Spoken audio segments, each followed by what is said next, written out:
Now, preview time. So let's take a look at what's coming your way.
Jeff Meacham Network's Multiverse of Media. For over 15 years, the recognized symbol of excellence and the standard bearer in coverage of sports and entertainment.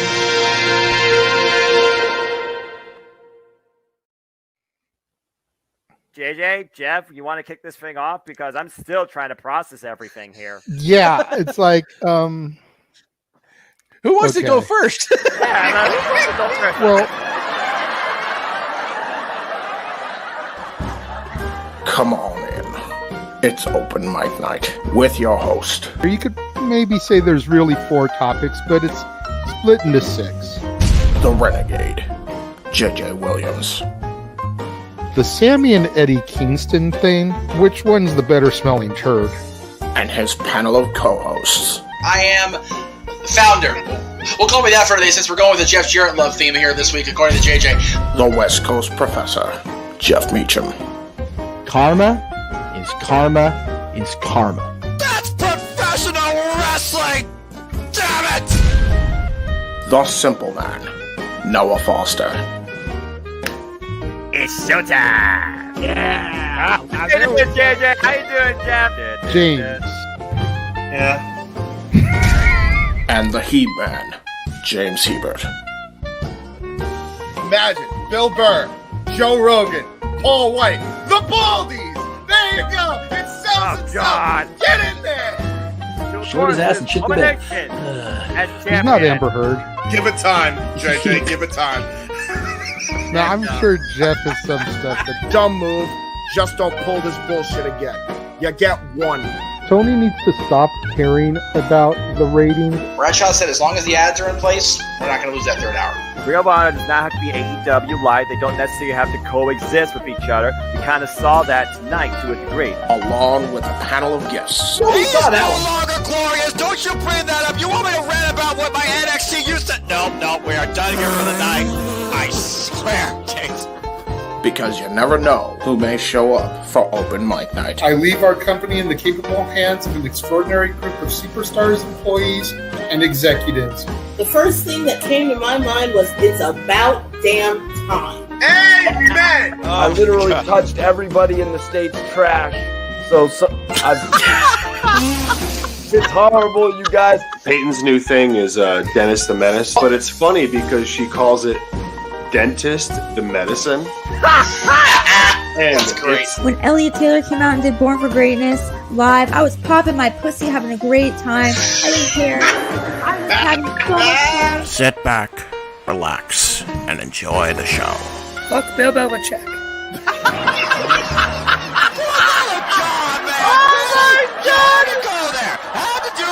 Football thing. We ended on wrestling, and then you bring in that shit. That's just how the fan goes off the damn rails. Brilliant, bloody brilliant.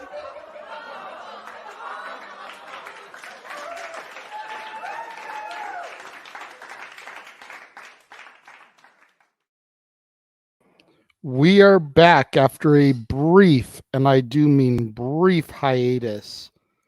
Catching our breath, grabbing a bite to eat, filling up our drinks, maybe hitting the restroom. After NXT showed no mercy, we are here with the Saturday Night Shenanigans that are open mic night. I am, of course, your host and moderator for the evening, the Renegade JJ Williams. And as I bring in our illustrious panel for the evening, I'm going to begin by bringing in a man who has not been around for a while. Coming in special guest this evening, the birthday boy, the He-Man James Hebert is in the house. Hey, me? I'm the birthday boy. How have you been, my brother? It has definitely been not the same without your antics. Yeah, I know. We totally understand why, but how have you been, man?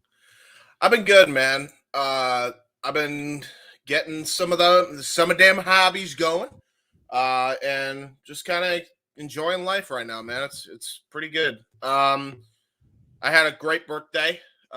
We went to a place to basically bowl and also eat food.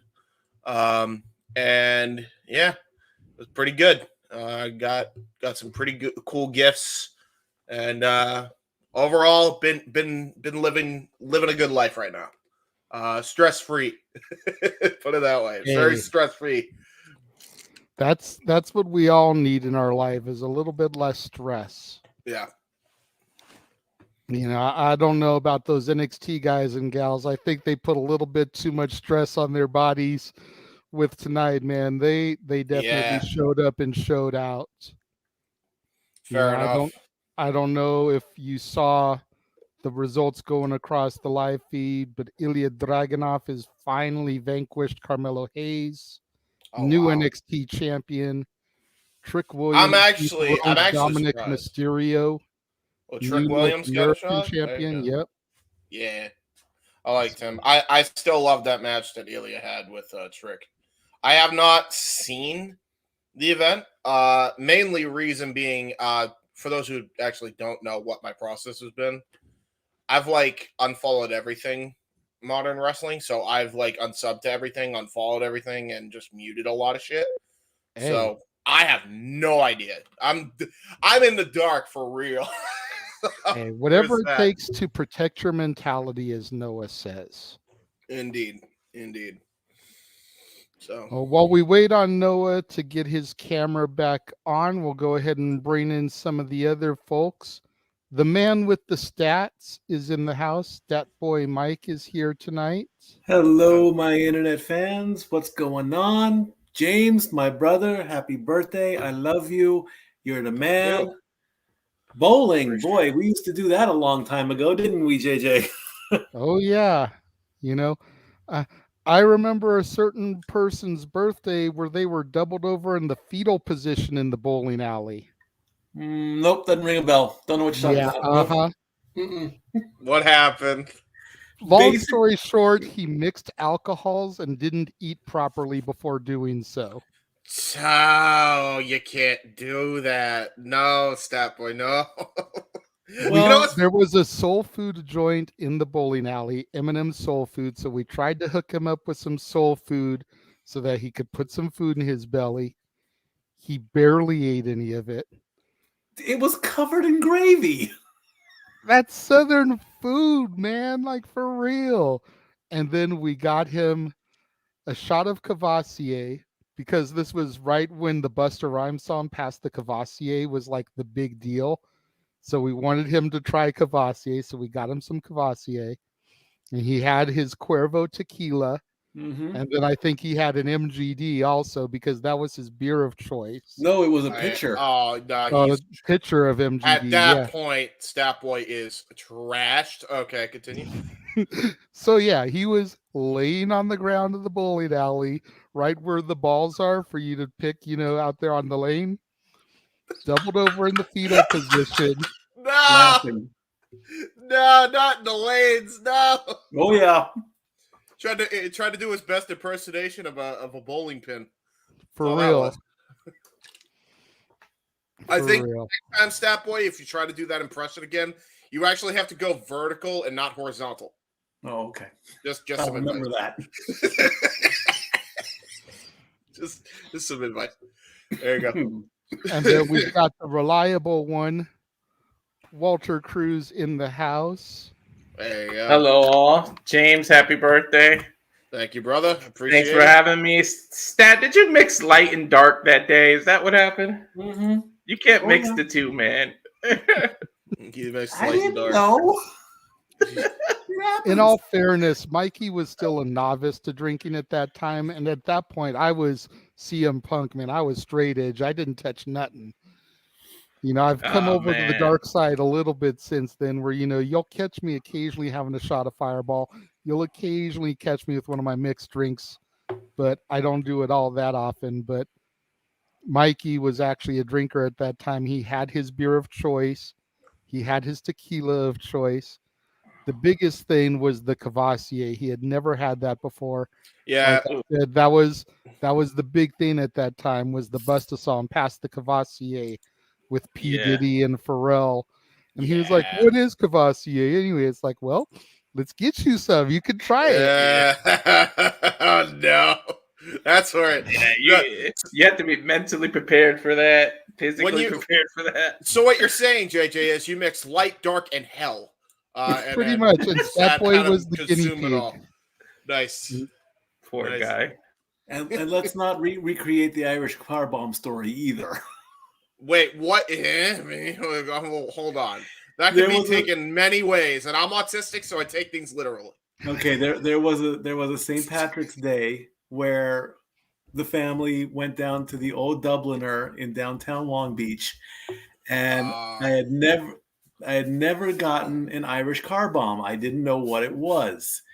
Oh, the drink. It was Guinness with Irish whiskey, and basically what you do is you take the shot glass of Irish whiskey, and you literally put the whole thing into a glass that is about half filled with Guinness, and the glass and the whiskey all mixed together, and you shoot it. You drink the whole thing straight up, and it kind of tasted like chocolate. It was like it tasted. So I drank it, and we're sitting there having our Irish nachos and corned beef and cabbage sandwiches and whatever, celebrating St. Patrick's Day. JJ had to go back to work. I decided to go home. I start walking up the hill from on Ocean Boulevard, and that sucker hit, and it hit me like a ton of bricks. And I'm just like, I started doing an Irish jig downtown Long Beach. Timber.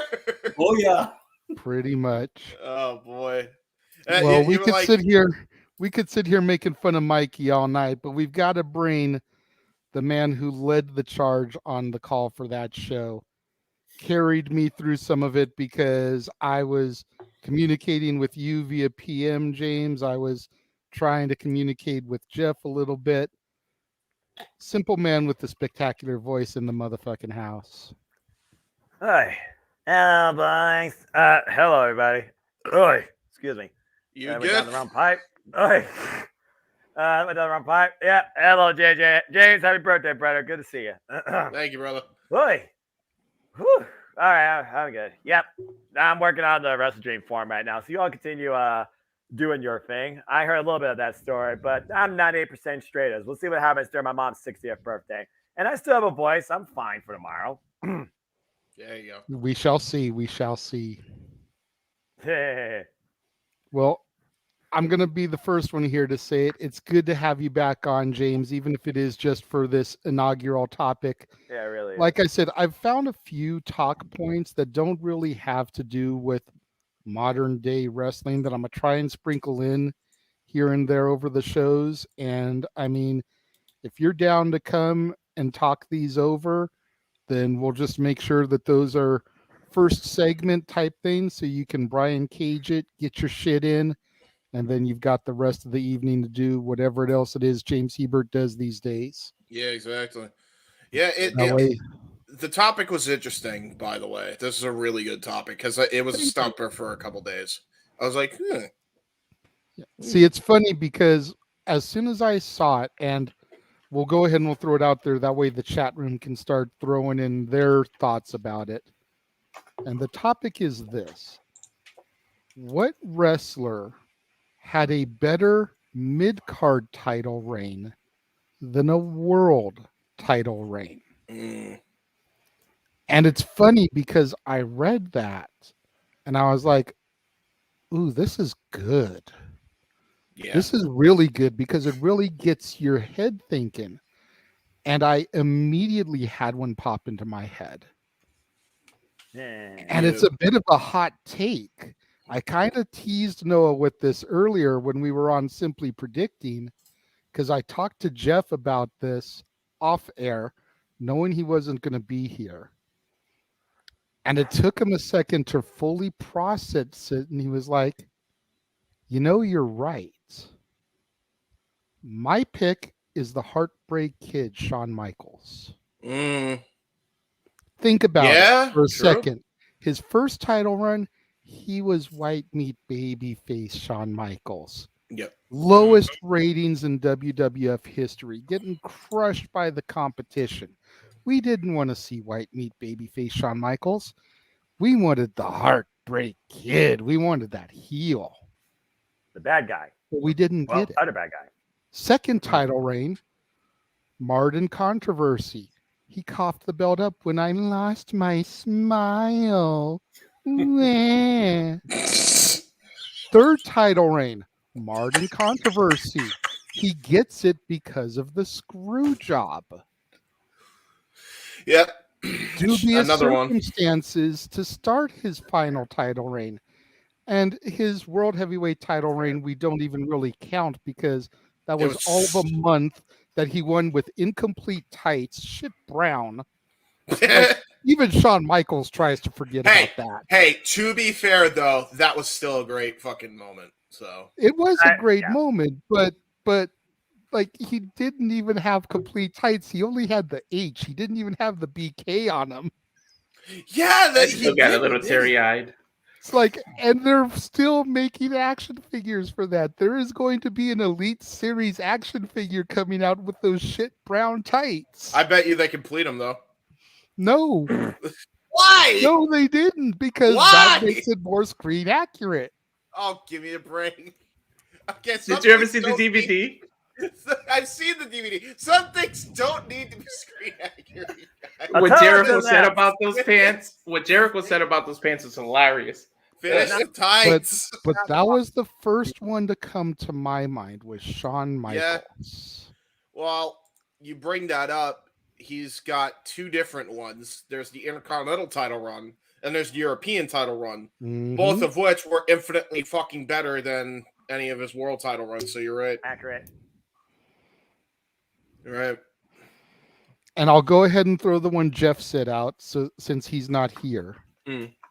He said the Ultimate Warrior. Yep. Yeah, that was the person I thought. Yeah.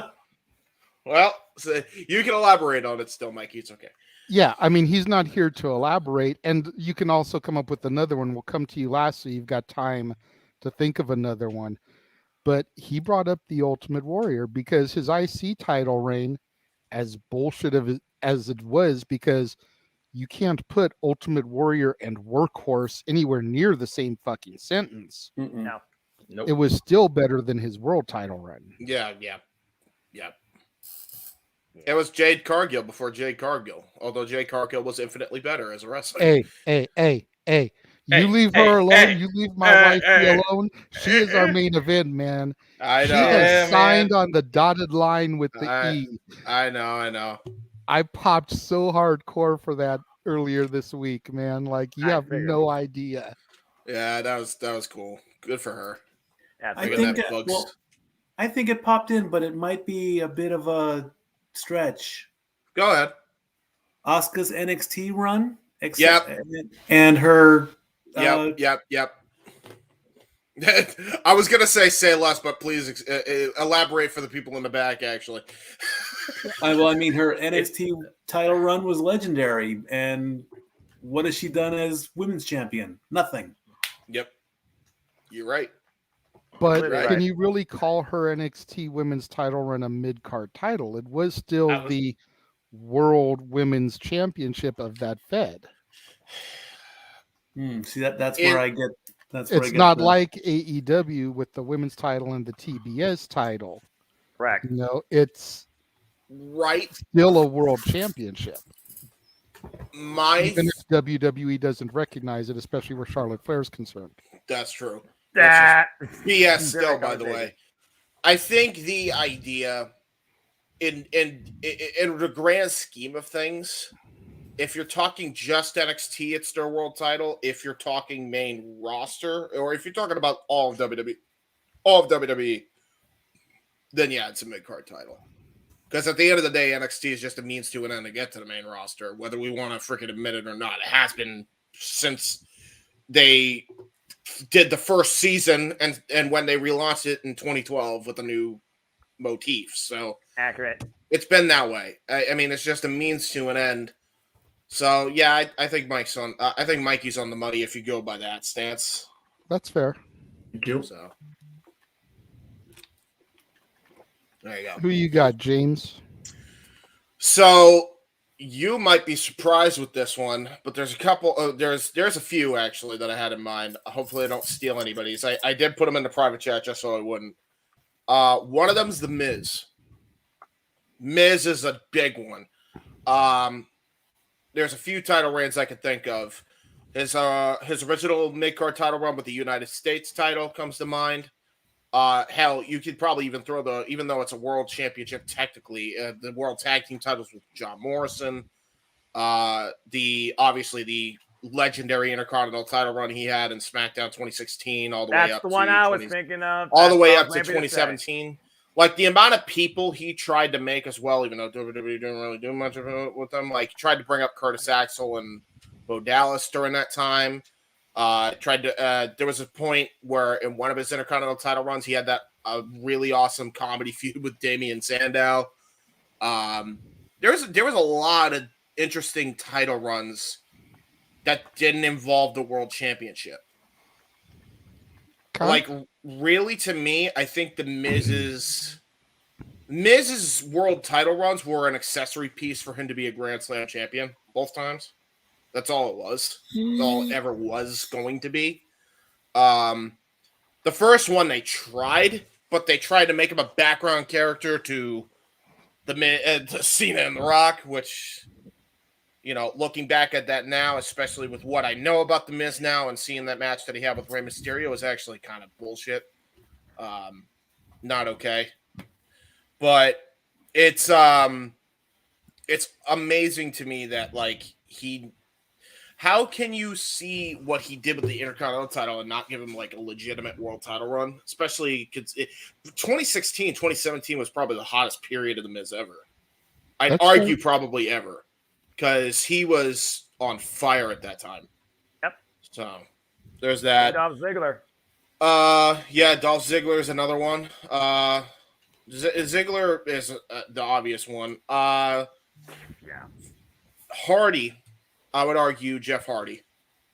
I think his Intercontinental title run was better. I think all of his Intercontinental title runs was better. Even the ones that he had, the short reign he had with Hunter, when he won it off Hunter in 2001. Just about every title run that was mid-card was probably better than any of Jeff's world title runs, and it's not because he didn't.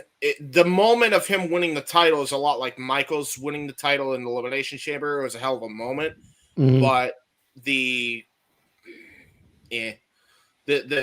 title run was a month, maybe a day, depending on the title run. The only time where I could say the world title runs were better than the mid-card title runs was definitely TNA. So that's fair. That's fair. So, and then Jericho would be my last one. I don't know if anybody was going to have Jericho, but that was like the last person that came to my head. Jericho. That's a good one. And I think of all the companies he's been to. I mean, he's had legendary runs with the ECW television title, even though I don't even know if he ever won it, but he had awesome matches for that. With Tuco Scorpio was his final one. He had the WCW television title run, which he was trying to challenge Goldberg, and there was a lot of great matches in between that. Right up until he left the company. He joined WWE. All of his Intercontinental title runs were great. U.S. title runs were great.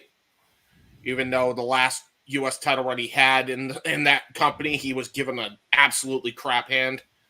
He still made the most of it. Yeah, it's like all of his world title runs. I mean, his first one didn't even count. Second one should have been big, and well, a lot of things screwed the pooch on that one. Stephanie involvement. And then I'd say probably his best world title run, not counting AEW because I didn't really see his run there as the champ, was probably when he went to the Bockwinkel era Jericho as champion. Yeah. No Country for Old Men Jericho in 2008 was very good. Still, though, I would say you're correct. But his Intercontinental title run and his World Tag Team title run with the Big Show a year later was better than the freaking World title run. So it's there's that too. I mean, all of his World title runs were minuscule compared to his Intercontinental title runs, his World Tag title runs during that time. The only one that I could say, this is where I say the only one that I wouldn't count as a world title run is his Intercontinental title win in New Japan, because they merged the belts anyway because they considered them both world titles. They were just under different names. I mean, Hiroshi Tanahashi and Kazuchika Okada held the damn belts, so there's that. So Jericho won it off Tanahashi, who was like the ace of New Japan for years, has been the ace of New Japan for years. Going all the way back to when he was appearing in TNA, he was the freaking ace of New Japan. So, I would say that would be the only one that I would count is better than any mid-card title run. I think his IC title run, not that I hated his AEW World title run because it was a really good run, but I think it was better than the AEW World title run just by a smidge. So, okay. Walter, what are your thoughts? Well, the first one that came to mind was The Miz, so I agree with James there. But another one is Kane. Kane had the damn title for one day, so of course his IC titles are better than his World Wrestling Federation title. And he did have a little run with the World Heavyweight title in 2010, I want to say, or whenever that first Money in the Bank was. I think he beat Mysterio. So he had a little run with that, but he also had all the IC title runs until that damn Katie Vick storyline screwed that up, and he had to relinquish the title, lose it to Triple H, and no longer had the IC title. Forget about Bruno. We don't talk about Katie Vick. I know. Sorry, if you consider a little bit in my mouth. If you consider the tag titles a mid card, then I would say Kofi Kingston's tag title runs were infinitely better than his one world title run than he had. Accurate. Yeah. Same with his Intercontinental title run. Yeah, his IC title run. Intercontinental champion. U.S. title runs. Yeah, he was U.S. champion too. And believe it or not, actually, those are the ones that really came. Miz, Kane, and Kofi Kingston. Okay. Noah, I'm sure you've got some great ones, but before I throw it over to you, I had another one come to my head. Again, might be a hot take, but I'm going to go to the land of total nonstop action. I'm going to say AJ Styles. Yes. Yep. I agree with that. Only his because X Division title runs were better than his NWA World title runs. And it was better than his TNA World title runs. Well, yeah. No, it's better. Well, it's sort of. I mean, it depends which one you're talking about. The one where he did Evil Ways and had it for a short sprint, or the one where he was endorsed by Ric Flair. Man, actually, I don't know. Mm-hmm. The only reason why I'd say that's a hot take is as bad as TNA in 2010 was, he's still endorsed, number one, by Ric Flair, and number two, he was having kick-ass matches with Van Dam, Desmond, Sting, Daniels, and Joe again, Angle. Like, he didn't miss. Even when he was in a role that he was not comfortable with, AJ delivered too. So I don't know. That's the only reason why I say it's a hot take. I would say yes, just by default because it's Hogan era TNA, but that era wasn't bad. It's actually I didn't mind AJ with the robes. Yeah, he does always deliver, but I think he always delivered better as X Division champion. I agree with that. Yeah, I agree with that. I think my only argument would have been the TNA World title run. The first one he had is probably better than his early X Division titles. Probably. Some of them, except for the one in 2005 where they had the Unbreakable match. Because obviously that's the stuff of a legend now. But yeah, I don't know. Definitely, I would say 2013 would have been. It didn't even get started before they lowballed him. and then he went to New Japan and he had an infinitely better world title run in New Japan than he did in TNA. Which I go back and watched a lot of those matches, especially the one with Okada. Oh my god, so good. Got a chance to like watch old stuff that I haven't even gotten to watch yet because I've been so busy with the modern stuff. And he was on fire there.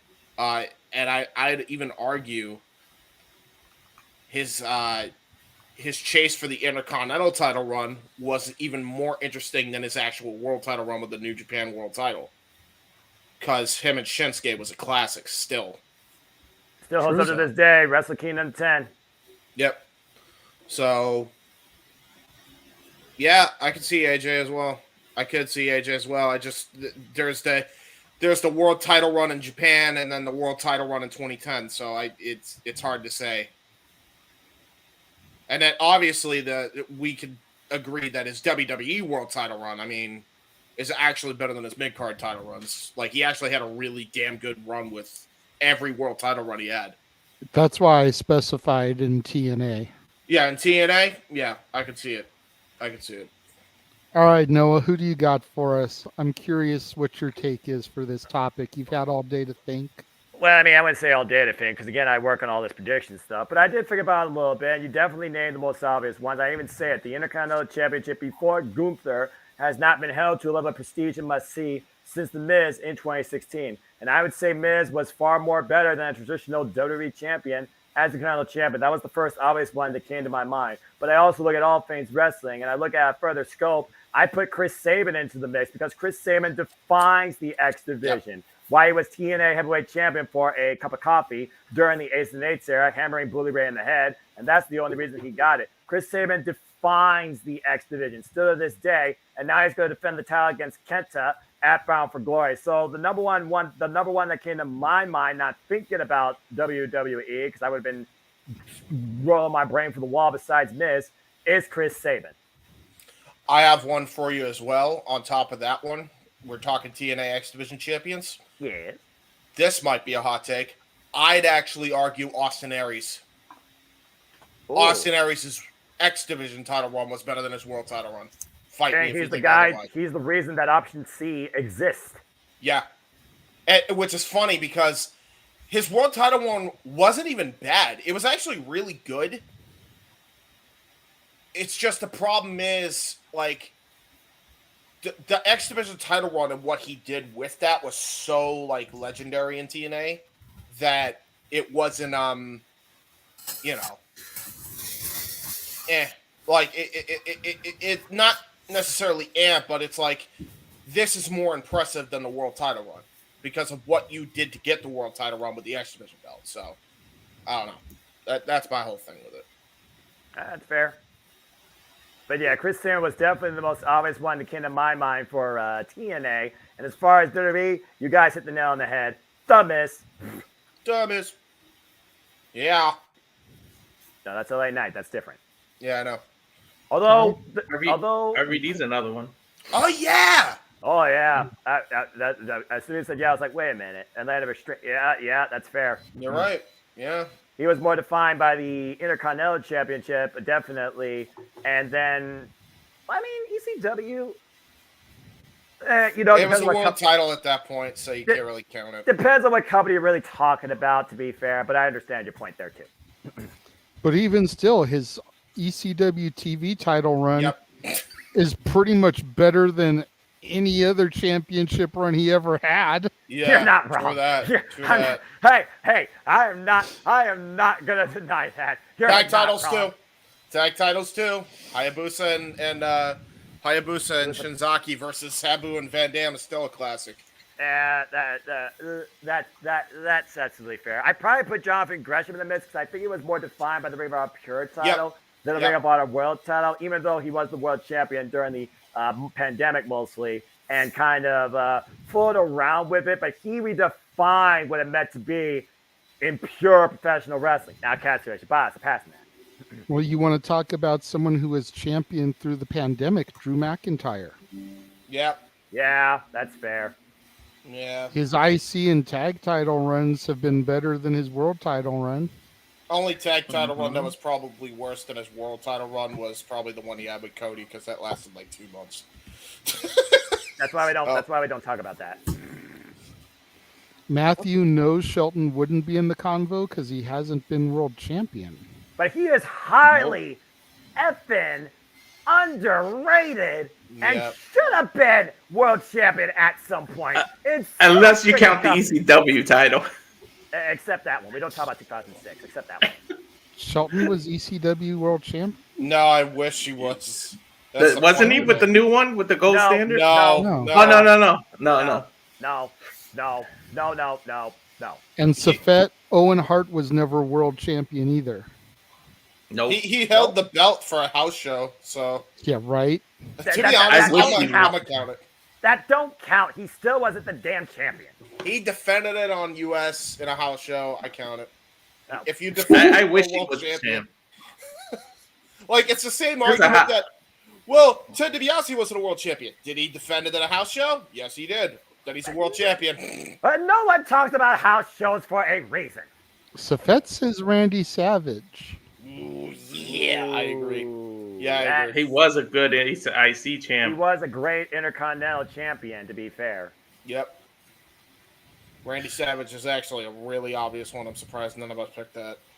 Emmanuel also said Rey Mysterio. 2006 was in the name of Eddie Guerrero. I still say if it wasn't for that instance, he probably would not been the World Heavyweight Champion at WrestleMania 22. That match was definitely Kurt Angle's. Yeah, definitely Ray. Yeah, I mean, it's crazy because he's my favorite of all time. So, Emmanuel, thank you for that one. There you go. Cruiserweight title runs were great. All of them were great, especially the one in the Heyman era. It was awesome. His feud with Matt Hardy is really good. And then there's the IC title run that he had and the matches he had with Ziggler, Jericho, Morrison. They were really good. I would also did he have a US title run? No, he didn't, right? No.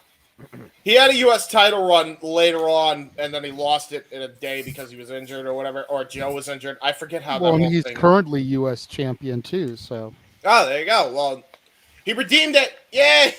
Damn it, Dance. But yeah, I'd agree with that. His world title runs suck compared to his mid-card title runs. Here's another name, Chris Benoit.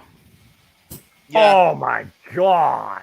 Well said. Well done. Yes. I mean, don't get me wrong. I love his world title run. But. Yeah. His IC title runs, his United States and TV title runs. Tag team title run. Yeah. So much better. All better, yeah. I got one. Go for it. James Storm. I feel like his tag title runs were better than his world title run. Yeah, tag team title run. I was going to say Bear Money, but Bobby Roode did have a good ass TNA World Champion run, so I can't count him. Bobby Roode defined TNA. He was never at a greater, higher point. Even when he was glorious, it still wasn't as glorious as no, we are not going there. I swear, we're not going there. It Factor's better than Glorious. Fight me. No, I agree, and I dare someone to fight us. Dude, he was champion for like 250 something days. Yeah, that's correct. 6. Yeah. Exactly. It should have been the main event of for Glory. I'm fucking no, damn it. Sorry, I hated it. No, now I'm on right now. No, because you know why? Because that was the match that got people interested. And instead they went with Aries and Hardy. They went with Aries and Hardy because they wanted to have a redemption arc, and they thought that was more important than the storyline they were building for a year was Storm Road. A few damn years later, and you couldn't do it with fucking 2 TNA originals. How dare you? God. Even the way he won the title, didn't he crack the bear over Storm's head and turn on him? Yeah. Brando, the answer is simple. His U.S. title run. Enough said. Yeah, thank you and good night. King Mike asks about Finn Balor. Injury. Yes. Because he got injured the literal first day he got it. I mean, yes. NXT Championship is the only real world title run the Prince had, and I would say his second one was far better than his first. You know it's bad when the IWGP Junior. Well, I guess it's not bad, but you know it's pretty crazy when his IWGP Junior Heavyweight title run is better than his Universal title run. Accurate. So.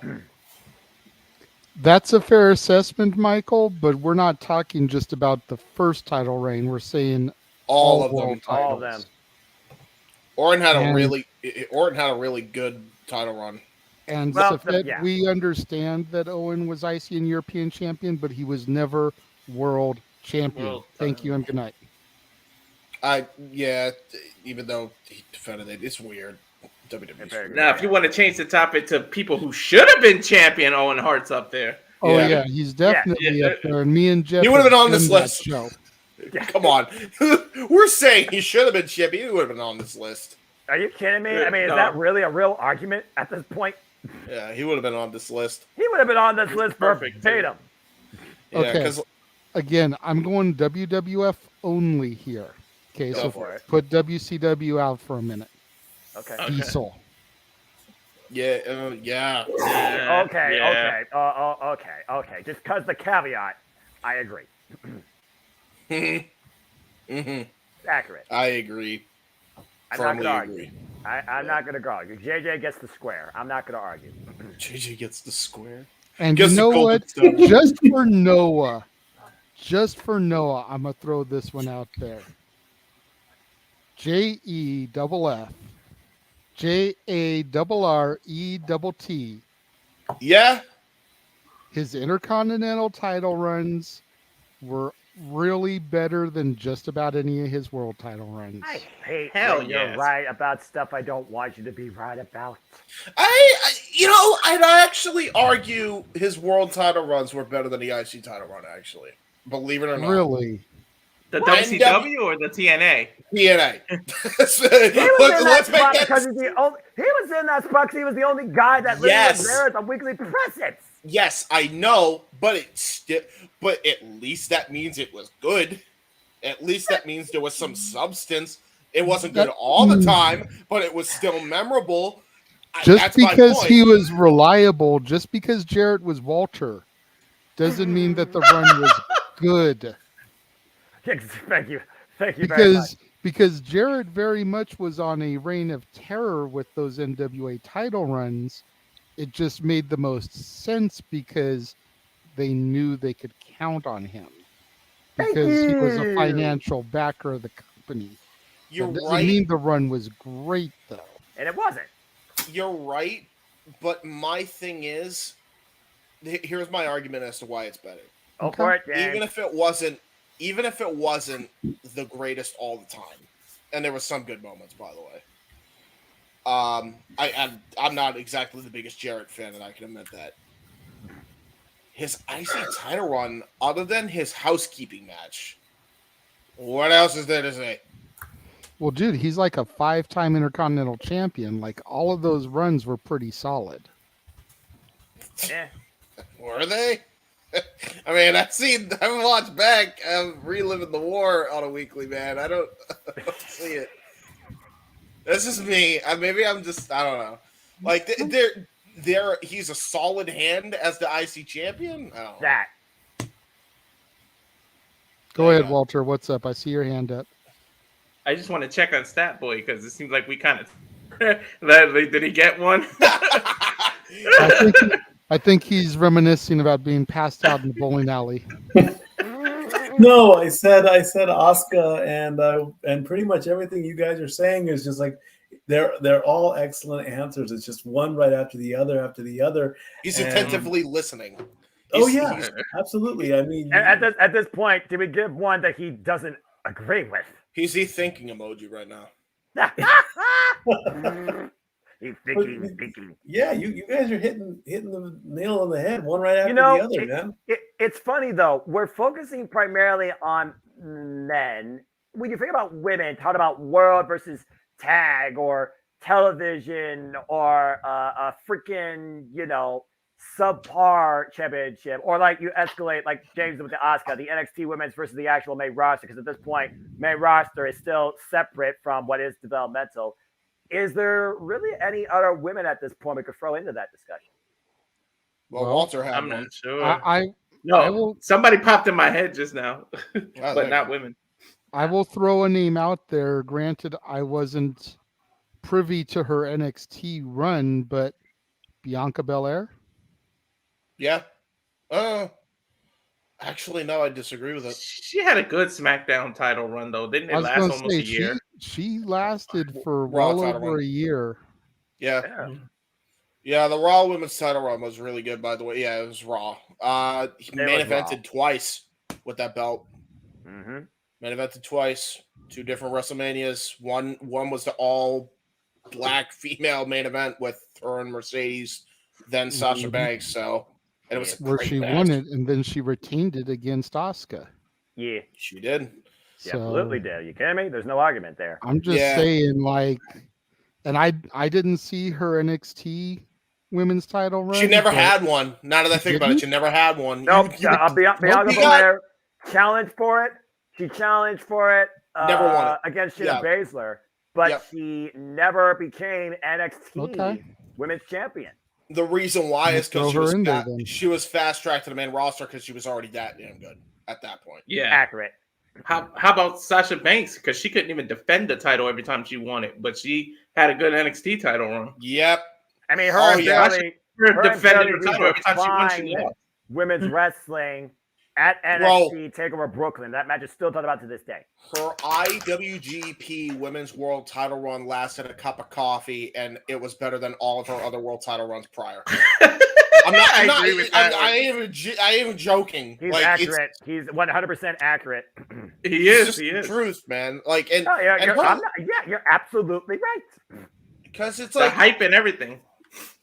That's the thing. The hype, the fanfare. She didn't overstay her welcome, and it wasn't stale. So, and even then, the NXT title run was better than the IWGP World title run just because it lasted longer and there was so much history behind that. It's ridiculous. Oh, yeah. It's so ridiculous. I mean, Iron Woman match, still one of the greatest of all time. Her NXT title match with Bayley, one of the greatest of all time. Yep. And that was after she lost the belt. That's after she had a world beater run where she defended in a fatal 4-way, made Becky Lynch and made her a mainstay. Made Charlotte Flair noticed that she can have a really good match when put to the freaking test. Like, that run is ridiculous. Ridiculous. Freaking classic after classic after classic. Yep. Go for it. What you got? Back to the men, sticking to WWE, but Christian. His IC titles and his light heavyweight title way better than all his world heavyweight titles. Absolutely. Bro, his Luchasaurus run right now, even though he's not the actual champion, is better than any of his world title runs. Yes, he is. Yes, he won it last week on Collision. He won it not last tonight, week on but last Collision. week. Did he? Threat, pinning Luchasaurus. He is officially the face of TNT. Yeah! Let's go! Oh, God, you two. Shut the hell up. To be fair, and he defends it against Darby tomorrow in the main event. 2 out of 3 falls. Christian Cage has made the TNT Championship the main event of a pay-per-view. Put that in perspective. That's hilarious. You're going to talk about all the dead fathers. All of them. Stop it! Stop it! So fucking. That's so bad. It's so morbid that, like, that's the thing. Hey, how's your father doing? How's your father? Is he dead? Don't care. Next. Fucker. Just unbelievable freaking disrespect. That's how he starts the after what do you call it? The interviews and everything. So everybody's fathers. It's hilarious. Hope everybody's fathers is doing well, dude. I can't wait for. I hope one wrestling show one day just lands on a Father's Day. Oh God! Christian is the main event of that show. Somebody's got to send me that clip when it happens. No, this is a nightmare waiting to happen. You're damn right. Is it an American nightmare? American nightmare. Damn it, JJ! You and James are both being freaking idiots. Whoa! God. It's been a while since I've been called an idiot. Wow. Been a while. Anyway, we're not trying to. Yeah, stop singing "Stay" non-copyright. Damn it. Yeah, you're right. It's fine. Yes, Mikey. You guys doing the whole song triggers a story. I was at work the other day, and there was this girl, and she had an American Nightmare shirt on, and I went to chase her down, and she wanted to run away. I wonder why, but I walked right up to her and I said, "Wrestling has more than one royal family." She lit up like a Christmas tree. God, bro, that boy. What the? First off, you whispered this. You whispered that. I went right up to her. No! And I said it, and she just knew what was going on at that point. Good. At least he knew. Thank And I've seen people with LA Knight shirts. I give them the yeah. And when the We the One shirts and the 1,000-Day Reigns were, I yell out, "Acknowledge me." I do it all the time. Can you imagine that's your love story, right? That's your love story in wrestling, right? That's your love story in wrestling plot right there. It's just like you see a female with a Cody Rhodes shirt, whisper in her ear gently, "Wrestling has more than one." What the fuck? Oh my God! I am the royal family. And James is trying to rewrite 50 Shades of Grey to 3 bells in the ring. Oh God! Jesus Christ! Oh shit! I just thought of somebody because I hated his world title run. Actually, I hated his mid-card title runs too. But Jack Swagger, yeah, he had a horrible world title. His ECW title run is better. He was the only one that mattered in 2006 ECW. I can't believe I just said that. Exactly. ECW. That's when he had the platinum bullshit. Yeah. I'm sorry. That platinum bullshit was not platinum. That was silver. Low-grade silver. It was very low-grade silver. You know what? I'm going to put Bully Ray in there, too, because Bully Ray had one world title run. That whole Ace and Ace era was absolute bullshit. Yeah, he's a 23-time decorated tag team champion. He's meant to be a tag guy for a reason. Yes, but he also made the group, and it was actually a really good run for him. I was going to say, I liked Bully as the world champion. It was really good. I did too. I agree. I can agree with Noah that it wasn't as good as any one of his tag title runs. His ECW tag title run was way more heat. But Bully as world champion, I really enjoyed that. Fair enough. Here's something that makes you scratch your head. Granted, it only lasted for a few seconds because he was the final champ. Yeah. But Ezekiel Jackson was actually a world champion, and Wade Barrett never was. That's a name I have not heard in forever. So by default, Zeke's Intercontinental title run was better than his world title run because it lasted like 30 seconds before ECW went off the air. Oh, God. All right. You think that Ezekiel Jackson pulled a Brock Lesnar after that and tossed the belt right at Vince, and Vince went, "Asshole!" He's like, "Come at me, brother." Oh, God. Okay. Actually, Josh, since you asked, we do have a super chat goal. If we get $50, here we go. Noah is going to do a dance medley. He is going to combine the Carlton, the Prince Nana, and the Daniel Garcia Woo. I do not approve of this. All in one big old dance segment. The Simple Man don't do that. He only does commentary. Simple Man doing that. Simple Man doing and that. we get to yell, "Dance break! Dance fuck break!" you! Fuck you! I still don't fucking understand what the fuck's the floss. What the hell are you all talking about? Wasn't that a Carmella and R-Truth thing? The dance break? It was a Carmella and R-Truth thing that they got from... literally did an Evolution. Yeah, it was a Carmella and R-Truth thing, which they got from Fortnite. So... Yeah. Who still plays Fortnite? Zero.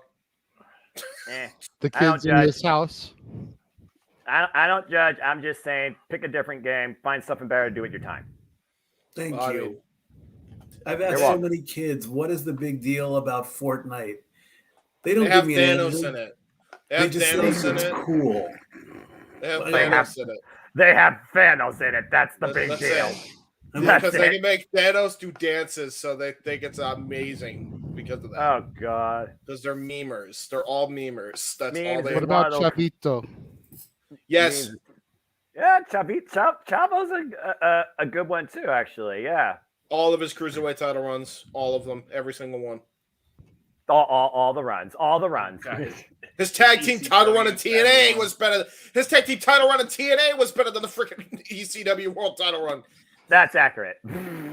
The way he lost the ECW title at WrestleMania in like 8 seconds. Yeah. What a center stage for your so-called third brand. As African Booker T would say, the disrespect. Sorry. I've been watching a lot of the Main Event Mafia OSW reviews lately because so I'm guessing you watched the episode where Booker T did his own commentary while kicking people's ass. Yes, in the ring. I did watch Black Snow in his glory. Yes, I absolutely watched it. Yes, that's. Oh, there's another man, by the way, Booker T. There you go, Booker T. I mean, I loved his King Booker. Booker run was pretty solid. King Booker still defines King of the Ring better than most King of the Rings in WWE history. Fair enough, but U.S. title runs were really good. Here's one for you. Go for it. You ready? I'd ask if y'all are sitting down, but I know y'all are. I'm sitting. Mick Foley. Yeah, that's not a bad one. Yeah, he defined hardcore, but yeah, that whole thing where he was a WWF champion. I mean, hardcore champion. That's fair. I mean, again, you wonder if that WWF World Heavyweight Championship moment didn't happen, where would we stand today in this reality of the wrestling industry? We still WWF still would have won. They make it like Foley won. I've been watching Reliving the War recently. Mm-hmm. Dude, WWF were kicking WCW's ass long before WWF did. They would have still won. Yeah. WCW just sped up their own demise with the finger poke of doom on the same night. That's it. But had they not done that, had they not spoiled the finish of Foley versus Rock, they absolutely would have won that night, but I'm pretty sure they wouldn't have gone on a continuous winning streak. WWF kicked their ass week after week for like 8 weeks in a row prior to that fucking night. So, you know what? I'll give you that. And going back to the whole thing about you see a fan wearing this and you go up and say this and they understand what you're talking about. I didn't have to say a word. I walked down the street in my damn shirt. Everyone said simply damn. They know exactly what that was. So that was a long time ago. The classic Farouk damn shirt. You know, the moment you're just waiting for it to come on your screen and say that. There you go. What's up, Walter? I see your hand up. I got one that it might be a little bit of a hot topic. Just because at one point he was the longest reigning SmackDown champion doesn't mean I have to. What do you mean a hot topic? I don't have a title bullet run. JBL. I know he had a long title run, but I didn't like that shit. I didn't like that title run. I agree. I think he definitely more so defined, if anything else, the United States Championship. Yeah, exactly. I got border control. It's like, oh god. That's still such a screwed up segment, dude. It is a screwed up segment. And Donald Trump he goes to the border and he tried to build a wall. He's probably like somewhere in like Bumville, Texas, pretending it's the border, chasing like paid for poor pedestrians, freaking saying, "Go back to where you came from." Did you hear him talk about what Eddie wanted him to do to his brother, and then Chavo was like, what the hell? Yeah, he wanted them to close. Yeah, and JBL was the voice of reason. Like, let's not go there. She's 78. He's 78, Lord. You madman, bro. And it's still maddening to this day in 2023. All right. I've got one more hot take for y'all, and then we can wrap this topic up. Okay. Maybe it's just because of my personal bias and hatred towards this man. Yeah. Batista. Yep. Oh yeah. Wait, did he have his tag title run? Tag title run. Yeah, you're right. What? Before he had the big gold, at least 3 times to my knowledge, I believe. And I even know the he had WWE it with championship Flair a match. couple times. I know he had it with Ray. And the Fallout 2009 with the 2 friends. Still one of my favorite Survivor Series to this day. I go back and rewatch all the time. Survivor Series 2009. But my only defense of that is, as much as Dave is Dave, in some people's mind, I can't in good conscience say that all of his title runs were better than the mid cards, especially the one where he had the feud with Taker. That's okay. Also the one with Cena, that whole Hollywood Batista was awesome, even though it was basically 26. it was just a rehash of Hollywood Rock, but he was just he was out of pocket a lot of the time. I think he was just being himself, which is probably a dick, JJ, to be fair. It was great. So yeah, he good heel work. So yeah, I can't even in good conscience say that. So like probably the first 2 title runs of the WWE title run he had, probably better than a lot of his tag title runs. If we're talking his ones that lasted days, then yes. Yeah, I'm just going to say Dean Ambrose because he further defined the United States Championship than he did the WWE Championship, even with the brand split in 2016. Intercontinental Championship too, yeah. Yeah. Well, before he went heel, let's not talk about that. But yeah.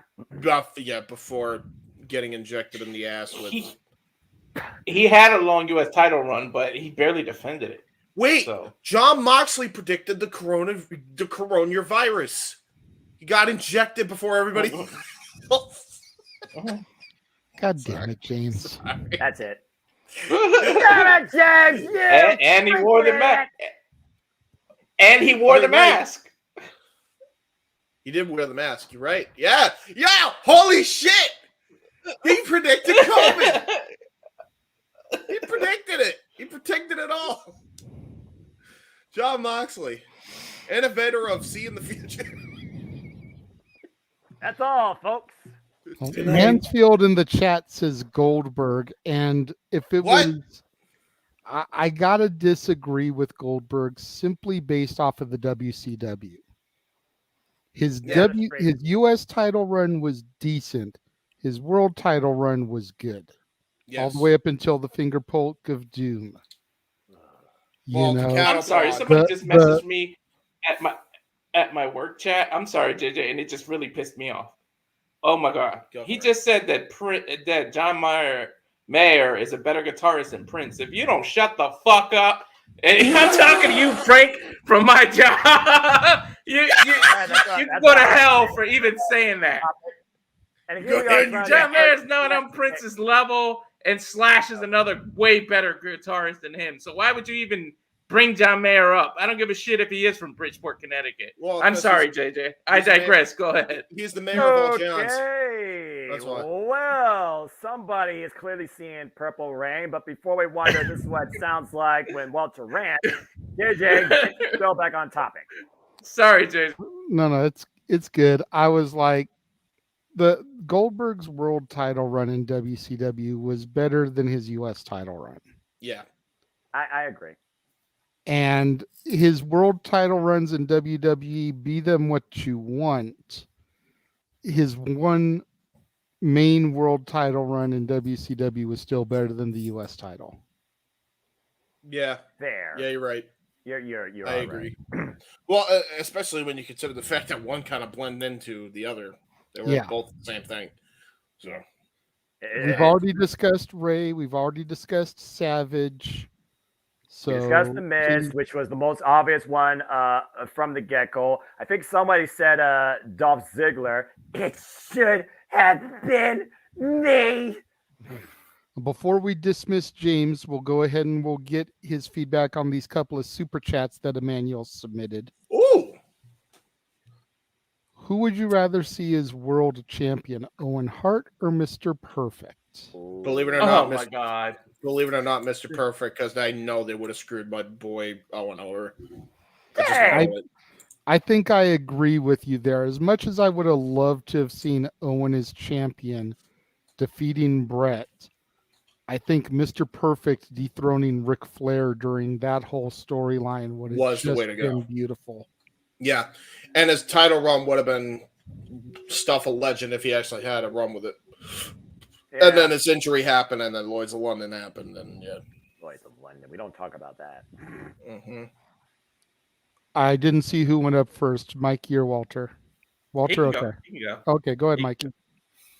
I could have seen the perfect champion. Yep. I love Owen to death, but I shouldn't have said that. Too soon. It has been almost 25 years, fucker. It is not what do you mean? soon. What are you talking about? I mean, that was a funny line, to be fair, accidentally. Like next year is literally the 25th anniversary. Yeah, so. And Noah and I are going to be calling Over the Edge 99. Oh boy. Oh wow. But I think the perfect champion could have been a great storyline, and until he finally lost, and then he wasn't perfect anymore or something. He was Kurt Hennig. Became from perfect to flawed. Walter? His 2002 run. A little bit of a hot take, but I say Mr. Perfect because I feel like if Owen Hart would have become champion, he would have further went into the shadow of Bret Hart because the comparisons would have gotten even worse. Because now he won the same title Bret defined, and the comparisons would have definitely never stopped. But that also could have been his biggest strength, though, as a heel. Yeah, that's true. So could have worked. It's just I think you had more longevity with Perfect. I think. Yeah, it's one of those things though that I do kind of wonder if Owen did get the title. I think he'd be up for that challenge. And then would you actually be calling Brett the best of this, the best of this, the best there ever will be? Or would Owen actually have taken that torch? Not being Brett, but being something even greater. We all talked about how very underrated he was, the fact he never became a world champion. So I think in context, I'd probably go with Owen as well. Mr. Perfect just seems too perfect if it did happen. It's kind of like you would think that's a foregone conclusion. Yep. Okay. And then the next super chat from Emmanuel, and I'm sure James is going to love this question. Uh-oh. What would happen if Vince McMahon didn't exist? Okay, so I got a long synopsis for this one. Oh, boy. First off, I wouldn't be meeting any of the fine people that I have here today, so there is that. But at the same time, I don't know. Maybe I'd be in Malibu. A lot of fine women enjoying the beach, sunset, sunrise. Fuck. You know what? Can we go to the timeline just to see? I'm just curious. Asking for a friend. This is not Doctor Who. This is not Morgan Freeman narrating Into the Wormhole, where in alternate reality James Hebert could be relaxing on the beach in California. Maybe I have muscle. Man? Maybe I have muscles. Maybe I care about my physique. Maybe I have a good time. Maybe I don't. Hey, yo. Hey, maybe I don't. Hey, yo. Yeah. Who knows? Not sure. Not sure what I do. Vern Gagne would have taken over or something. Vern Gagne. I'm going to say it like this. Professional wrestling, sports entertainment, for better or for worse, would not be what it is today without Vince McMahon. Oh, there's no doubt about that. It's just a matter of what would it be if somebody like Antonio Inoki or Jeff Jarrett was in that Vince McMahon capacity in that seat. You know, I mean, honestly, I don't think we get out of the territories. Yeah. I think it's still very much like the independent wrestling circuit that we have today.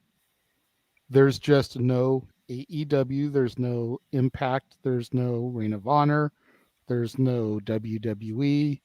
Things change, yeah. There's none of those major federations. You just have all of your scattered independent promotions. In hundreds, in absolute hundreds, beyond friggin' independent wrestling TV's library. Probably be more focused than most sports because you would be surrounded by so much of it, you can't help but acknowledge it. Yeah, sure that. Hey, you could do NFL Super Bowl style. You know, who wins the world championship of the world? Which independent promotion has the strongest roster of champions? That's what it is. It would have been like boxing before boxing decided, hey, let's have multiple champions in the same weight class and not actually have the best in the best fight. But that's a whole different story.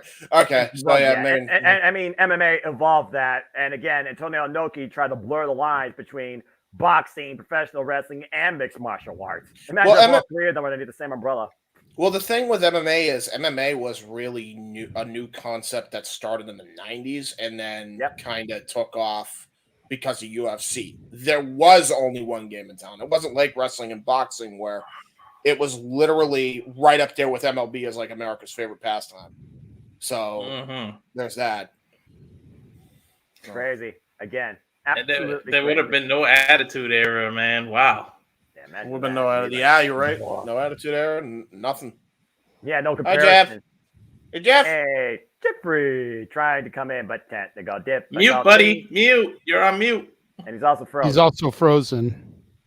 Botch. Let it go. Let it go. Oh, God. Fuck off with that. That'll be November 18th. Are you ready, Noah? Are you ready? Are you ready? Let it go. I'm a Cartoon Network Nickelodeon guy for life. I agree, by the way. Ooh, we should do a karaoke of that one day. What? No. Yes. We're going to freaking try to dictate TV themes. Come on now. Stop it. I agree. I think we should. I think we should go do with sitcoms and sing Cheers and Married with Children. Mix an Adult Swim with that, you know, freaking Adult Swim. That's way too far fetched. Yeah. If you like to donate, you could do what do you call it? The Super chat. Robot chicken. Jeff, you're still donate to the muted, buddy. Trying to figure out his damn feed. His feed is all over the place. He's going. Around the world, around the world. This is going great. He's ranting. It looks like he's ranting. Oh! Who's Look at this? That is Frankie Kazarian. Frankie! Yes! Frankie. You guessed it. Unfortunately, we can't hear him. So that was me taking a picture with these guys while you guys were chanting for Frankie. That was like the weirdest fucking thing I ever did, I think. That was awesome. So Frankie, before I got here tonight, won the We Are Wasted World Party Championship. And they just won the original Frankie Kazarian Championship. The exhibition title. That's it. Most titles are won by my prowess inside of a ring. This one was won by the fact that I have a superior liver and a God-given ability to outdrink most mortal men, including the drunks and We Are Wasted. And that's saying something. This is like Lou Thesz beating George Hackenschmidt. Anybody who got that reference, okay? There you go. I have some heavy hitters who have some heavy livers. Me cheer, Papa me cheer. There we go. Hey. Frankie's liver. Frankie's liver. The trick for your liver, Frankie. All right, I'm coming for that belt real soon. Okay. It's me, it's Breen, and I'm coming for that belt. Whether you like it or not, brother. That was my belt from the beginning. I paid for it. I should own it. You're right. So we are living up to the name of the band. We are completely wasted. I am great so shit. glad I told you, JJ, I'm sorry I broke in like it is completely. We totally broke into this show, like whatever. It's all good. All right. Hold on. Oh my god. Tell Frankie. Tell Frankie I have a question. That's why I pasted out my name on the marquee, I guess, because I can do shit like this. I can overrule shit. Jeff. Yes, sir. If you don't mind, can we have Frankie come back on camera and wish this gentleman a happy birthday? Yes. Okay. Where did he go? Where did Frank? Oh, Frankie. The guy that was chanting for you, it's actually his birthday. Oh, man. So, James. I'm autistic. It's my birthday. Happy birthday, James. How old are you? 28 now. 28. Young boy yet. young pup. You're nuts, dude. My career is 25. So you got 3 years. Well, happy birthday, man. Oh my God. Happy birthday. Enjoy your day. Yes. Your night, your evening, all the things. Whatever else you have planned. Yeah. I did have a question for you, Frankie. Yes. Now, what is the next challenge for you when it comes to all this drinking game? Are you going to do it from hanging from the Ultimate X? Okay, so he's taking it to Australia, which is like you have to be drunk there all the time. So there you go. Yeah, it's a thing. You're right. You're right. The first time this title will be defended abroad. I'm taking this title worldwide. I'm taking it overseas. I'm going to be in Australia. I'm going to be in the United Kingdom. I'm going to be in Scotland. And I'm taking this belt with me everywhere. In the UK, those sons of bitches can drink. So you gotta go to Ireland. You gotta go to come Ireland. back to the States with this title, and I'm going to shove it in We Are Wasted Space and prove that I've made this belt more prestigious than any of those humps ever could. But I love it. I'm going to just say this, Frankie. Just watch out for 3 people in particular. One Sheamus in Ireland, 2 Will Ospreay in the UK, 3 James Storm. You know why? Well, to be fair, James, Frankie's on the cruise with us with Ospreay. We saw how much Will can drink. He was ahead of me, but not by much. It was a scary cruise. I'm not even going to acknowledge that last guy you said. The only one that would be any type of a challenge to me would be Sheamus. Yes, because that guy's Irish, and the Irish can drink. You know what? I've been to Dublin, Ireland. I've closed down a pub in Dublin, Ireland, and I welcome all comers. There you go. So we have a super chat inviting you November 18th for Disney karaoke. You be down for that? Disney karaoke. On Mickey's birthday, no less. On Mickey's birthday. Let me check my schedule, and if I'm around, I'm always down for some Disney fun. I would love to have Frankie on for that. Are you kidding me? That's tremendous. So he and I were talking. We determined next year will be 20 years I've known this dude, and it's the first time he's been in San Marino for a gig. So I love the show. That's great, man. That's tremendous. Oh, I love this man. I do. One of my favorite people ever. My brother Jeff. Yes, sir. Kazarian is fucking awesome. Anyway, we're gonna briefly hand over here. I know I'm totally disrupting the entire flow of the show here, JJ. So I was going to say really quickly before you take off from him, congratulations to Tracy for going to the Hall of Fame. Yeah, here, one more. JJ, say that again, Jay. Really quickly before you bounce, Frankie, congratulations to your wife for going to the Hall of Fame. Congrats to Tracy. Congrats. Yeah, man, that's super cool, man. It's really cool for her. Nothing she ever expected. Right? She's been done for a long time. She's happy being a professional mom. Yes. But yeah, it's super cool, man. Especially going in with Mike and Don. Right. It's gonna be pretty special. Yeah, it's cool. Yeah, Mike gave me my professor nickname at freaking Turning Point in 04. So yeah, it's like we all go back 20 years. Yeah, I'm Cypher. That's gonna be cool, man. Good way to on your career. Frankie and Frank. There you go. There you go. Right. Frank and Frank, all the Franks. We have a plethora of Franks here. Frankly, we're Franks. Brought to you by Ballpark. I can go for a Frank right now. That sounds delightful, actually. This giant brought, hell yeah, dude. I'll go down to Pinks. Everybody down to Pinks. Dude, it's not too far. For real, it's not.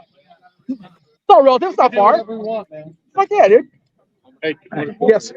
No, you're fine. You're fine, Dad. You're fine. It's gonna be a long night. It's gonna be a long night now that I'm on the air with you guys. If you want to play, I'll be out there. It's like normally so I want to get many of the We Are Wasted guys I can in here. So there's Dylan. There's lead vocals, right? Yeah. Okay. So there you go. So tell us the story of Lucky Luke, since this is apparently you're the one behind the magic here. Lucky Luke, I'm I guess we're I don't want to say anything too crazy because we're live, but I'm the manager. I booked the bands. Right when I started, I was like, I got to get Gutter Candy in here. Yeah, dude. So we figured out a date. That date didn't work out. We pushed it back. We figured it out. Jimmy Jazz was pregnant. He almost had his baby tonight. Right? Like he had to bail like right as y'all were done. Almost had a water baby on stage. Yeah, that's fair. That's accurate. That's accurate. He's gonna have a baby out of his butt. Little turd baby. It was like we are live, folks. Little turd baby. No, really, he was pregnant, not his fiance. No. Does he know who the father is? I think I'm my favorite. One of these fuckers, probably. Yeah, seriously. Well, the cruise was 9 months ago, so That's about right, huh? It could have been any. medical science is weird shit. I'm just saying. Just throwing that out there. What they do these days. You know what? Jericho wouldn't surprise me. That fucker's real prolific. Anyway, we played. I got to play basketball with Jericho's kid.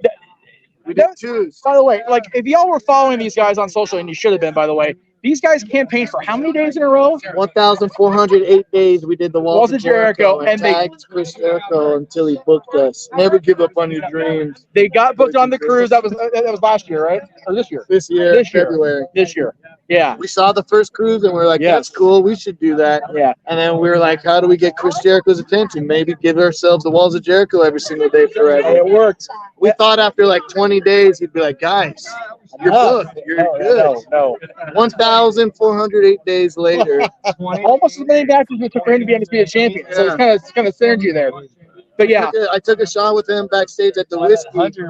Yes. So he came down and saw us there. It was the Jeff Hardy show. Right. Yeah, right. Mania weekend. Yeah. So this is off the record. I got at the whiskey. I'm backstage with Frankie Kazarian in the big room. He's warming his bass up. Jeff Hardy's sitting on the couch. Oh boy, we're in trouble. I walk up. I'm like, hey, Frankie. I didn't see Jeff Hardy. Frankie, you want to take a shot? He's like, yeah. And I see Jeff Hardy sitting down. I'm like, Jeff Hardy, brother, my favorite wrestler in the whole world. You want to take a shot? He's like, hell yeah, brother. Oh, fuck. So I went down, running down the stairs, backstage to the Whiskey A Go-Go to get 3 shots of whiskey for the boys. Jericho's walking up. I'm wearing my We Are Wasters. Jericho's like, hey, We Are Wasted. I'm like, Jericho, do you want to take a shot? He's like, hell yeah. So I'm like, What year is this? run down. This is Mania weekend this year. And I know Jericho likes his vodka, so we got 1 Grey Goose, 3 Jack Daniels. I go back up, take the shot with Jeff Hardy, Frankie Kazarian, and Jericho. I didn't fanboy too much, but this is the tragedy. I told my buddy who books at the whiskey, we'll leave his name out. Yeah, please leave his name out. We work there sometimes. I'm like, brother, dude, I just took a shot with Jeff Hardy backstage. He's like, no, you didn't. I'm like, yes, I did. He's like, no, you didn't. I know. Yes, I did. No. He's like, dude, they did not. No. They told us not to give him any alcohol. I'm like, that's why he really wanted the shot. We are live on the Jeff Beacham Network now. Okay, that's the thing. That's what's happening right now. 7 days later, he was about this. It was like right after. So I was like, it's my fault. So good AEW hired him because now we fucked him anyway. So it's all good. It was my fault. Yeah, he got the DUI. Jeff Hardy? It was all my fault. I'm sorry, Jeff.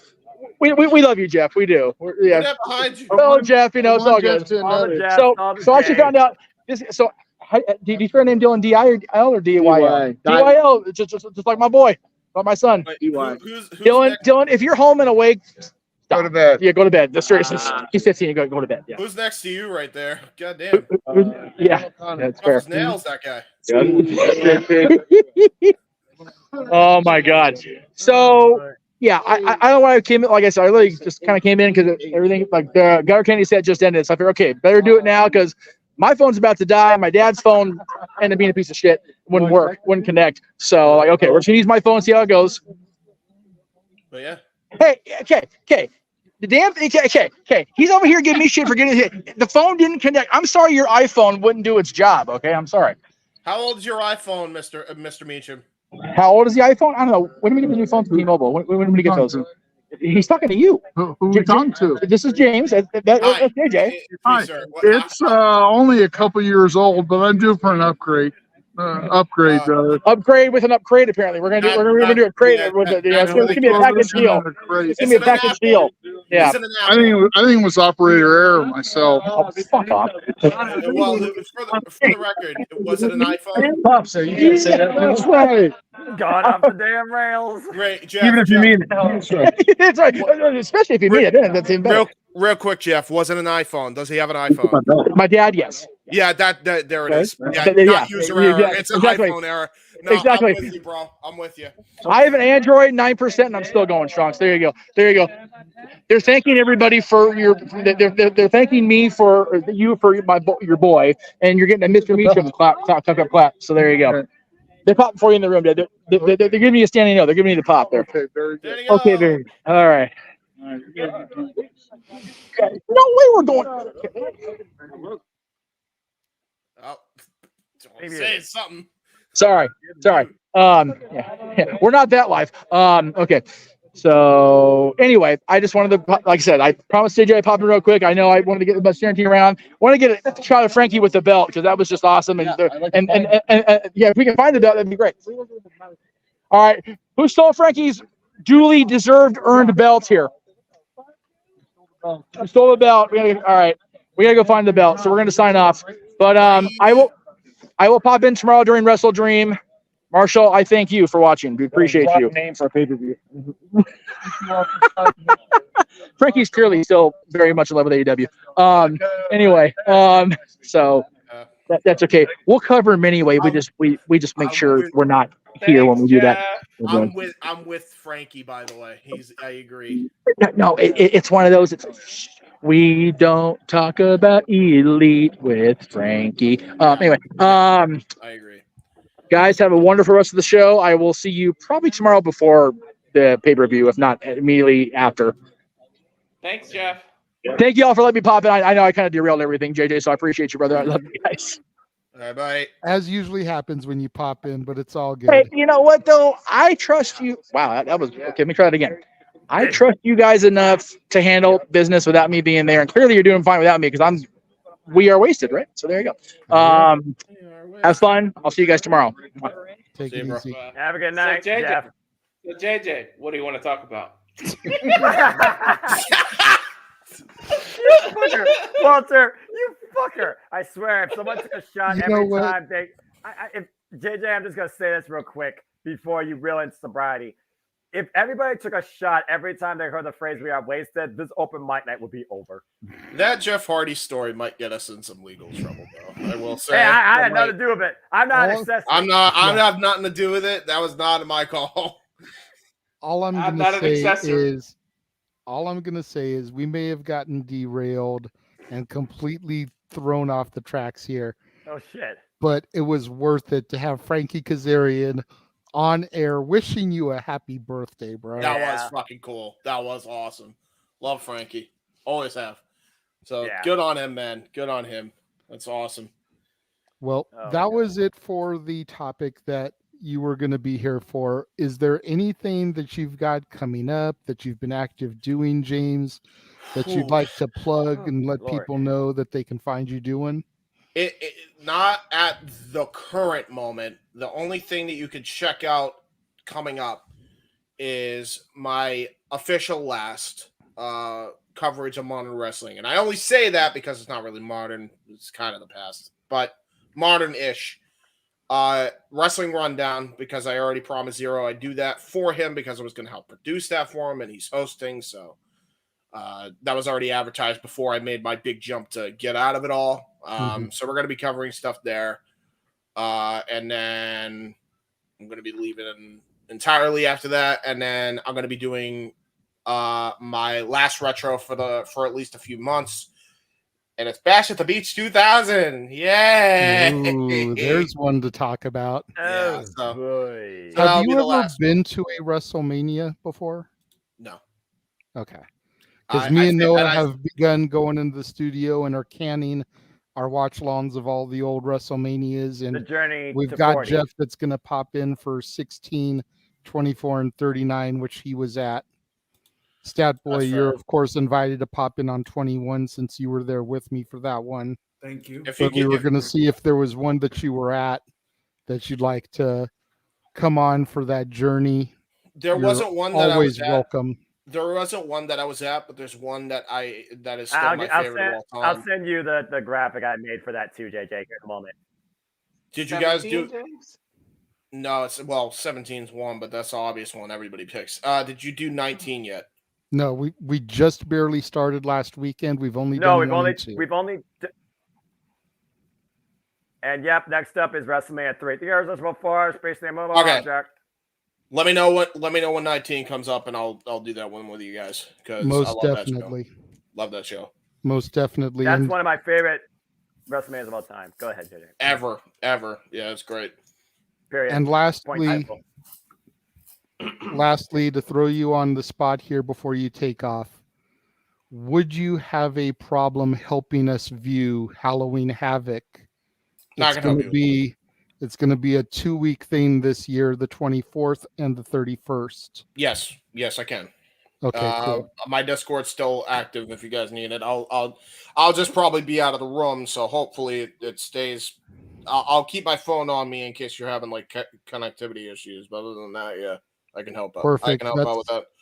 That's all we need is to be able for me to see it at East Coast time when Noah's seeing it. That way we can comment it. Yeah.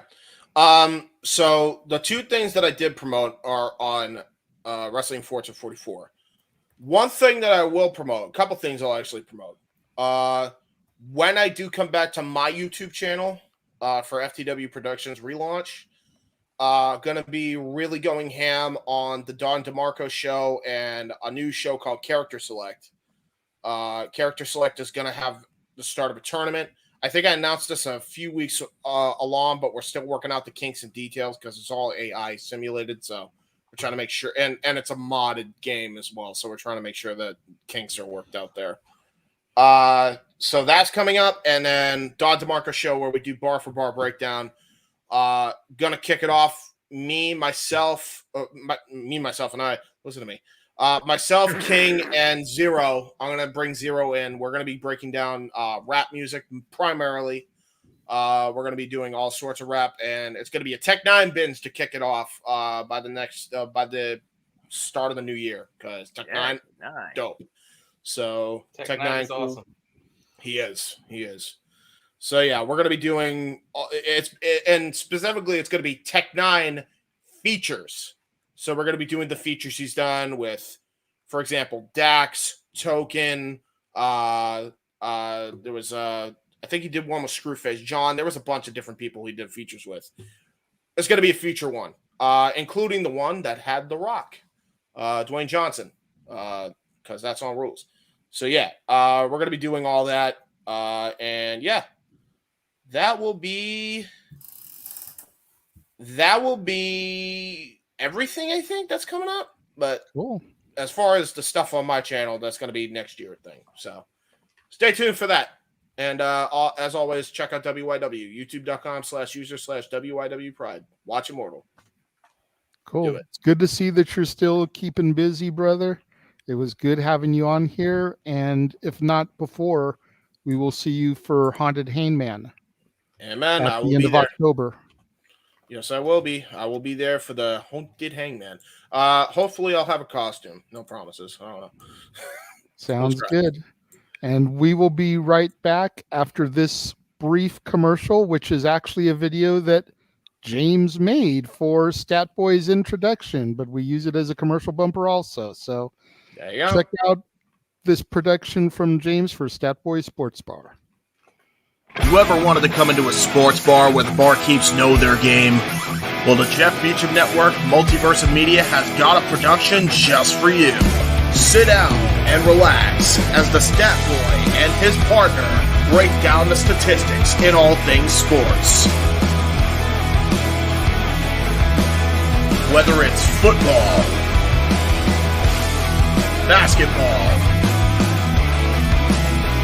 motorsports, baseball, hockey, soccer, professional wrestling, mixed martial arts, boxing, and much, much more. All are welcome. Your barkeeps here keep you up to date and in the know of everything going on in sports, while also having a pleasant conversation about it all. Your host and owner of the bar, Stat Boy Mike.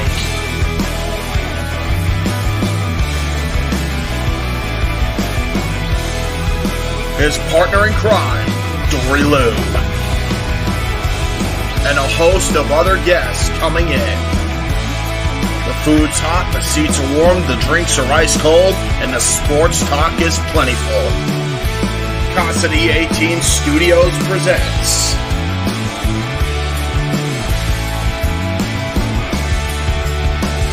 Stat Boy Sports Bar. Take a bar stool and enjoy the show.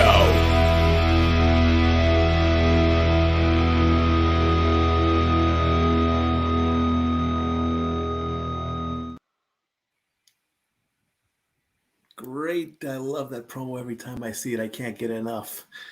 And Jade's, he's on. God bless him. Yes. Moonwell, It was really cool having him back on the show for a little bit tonight.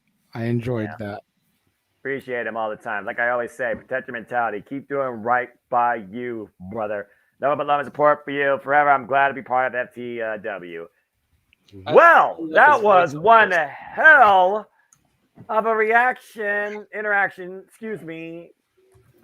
intermission break of sorts as we get back on number 18 here with Open Mic Night. So, JJ, as Walter tried to Cody Rhodes you, what is next to talk about? Well, the next thing to talk about, I don't think is going to be too long of a conversation, or at least I hope it's not after the chaos that was Jeff bombarding the stream. Right. But, when you're the man whose name is on the marquee, you kind of get those privileges. And that was a lot of fun. But go ahead. It was. And the fact that he had Frankie Kazarian with him for even a little bit was awesome. Yeah, that's fucking awesome. So there's been a lot more rumor swirling this week, a lot more news swirling this week about an impending deal between AEW and Max for streaming purposes. There's talk that if this deal goes through, AEW may be bumping their pay-per-views up to 12, one a month. So the $1 million question is what does this mean for AEW? Will the output of product be worth it, considering that they book so many of their shows at the last minute?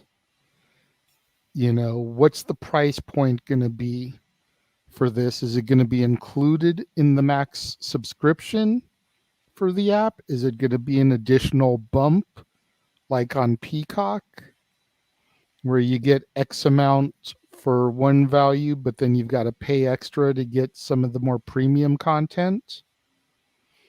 Are the pay-per-views going to be included in that, or are they still going to be through Bleacher Report or whatever, and we're still going to be required to pay $50 a pop for some of this stuff? What are our thoughts for this? Because while I think streaming is the future, and I think that AEW could gain a lot by making this deal with the Max app, I don't know if the output will be justified. Because to Matthew's point, 12 pay-per-views a year, 14 to 20 matches a card, all booked 2 days before the show. That's a little bit extreme, but he's not that far off. Except the 14 to 20 matches every card. The maximum they do is maybe 14. They never go higher than that. Yeah. That's why I said it is a little bit of an extreme, but there's a little bit of a point to be made there. Even 10 matches a card. WWE doesn't usually do more than 10 unless it's WrestleMania. Mm-hmm. They usually stick to the 6 to 8 range. So a dozen matches is still like a lot. And you figure they do buy-in streams also. They do the free-for-all. The 0 hour. Philosophy. Yeah. Yeah. So it's like, if those matches are essentially throwaway matches anyways because they're for free, why aren't they just on Collision? You know what I mean? Like, why aren't they just on Rampage? You don't have to give us an extra 4 matches that you don't even deem worthy enough to put on the pay-per-view just to give people a payday. Mm-hmm. Businessman, not friend.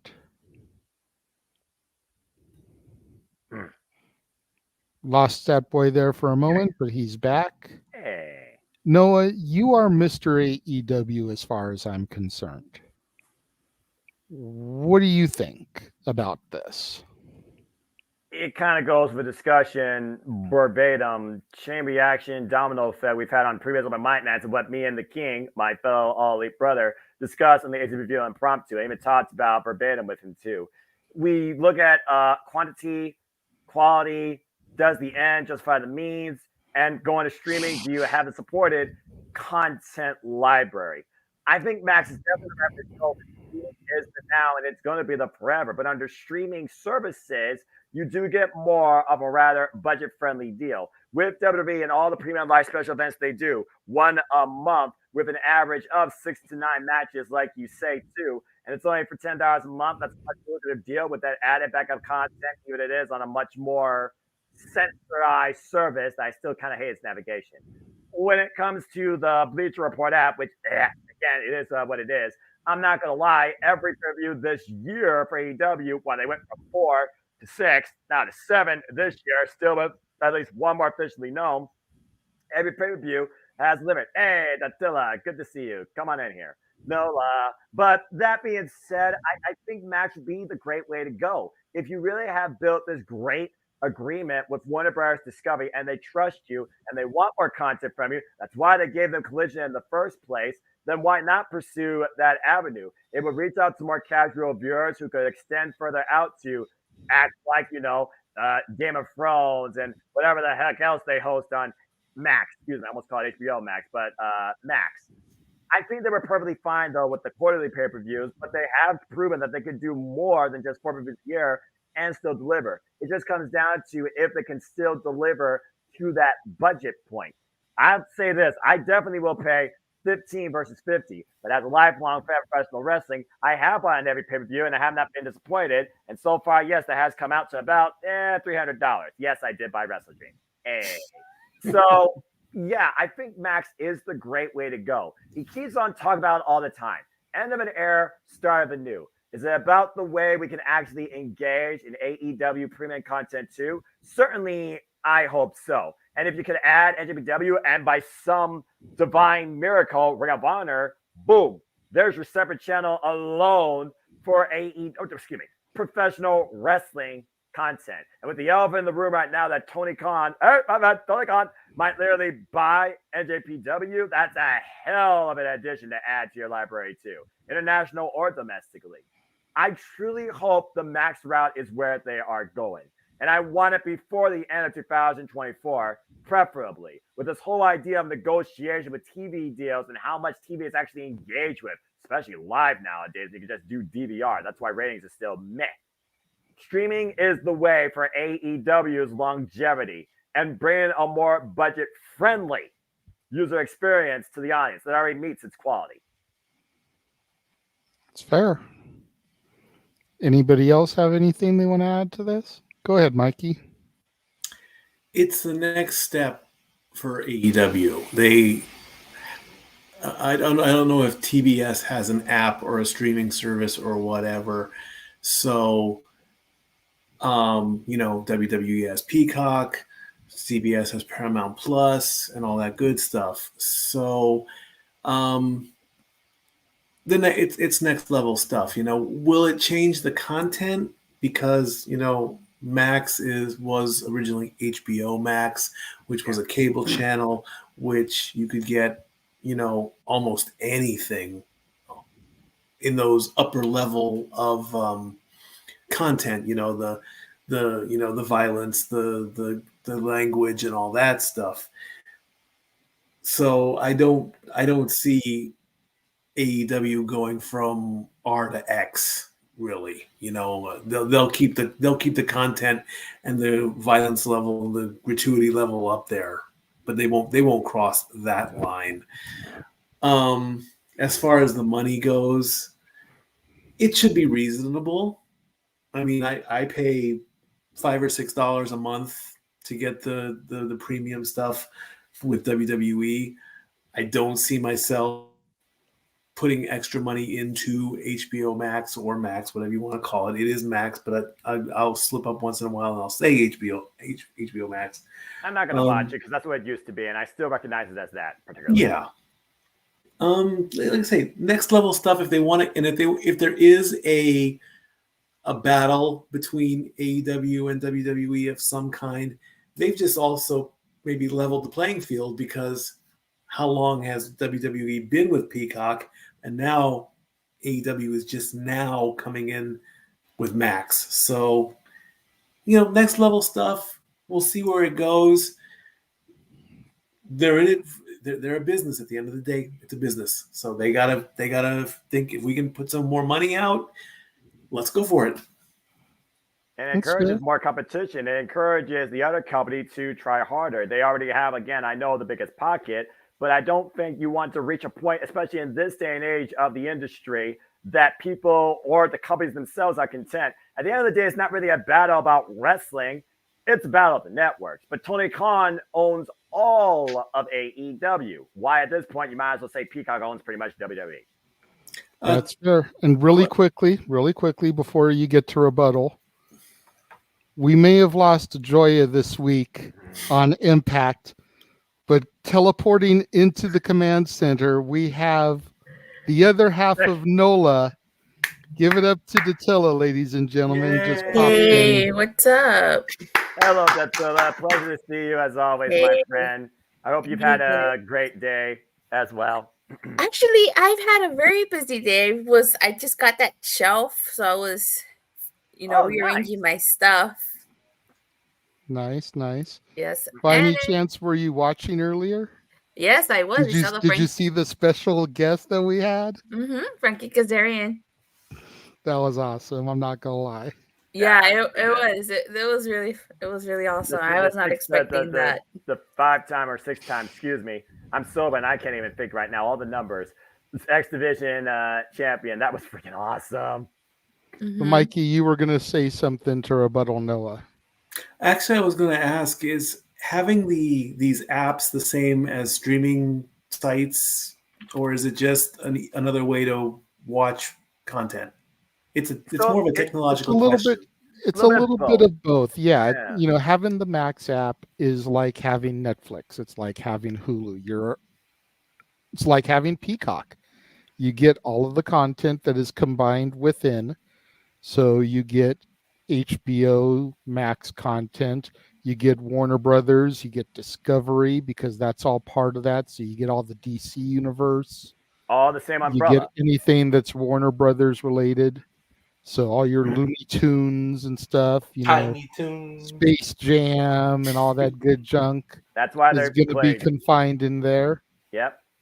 That's why they're playing, JJ, to your point, during the restaurant quality picture and pictures, which heavily tells me that this is an approach that AEW might be doing. Again, folks, 4 years in existence, just saying. Also, I also want to add this. There is a sub-caveat to that, though. There are certain, I'll just say, dedicated channel apps, like Walter alluded to, that only work as a caveat. Some of them literally won't work unless you have cable or satellite. So it really does depend how the app is built by the provider, whether it's Roku, whether it's by Apple TV, or whether it's by some other massive platform that produces a ton of channels for your exclusive streaming. Amazon, for example, etc. Basically any smart TV integration you can think of. Cool. Thank you. You're welcome. Walter, Datilla, anything you'd like to add as far as the potential prospective AEW Max deal? Yeah, I mean, I oh, sorry, you can go first. No, go ahead. You just joined. Go ahead. You haven't spoken yet. I love the fact you both at the same time. Go ahead, Datilla. Well, for one, if that deal does happen, that's another streaming service I have to get. But as long as I'm not paying like $50 a month per pay-per-view, like as long as it's kind of like similar to Peacock, where you get the HBO Max plus you get the sports package, and then all the AEW pay-per-views are included, and I don't have to pay anything extra, I'm okay with it.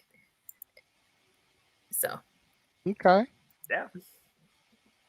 Again, $10 a month versus $50 a quarter might equal out, but here's an inequality for you that doesn't equal out.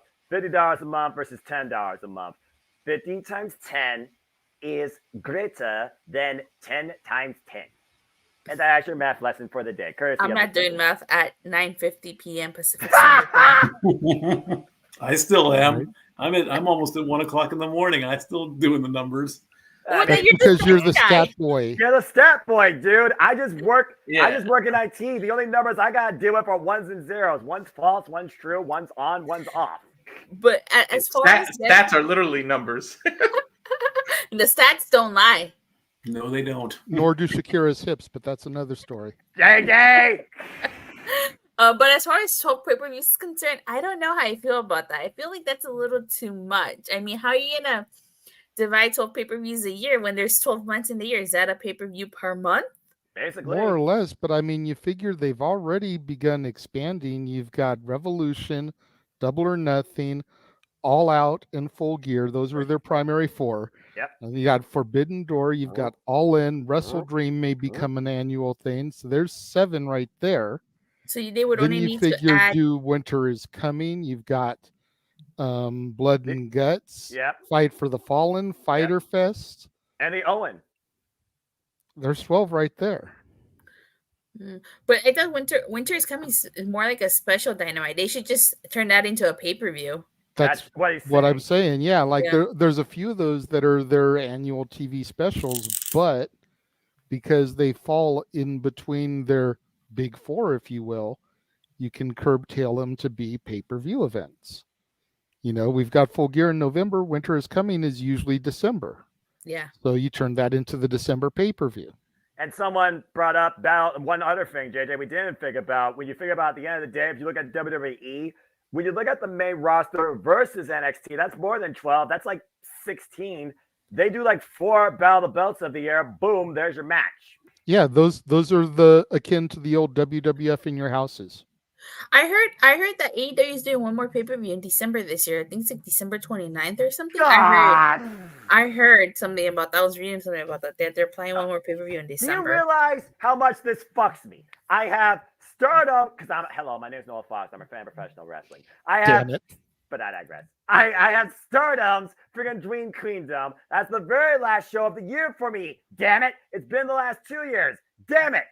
Now that I got to wonder about Crazy Girl Suzuki versus possibly Tem Nakano, but that's a whole different conversation. Hi, Jargo. That being said, then you go on the first week of January, the biggest wrestling event of the year kicks that damn thing off at Wrestle Kingdom in the Tokyo Dome, Wrestle Kingdom 18, and you know AEW is going to have New Year's Smash as a TV special. Also, yes, pro wrestler, but I digress. So, again, unless the Max deal falls through, I don't want to look at my budget sheet at the end of 2023 and realize I spent $500 on AEW and Ring of Honor pay-per-views.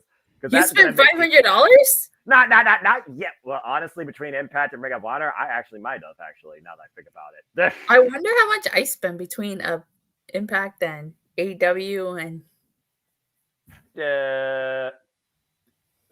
I don't have my budget sheet in front of me, but also that's confidential. I'm not going to share it here on air. I got too many things I manage. So that being said, and no, I don't work for the New York Stock Exchange, and I'm not a banker. All right, not even from Deal or No Deal. But it is crazy thinking about how much money I've spent alone this year on professional wrestling content. That's fair. Yeah. Yeah. Yeah. Here we go. Yeah. Hey, yeah. Chain reaction effect. Yeah. I'm not going to do it because my lady is asleep and I'm not trying to get her to wake up and come at me with a kitchen knife for me doing that. What a wussy. I'll do it. I'll do it because if mine comes after me, it's just entertainment for you guys. That's fair. That's fair. We're gonna be quiet instead of Ahmed the Dead Terrorist saying silence. Oh my God. What a fucking fun night. I'm so glad I did all the things today. I'm so glad you guys are still here plugging along. God bless you guys. Is there anything you would like to add to the topic at hand, sir? Which is what? The Max deal. looming AEW Max deal. I don't know about it. Fill me in. There's just been a lot more talk and rumor as of late as far as them getting a lot closer to the deal. Potentially of going up to 12 pay-per-views a year as a result. Jesus Christ. In order to fill the content on the app and whatnot. So all that tells me is the wrestling world's determined to kill Noah Foster. What's going on there? Jesus Christ! Damn it! Well, now that I'm away from Frankie Kazarian and his wonderful speak about AEW, love that man, but wow. There's no secret he wasn't actually done right by AEW, so it is what it is. We're right there. I really think that it would probably behoove AEW to be on the platform, because with losing Punk, or choosing to get rid of Punk, if we're going to call a spade, I don't know if Collision is going to be sustainable long term, even with focusing more on Bryan. So they have to find a way to recoup what's going to be lost ratings, what's probably going to be lost revenue, long term on that investment. Rampage is a glorified freaking dark taping at this point, if we're being honest.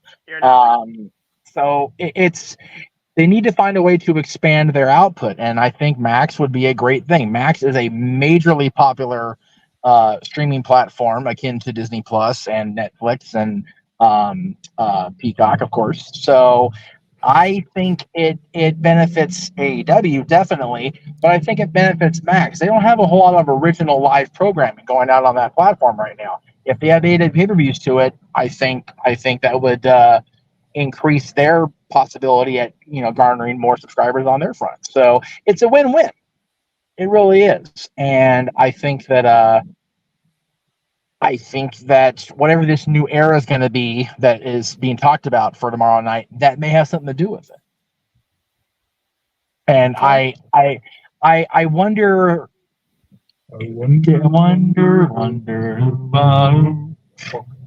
Sorry. No, copyright, damn it. There is okay. We are in the Frank Beachmobile. There's a song for everything going forward. Just so we know in advance, kid.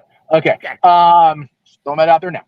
But I can't imagine they'd be touting the new era this much without something substantial behind it, because that's bitten Tony Khan in the ass more than once. We've all talked about it ad nauseum on this show in Pittsburgh.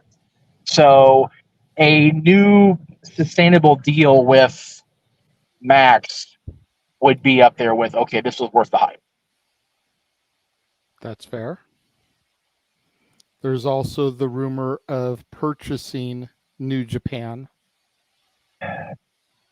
Yeah, that one I'm still not sure about, but only because I don't know what the current financial situation is in New Japan. Like, I didn't even remember that the Inokis didn't own that company still. Obviously Antonio passed away many years ago now, but I didn't know what the situation was. So, I mean, if the money is there for Tony to at least have his hands in the cookie jar, and there's a way to sustain.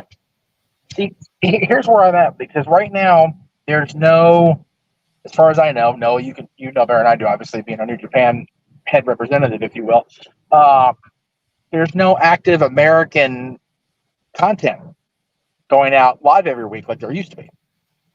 So it's more so on demand, but they are talking about upcoming, U.S. specials. There's the Lone Star Showdown. They're going to do Fighting Spirit Unleashed at Las Vegas. So it sounds like they're trying to kick off more live American content, but there's nothing on a weekly basis. Yeah, and I have to believe that if Tony is going to invest in the company, at the very least, if not outright buy it, there's going to be there could be the way Max gets involved. Because AEW has programming on the Turner networks right now, so they don't need a quote-unquote live show on Max. Ring of Honor has Honor Club. They don't need a live show on Max. New Japan needs a live outlet, especially in North America. Ding, there it is. There could be a lot. You remember, Wrestle Dream was originally advertised as a tribute to Antonio Inoki, and there was even a cross-promotion with the New Japan logo on there.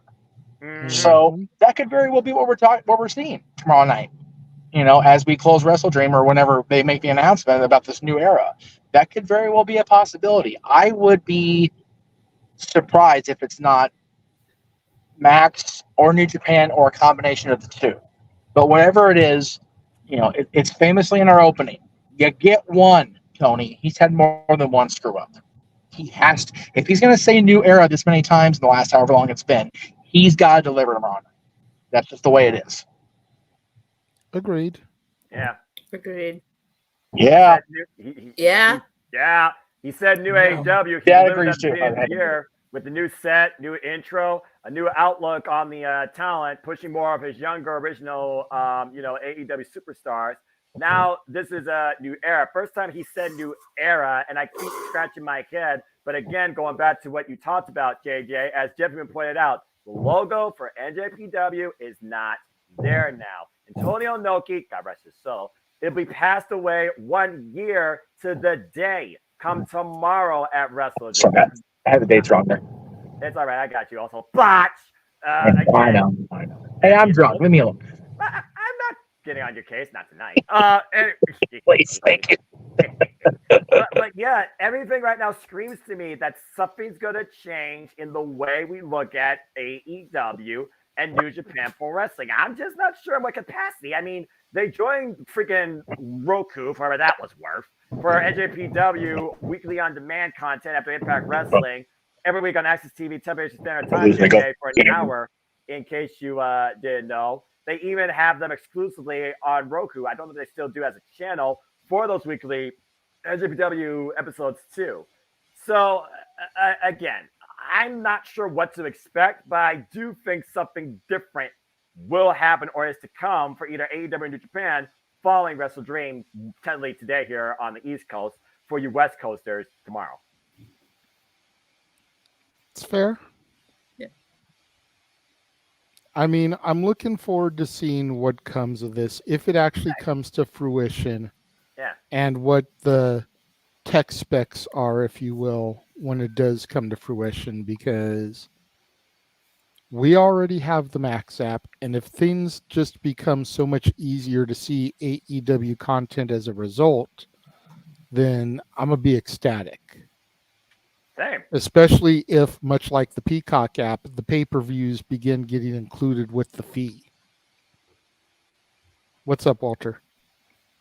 Yeah, I agree. At the end of the day, WWE used it as a tagline, but it's right. Wrestling's a business, and you have to do what's best for business. So if this makes financial business sense, Tony's got to do what he's got to do to run his company. At the end of the day, he's running a company. So whatever you're going to do, but I believe in quality over quantity. So if you're going to give me 12 pay-per-views, but 9 out of the 12 are shit, then I'd rather have the 4 awesome ones that you do now that are worth the $50 you want to charge. But if you want to give as part included in Max, we give WWE a little leeway and we let them get away with some of their booking shit that they do because it's included in Peacock. So AEW will now can get away and slide with some stuff if they're going to book a little bit of pay-per-view bad, but the price is included. So that's all I ask for, is just give me some good quality and you can do it the way you want. That's fair also. You know, I definitely feel like there'll be a little bit less of a standard to try to live up to, a bar, if some of this stuff is included in the price point. Mm-hmm. Not that AEW usually has a hard time delivering, because as me and you have talked about numerous times, Noah, they usually hit on all cylinders. Besides, as badly booked as sometimes they can be, as last minute booked as they sometimes can be, they still tend to deliver when needed. JJ, I'll tell you this much, JJ. I have looked at every pay-per-view in the history of AEW and the New Ring of Honor, besides the wet ending that went over like a fart at church with the sparklers worse than Gilbert's entrance at AEW Revolution. I said what I said. AEW Revolution 2021.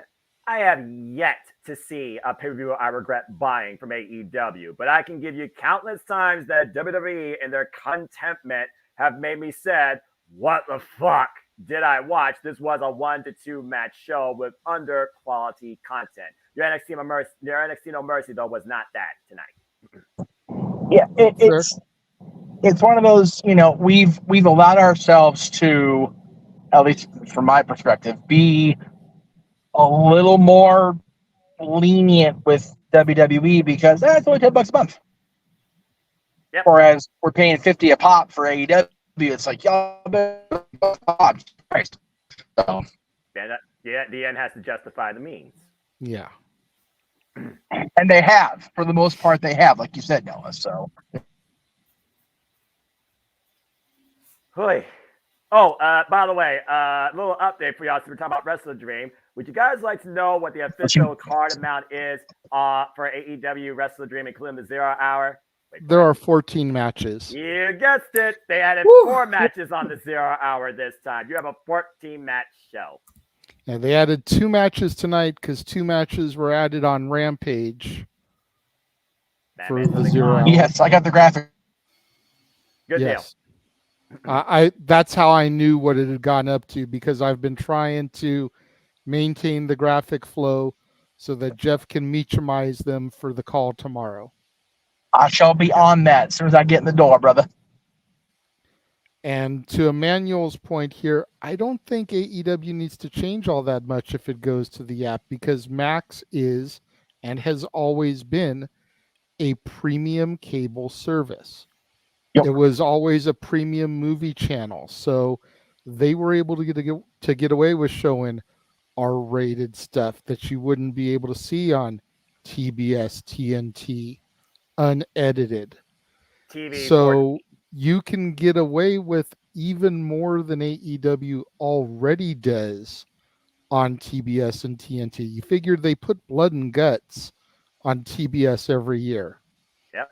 On TNT every year, whichever one. But they can still do that on the app, and it can be even bloodier. Yes. The language can go up more. They've already been pretty liberal with what they'll allow people to say, but there will be no censoring if it goes to the Max app. There's really no further to go. You already pretty much have a raunchy product. So I mean, I think the biggest thing is you'd be able to start getting away with more F-bombs. Well, again, there's a point in time when that actually has meaning in a wrestling promo. Let's not overkill the term, make it like, oh, I expect this to be said. It almost is like an expectation of Jon Moxley bleeding 9 out of 10 matches. Jon Moxley get well soon. Again, am I wrong? It's like when WWE uses bitch. It's the same thing. Let's be honest. The only time bitch match is when it's said is by Io Sky when she says it in Japanese. And we're going to be hearing the word bitch a lot more, I'm sure, coming up in WWE. And we'll get to that in the main event. Yeah, we will. Yeah. Yeah. That's a whole different form of hype up there. And he's 100%, to take the word from Jeff, accurate. Either way, to put a bow on this, Max is the right approach to evolve the business and further elevate the AEW product. I hope it happens. There we go. All right, so before we transition to the next topic, I'm going to run one of our quick 40-second bumpers and show you guys everybody in the multiverse, the friends of the multiverse, and how you can follow them. The multiverse. That's you guys.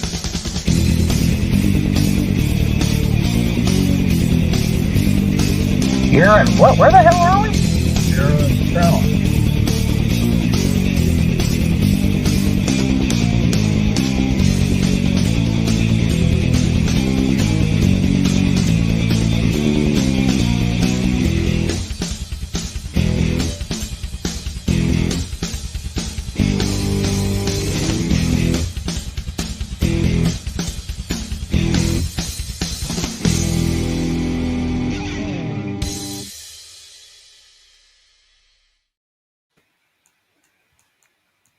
So That's there Chris we provides have until now and forever. We are the multiverse bunch. Multiverse bunch. Here's the story. Not copyright. Not copyright.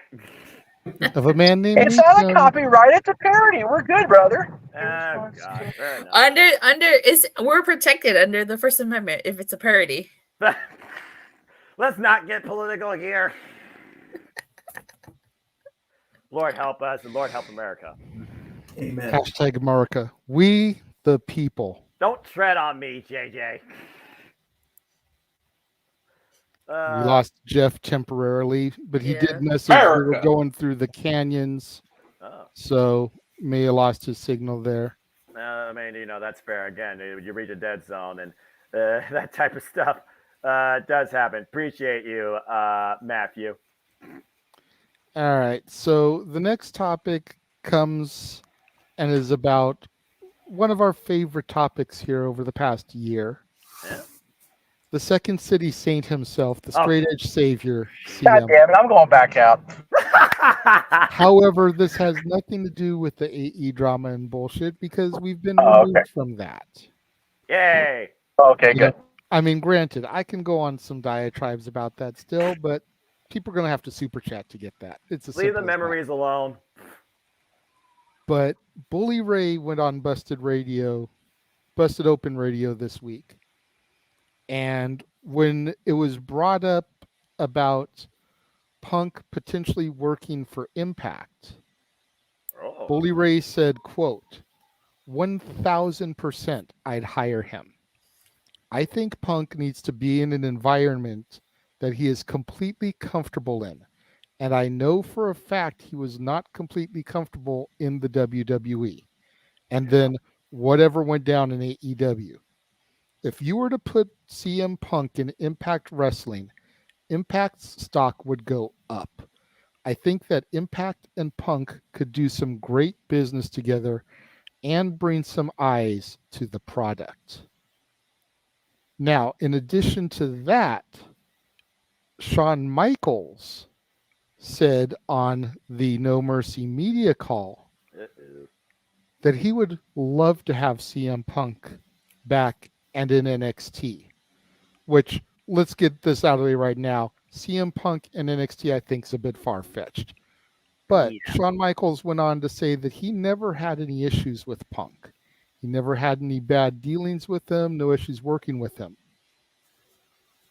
While we gloss over and think of Punk as being too good for the NXT product, could that be the type of thing that would really work to his advantage? Because he seemed like he really wanted to try to showcase and mentor the young kids that weren't really getting the push in AEW and bring them to Collision to be featured.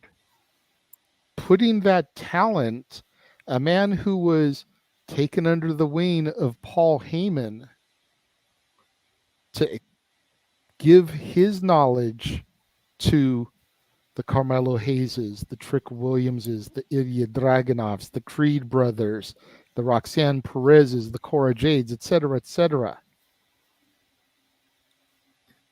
Could that be just what CM Punk needs? Because he's not on the major stage.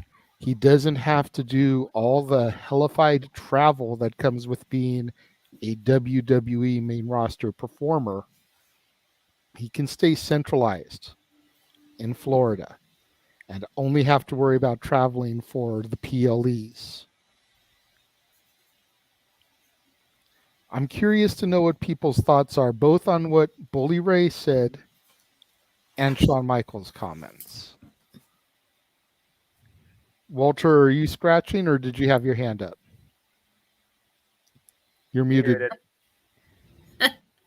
Bot. You're muted. I did have my hand up, but Stat Boy beat me. So because I saw you start scratching your nose or whatever first, so that's why I was asking. I saw that before his hand went up. So that's why I was Stat asking Boy beat if me you were though. raised. So. Okay, if Stat Boy beat you, then go ahead, Stat Boy. Then we'll go to Walter next. Impact and Punk is like I think it's the last option. I mean, I don't know if this is going to be like a bidding war. You know, if you want to bring Punk back into the, heaven forbid, bring him back to WWE, maybe give him his shot. Maybe put him in NXT and see what happens. And if it starts to work, you know, look at I want to use Braun Breaker as an example. I am almost waiting to have Braun Breaker jump into the main roster. How long has he been down there in NXT? Years. It's been at least, I'm guessing, 2 to 3 years, and he's established himself, and he's ready to make that jump. If you want Punk back in WWE, let him go in NXT. Impact, though, is the only place left. So if Bully Ray is saying that, he wants to hire him if he was running Impact, that's maybe the business side of it. Would I have loved to see CM Punk in Impact /TNA years ago? Sure. Why not? Well, he was. If I don't think I'd stopped watching by that point when he was there. He was there in their first year, but or I guess I either wasn't paying attention or I've forgotten. Yeah, I'd forgotten now? Probably. He was there in the early goings. He was part of Raven's Gathering. See, yeah, that's probably gone. Along with Alexis LeRae, who went on to become Mickie James. Exactly. Yeah, that's all just clouded right now. So I don't really think I can see him now in Impact because I don't know what Impact has been doing. Really, I've been trying to keep up, but it's just like I'm just going to sit there and deer in headlights. So if you want to bring him back, let him go down to NXT and see what he can do there. And then, but I think that's kind of Bully's. I think that's kind of Bully's point, though, Mikey, is that by bringing him to Impact, more people will watch. Just like more people tuned into AEW when he debuted. Just like AEW drew their first $1 million house with him on the show as the main event. Not that Impact hasn't drawn that before, because they've been around for 21 years, 22 years. They've drawn those type of houses. It's been a minute, but they've done it. Yeah. But CM Punk being there, I think Impact has, and I know Noah, you can co-sign on this, and Datella, if she hears this, can probably co-sign on this as well. Impact is probably the best balance of, and forgive the terminology I'm going to use, but up-and-coming stars and retirement home. It's true. Yeah, you've got your guys like your Heaths, your Rhinos, your Bully Rays, your PCOs. Freaking Pierre Carl Ouellette is a fucking thing still in 2023. You've got these guys there. And even to a certain extent, your Sabins, your Shelleys, your Kazarians, Kazarian admittedly been in the game. How many years did he say, Jeff? 25, 27 years? 25, he said, yeah. Yeah. He just passed 25 in the business. This year, I think, was 20 in and out of Impact because he debuted in Impact in 2003. Right. I'm going to the house. I'll be back shortly, guys. Okay, so 25 years in the business, that's a long time. Yeah. And then you've got your up-and-comers. Even some of these guys who have established a name, so please don't get offended if I list them in the up-and-comers, but the guys that haven't really gotten the WWE rub, if you will. Your Josh Alexanders, you've got your Joe Hendrys, you've got your Steve Macklins, you've got your Deonna Purrazzos. Long may she reign. You've got your Jordan Graces.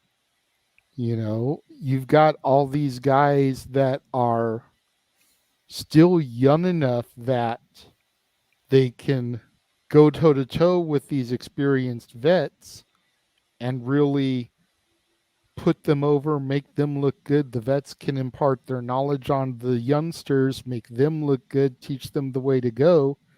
Again, going back to that mentorship role, Punk in this company could be big for them. It could bring a lot of eyes to the product. And both WWE and Impact have shows coming up in Chicago. Bound for Glory will be there on the 21st of October. And then Survivor Series will be there in November. Yeah. Okay. Cool. Go ahead, Walter. All right. Now, people can say what they want about TNA, Impact. You can talk all the shit you want. But in terms of the wrestling business, Impact is the little engine that could, man. You can talk all the shit you want. They're the roaches of the wrestling world. They just, nothing's killing these people. So if you gotta get Punk in there, why the hell not? And pardon the pun, but he makes an immediate impact if you sign him. And pardon the cheap pun, but you're gonna bring people. They might even increase the YouTube price behind signing him. Like I almost guarantee it.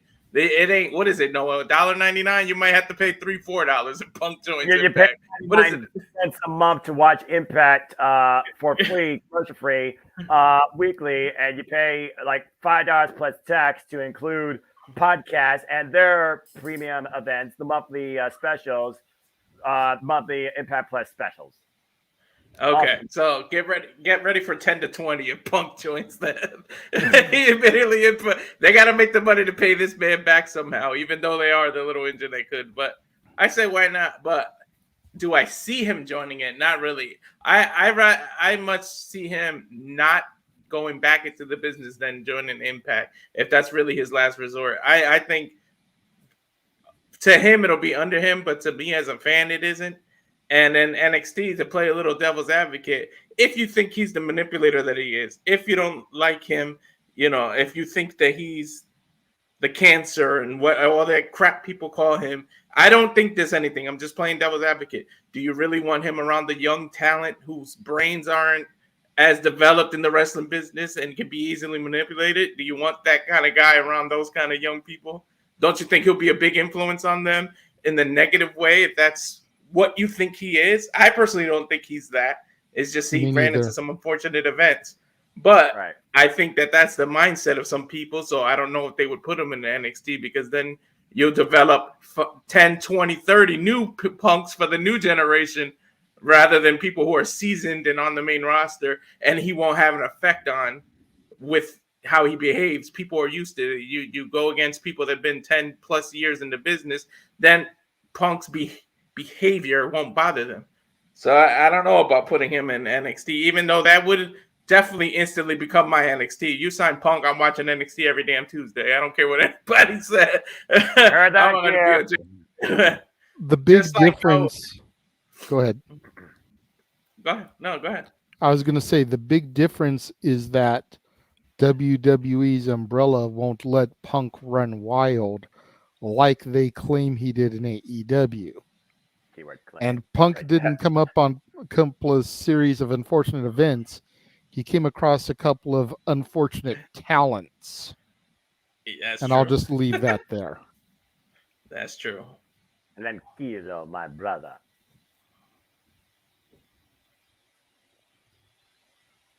What about Noah? you, Noah? I was just waiting. So let's look at this. First off, if y'all weren't aware, when Trinity made her impact, there was one, not only Mercedes Moné, there was also Chicago's own, as they were in Chicago at Sierra Stadium. Funny enough, that's where Bound for Glory is. CM Punk. CM Punk's one of those guys that, yes, at the end of the day in this industry, if you're not looking out for yourself, what are you fracking doing? All right. At the end of the day, he even says it. When he came back, he's here for the younger people, but he also is here for himself. We've heard it though multiple times. He can't be a pariah. He can't be an instigator. Can he be a problem causer or a problem solver? Could he care too much or not enough? That's a whole nother thing. So as far as CM Punk being part of a locker room environment with younger talent, no matter if they are literally day zero or just starting up, I don't think that necessarily would be the issue. I think it depends on how CM Punk perceives the environment they are in too. Truth be told, I think Impact Wrestling right now is one of the most, not the most stable environment in the Western front of this industry, men and women wise, with the balance of veterans, maybe veterans beyond their prime, and other people that become locker room leaders, like Deanna Purrazzo for the Knockouts, for example. Long may she reign. I think CM Punk going to Impact Wrestling would be a cool idea, but you did bring up the point of budgeting. When Willie Mack's contract was going to go up to, I think, 6 figures, they were like, can't afford it. Bye, see ya. What do you think CM Punk's starting price is going to be on just a maybe appearance-based occasion? Impact Wrestling is in a bright spot. They have pretty good marketing, but they still are the little engine that is still going. They don't have that scope, and I know they don't have that large of a revenue stream to the scale of AEW and WWE. Let's call it what it is. So I do think the more realistic possibility, if they could afford one appearance, yeah, that'd be cool. But I could see him going to NXT. I mean, heck, in Ring of Honor, he was a locker room leader that tried to bring up many other talents and put that company on his back. He previously was brought into the WWE umbrella as part of the backstage crew, where he talked about to a degree and even talked about with some of the WWE talent. And it seems more often in this day and age, CM Punk seems to be more on a mutually agreeable, respectable, welcoming ground with WWE. Hard to believe. But it's also one of those things, again, when he said he first came back. Being sick was because I was staying where I was that got me sick in the first place. And I don't think it was bound by company. I think it was literally the industry. It's one of those things where it's like chasing something. Are you chasing something that's only going to hurt you versus benefit you or make you more prosperous? Does CM Punk equal business? Yes, absolutely, 100%. He's the culture personality. He shows up, they change the culture. It's as simple as that. He can go wherever he wishes, but is he needed right now for this industry is the better question. I don't think so. Unless you're trying to get a big bump, and seriously, WWE do they need a bump? They just friggin' merged with the UFC. They're basically untouchable at this point. Okay? It's just another one of those things like, don't rate that this. Blah, blah, blah. Branding. Not by Cinnamon Toast Crunch. Something else. Maybe Frosted Flakes. That being said, Impact Wrestling. Gotta go there, JJ. And you know they're going to do it again. That being said, I don't think Impact needs CM Punk. Would it be good for viewership? Yes. I mean, look at the freaking main Knockouts focus. It's Mickey James and Trinity for the Knockouts World Championship. 2 former WWE superstars, and technically Mickey James is one of the, I would say, later generation TNA originals. You even said yourself, JJ, she was part of the Calling, Raven's flock. CM Punk doesn't have necessarily a strong background in Impact Wrestling or TNA, but it would be cool to see him. I think if nothing else, you just tease the idea that he supports Impact Wrestling, show him in the audience. But honestly, why he'd be good for business, can Impact afford him? Does CM Punk need WWE? Does WWE need CM Punk? I think the answer to all those questions is no. So let CM Punk do his own thing. Call MMA, mixed martial arts, stay out of the octagon, though. Okay. The Tiller? So as far as CM Punk going to Impact, I actually think that would be a really good idea. Mainly because I feel like Impact needs that star power to be able to get them on a good network. Because I don't have access TV. Mainly because I refuse to upgrade my cable package. I'm not upgrading my cable package just for one channel. I love the fact she always goes to that go-to, and it's so damn accurate. It is. That's something to seriously consider. If it wasn't for Impact Insiders, I would not be able to watch Impact at all. Because there's other avenues. You just gotta navigate bots of a certain breed, but not that I'm trying to endorse that. Yeah, I know And there's then other you wouldn't avenues. believe in Joe Hendry. Yeah, I know. How would I believe in Joe Henry? We always will believe in Joe Hendry. Appears. I believe in Joe Joe Hendry. Hendry. Joe Hendry for champion. Fucking hell, the piece Champion. of fire briefcase. Destroy Joya. Now you got me. Champion. JJ. Thanks a lot. Okay, I'm okay. I'm okay. Yuya will be champion someday. Yes, Ouya will be champion. Joya. That was so damn good. Yeah. I'm so mad. Anyway, sorry. Well, he went back to Japan, so at least you could see him in Japan. Yeah, maybe he'll join Just 4 guys, turn it back to Just 5 guys. That's a different conversation for another day. Again, we talk about, though, marketing. I don't know how far marketing goes under FM Entertainment for Impact Wrestling outside their comfort zone on YouTube and on Access TV. And then, like, bringing CM Punk to Impact, you'll also be able to book a better venue than the ones that they normally book. Because it has that bigger appeal. For all you know, you might see Impact Wrestling inside the United States. I know we're talking about oversaturated markets, but that probably be the first go-to building that CM Punk would probably encourage Impact Wrestling to use, and that literally could break the internet. And here's another thing. I was going to throw this out there. If you think CM Punk were to go to Impact, would Fox have their eyes on that? Maybe. I mean, yes, I know Anthem owns AXS, but it wouldn't hurt to be able to maybe see if they could go to a more accessible channel. They're dropping SmackDown, so exactly. And then not only that, but like with CM Punk to Impact, another thing, everyone's always raving about the Impact locker room, how how united they are. So with Impact only filming once a month, twice a month, maybe. And fair, CM Punk wouldn't have to travel that much, and he wouldn't be like in the locker room 7 days of the week. So that's another upside. Yeah. So I wouldn't mind CM Punk coming to Impact. I think CM Punk going to Impact would help Impact a lot. I agree. It comes down to one thing though for Impact: can they afford him? Because CM Punk at the end of the day is going to be in it for this. Well, but you can also think about some things in the fact that Punk has probably made enough money in the business that he doesn't need a super huge payout. So maybe you take a smaller, for lack of a better term, monthly salary, but you work out a deal where you get a bigger portion of the merch sales. Because Punk's going to sell merch like crazy. Yeah. Oh, yeah. Yeah, at the end of the day, it's CM Punk maybe if you pay him a smaller hourly wage, and you give him a bigger cut of the merch sales, kind of like a waitress. You figure waiters, you hear about how they get like $3 and some change an hour. Yeah. They make their living off their tips. Yep. So you give Punk a similar type of salary, smaller wage there, but he gets 75% of his merch sales instead of maybe 10%. Buys. And that allows it to offset some to where it doesn't come out of Impact's wallet so much. Yeah, I guess that again comes down to CM Punk's motivation to come back or stay in this industry, and how far he's willing to go with Scott D'Amore and Evan. Because remember, Scott D'Amore is the president of this company now, JJ. Mm-hmm. He literally is the guy. Mm-hmm. How far CM Punk Phil Brooks is willing to negotiate.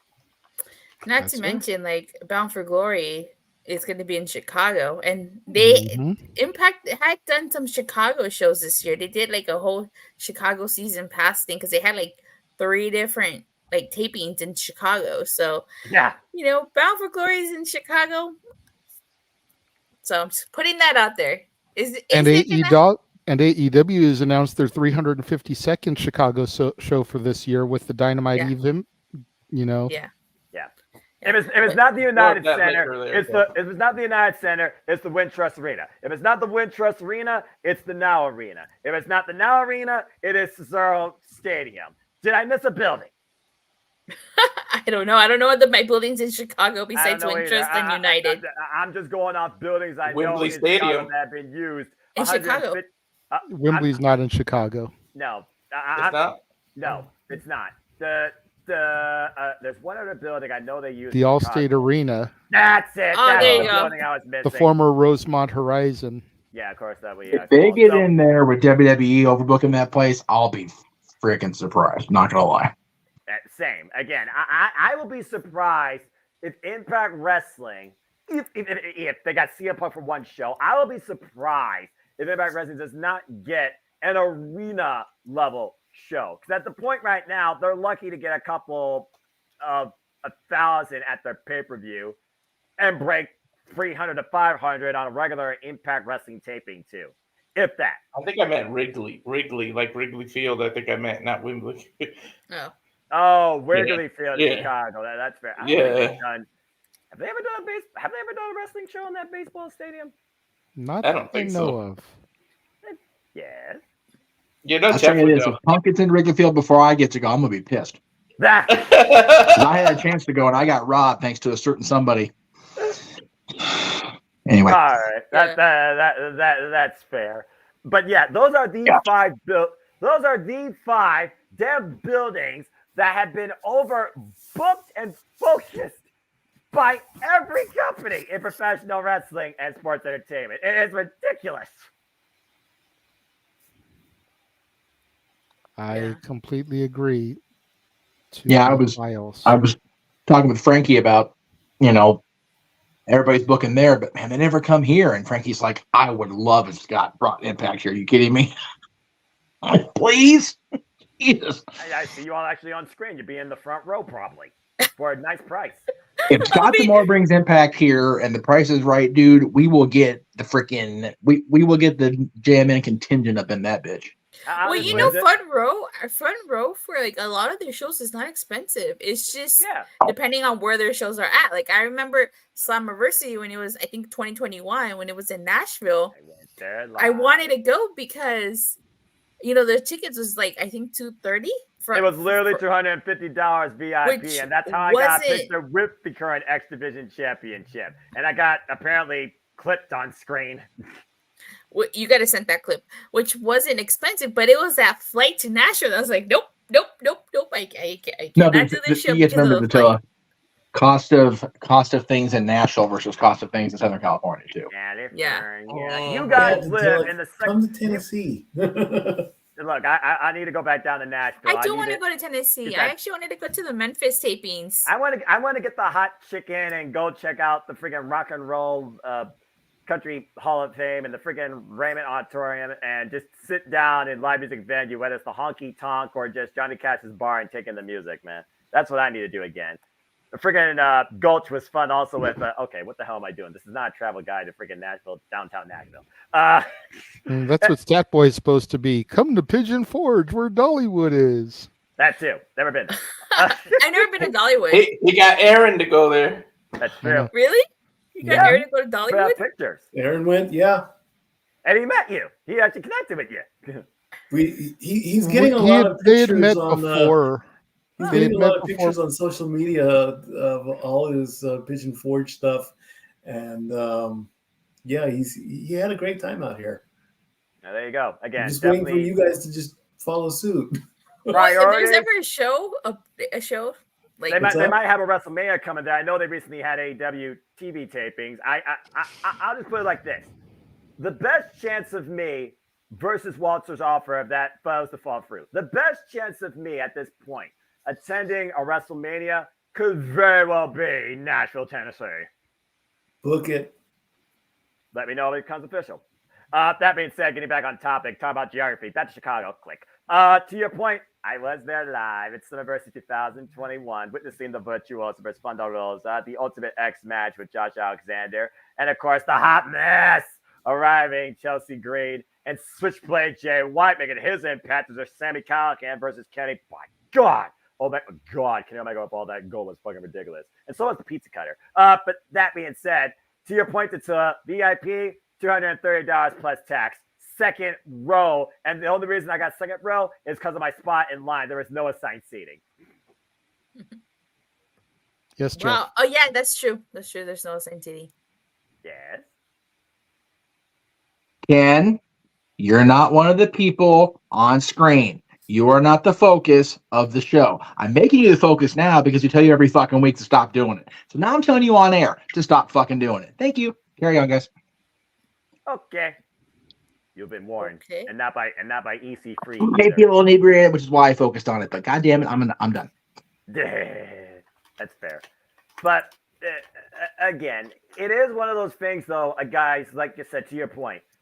5 dedicated buildings professional wrestling in Chicago. But the highest level that we've seen Impact Wrestling get, even in this great day and era, would have one of the strongest locker rooms possible on all fronts, with two incredible leaders in Anthony Corelli and Gail Kim, and Scott D'Amore leading the company. They're lucky to get 500 people, and that's not even pay-per-view. Pay-per-view, they're lucky to get maybe a couple thousand at that too. I don't think even Sizzler Stadium has, 3,000 capacity for Impact Wrestling? I know they basically sold that out, but still. The aspect of CM Punk being a part of Impact would be huge, but it comes down if he's willing to negotiate, and he's more so there to help them versus showcase himself. There we go. Yeah. really quickly before we go to another quick break to move into the next topic. Big G with a $2 super chat. Thank you, Big G. Said he should be back next week for open mic night. Well, we definitely welcome you because we love having our extended family in and on the show. Plus, we don't know if Jeff is going to be available next week. His schedules fluctuates more than the flux capacitor does. That says a lot. I understand that reference. Yeah, I'm not I got that sure reference. about.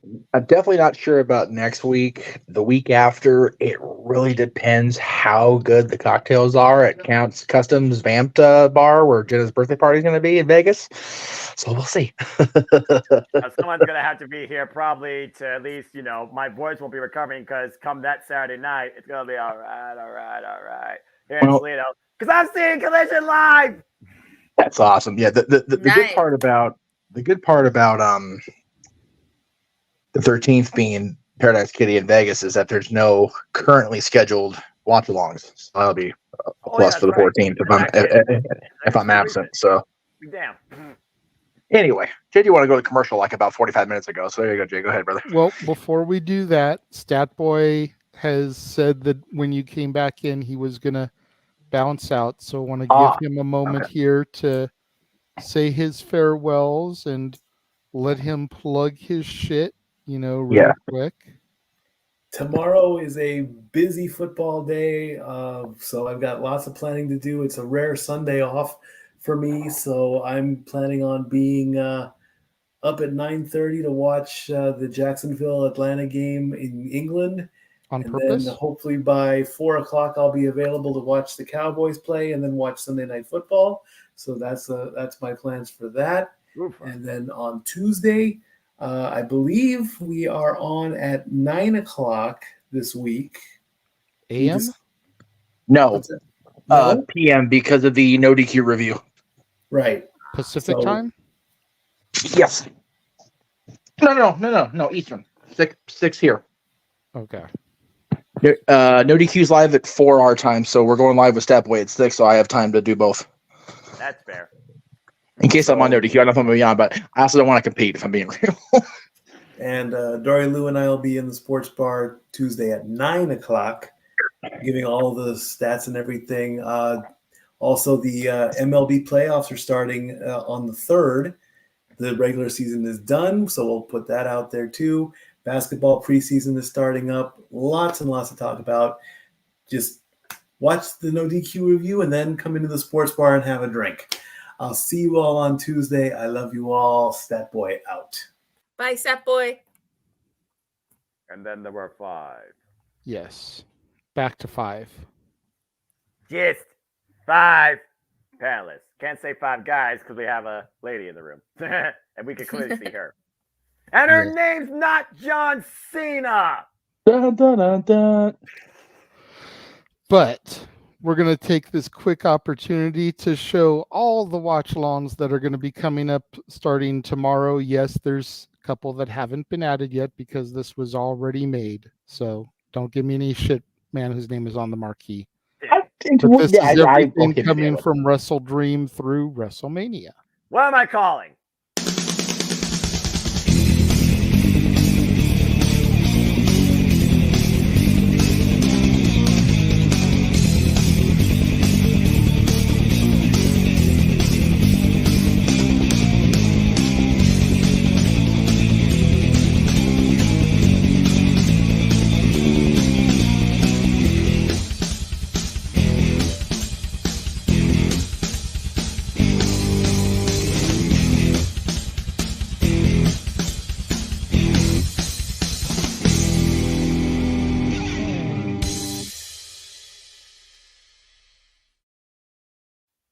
All the wrestling, all the professional wrestling, and sports entertainment. Remind me or somebody, if I'm not here tomorrow, find a way to get the green room on your screen and screen record it. I know, because Noah's reactions are so priceless. I know. So good. He'll be happy for AEW. He'll think about WWE. He'll fucking pop like hell for Wrestle Kingdom, which I'm here for, by the way. Oh yeah, No, you're good. Go ahead. I was to say that Wrestle Kingdom logo reminds me something out of Super Sentai. I mean, to be fair, Power Rangers started out, and as you know, Godzilla. So I mean, you know. Yeah. I what do you call it?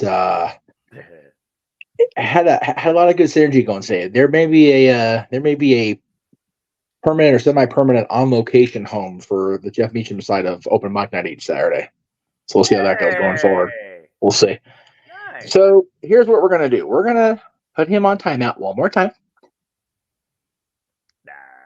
Right. And then we're gonna leave that where it is, because I'm not gonna deal with it as fucked up as I am right now. I'm just gonna not deal with it. Wait, who did we time out? Ken. We timed out Mr. Ken. If we're gonna throw him out there other than the bus, that's fine. 2, 3 strikes, you're out. All right. Well, he's on like 25 at this point, if we're being honest. But in case I don't get to do it later, because I don't know how many shows we've got tonight. But thank you to everybody at Lucky Luke's. Thank you to everybody at the Pasadena Convention Center for the Halloween part of the day. Thank you to Gutter Candy, who let me see if I can do this without making a mess, which will probably not be a thing, but we'll see.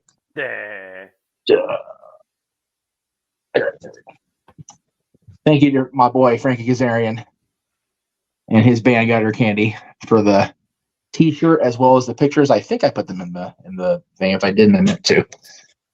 You did. I think that's why I had to delete some other stuff to upload the photo I just did, because you added stuff to the room. Yeah, you maxed out at the 100 and you had to delete something. We may need to go through and start getting some of this shit cleared out of here. Good to know.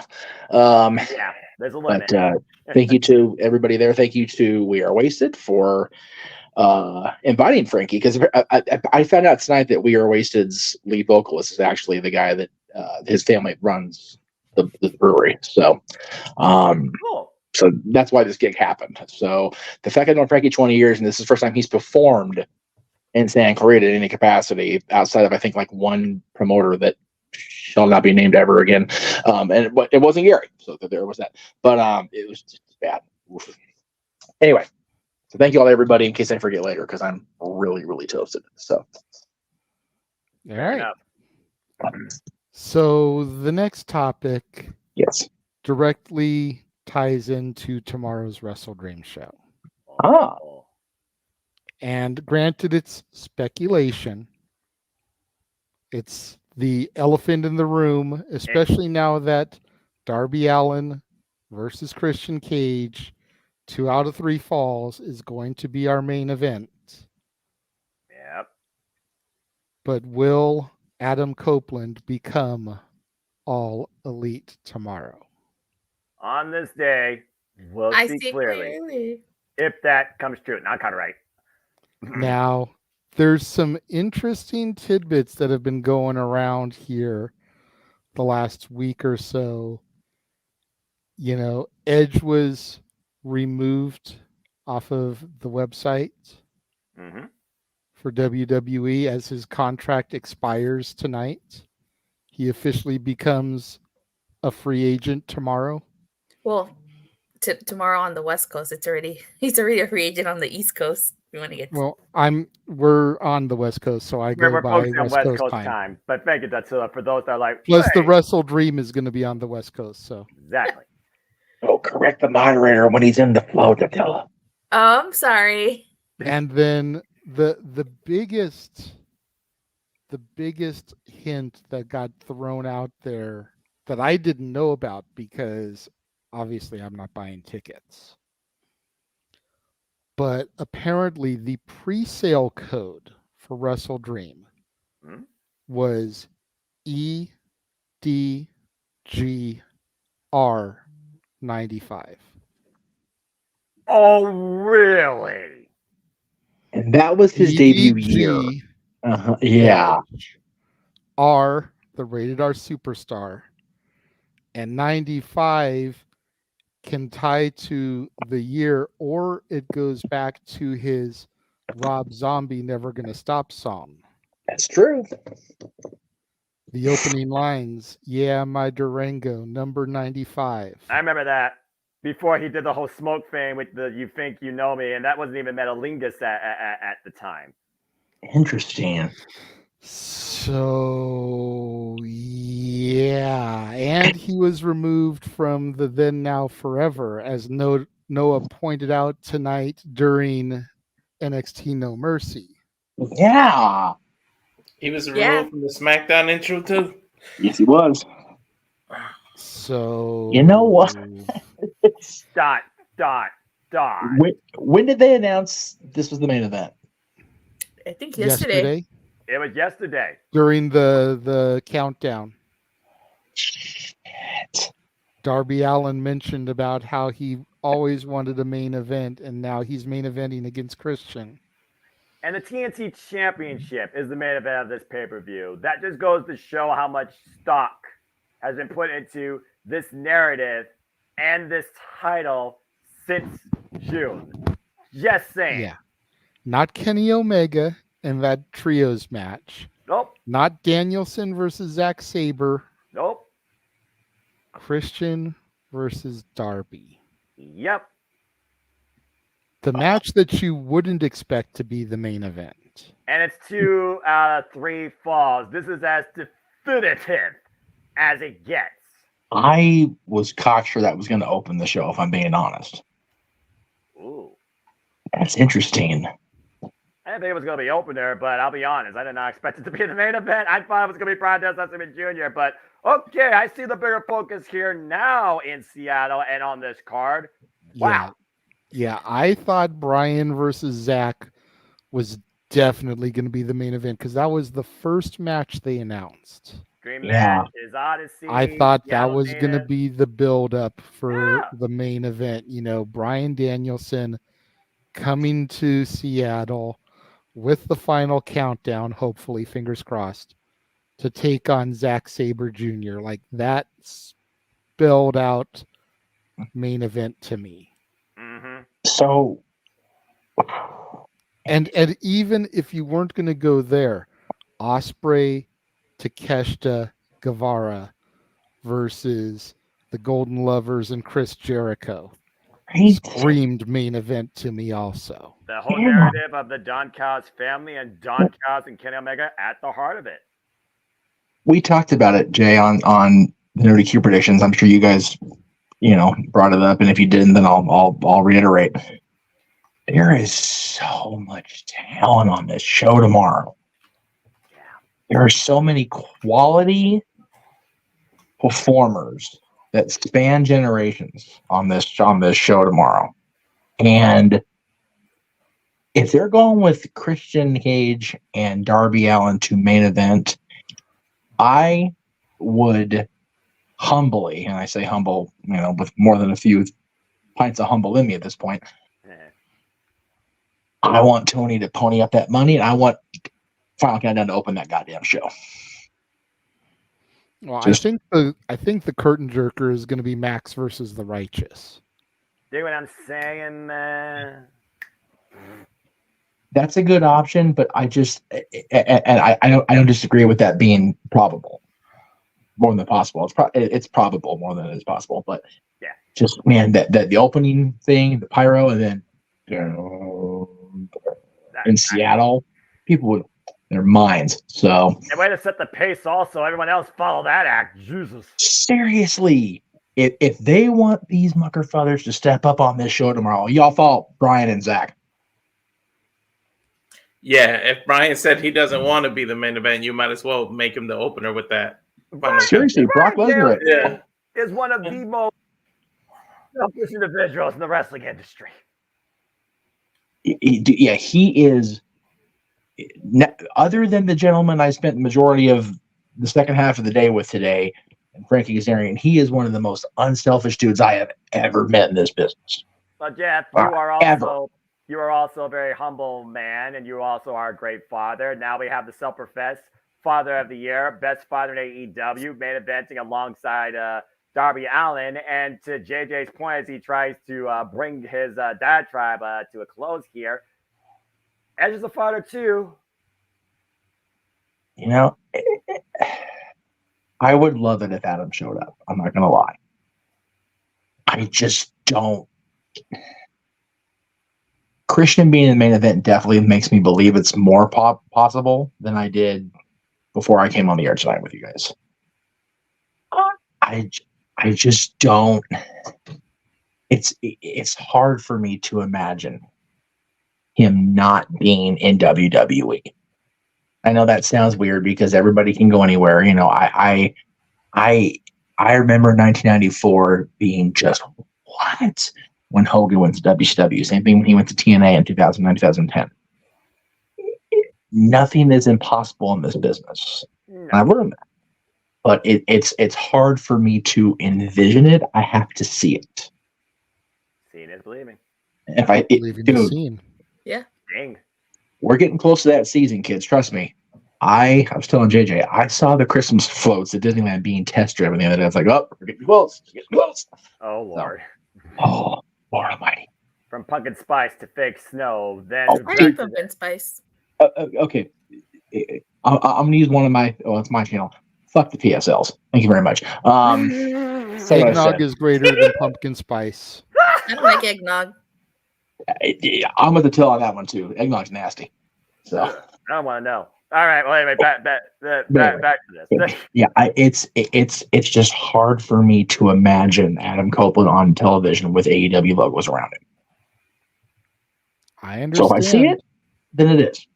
I understand. I believed that Edge would be a lifer too. Me too.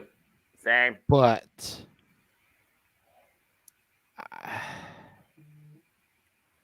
I think he wants one last run with Christian. I do too. I think that's the key there. In WWE, when they brought Christian out for that Rumble and they embraced and they had their moment, they decided not to do another ENC run.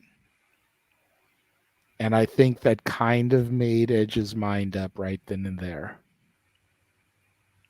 Because there's a lot to be done with ENC at this point in their career still. Started the game together, end the game together. And me and Noah were talking about, earlier when we were doing the predictions, you think about ENC versus the Guns, ENC versus Bullet Club Gold, ENC versus FTR, ENC versus the Righteous versus the BCC versus the Hardys again. That's the pinnacle one right there for both those teams to close the book on their careers. You've got the Acclaimed. Kingdom. There's so many good teams that are in the AEW locker room that they've never faced before. Yeah. Yeah, and my friend King says it all the time in ATW. There's one pro that still holds true to this day about AEW. They have redefined tag team professional wrestling. You know what? Just because I don't care if they're goofy gimmicks or not, I want to see ENC versus Cool Hand Ange. For real. Hey, it's for Canadians, though. That actually would work. And that would truly be a taste of sports. And Daddy Magic. See, I want that just so they can go to the back and Adam and Christian can run into Chris Jericho and they can go, those are your boys, huh? And Chris goes, shut up. Could you imagine if the trio of them gets together? Right. Oh, God. Oh, yeah. And Jericho? ECJ. Hey. Yeah, I was hell bent on saying no until you just mentioned that damn promo code because now I'm like, all signs are pointing to yes. I was on hell no, Edge ain't showing up. He's a lot. And then you said that promo code, and I'm like, shit, all signs are pointing to it. I'm not gonna lie. As soon as I heard this is the main event, I removed that bonus question because it almost does seem like a more realistic opportunity for Adam Copeland to show up. And what's worse is he's free and clear. There's no contract binding. There's no 90 days. There's no. That's why seriously. I said the better bonus question would be: does Tony pay for Final Countdown again? Yes or no? run that by Aaron Rip next time because I actually Lee, like seriously, get a 24-hour GoFundMe. Let's make that shit happen. Hey, They're in Washington State, for Christ's sake. Like I pointed out to Noah when we did their predictions earlier, and it was just me and Noah predicting Wrestle Dream, which surprised the shit out of me. Yeah. But I told him, I was like, look, they never said how much it was, but they said that the last time they did it, they secured it for 2 performances. At the they time. used those 2. Yep. But you do it for Wrestle Dream in his home, and you save the other one for his final match. Yep. And you Suppose that. bookend his retirement run now that he's announced that. Yeah. With the final countdown. Anyway, that's Yes, you had your hand up Yeah, patiently. Go ahead, Datella. I was gonna say I did suspect, even when people were doubting that Edge was gonna back during this month, I always thought that Edge was gonna go to AEW, for one final run to Christian. But as you mentioned, all those hit points, all signs point to Edge appearing, because why would Darby Allin versus Christian Cage, no disrespect to either guy, right? I was trying to think, like, why would that match main event, unless something major is going to happen? But then I think to myself, wait a second, how could Edge be factored into the match? Is he going to help Christian? Because if you want to turn Edge heel, he's going to receive a massive pop when he shows up. How do you get people to boo for him in Seattle? Well, please, You're the piss out of Darby Allin. That, yeah. Screw the Darby hometown Allin. boy. See, the reason why I kind of thought Wembley Stadium at first was because I was like, oh, it's a casket match. He can come out just in black, and then he takes off the mask, and it's It was me all along. Yeah, exactly. So it's like I'm trying to figure out, like, how could he factor into the match? Maybe he doesn't come out during the match. Maybe he comes out at the end or something. I don't know, but like, I'm just trying to. Better father puts the other father in his place. So it's like I wonder though, is he gonna debut as a heel, as a face? What's his name gonna be? Corner is all elite. Yeah, but you know what? I'm pretty excited for Edge to go to AEW if he does show up tomorrow, because all the matches that they can have, like you were mentioning. I personally would like to see ENC in Top Flight. I know Dante Martin's out with an injury, but that doesn't mean we can see Darius Martin in action on Andretti versus ENC. That's very true. That's fair. Yeah. I mean, I see you, Jeff. One sec.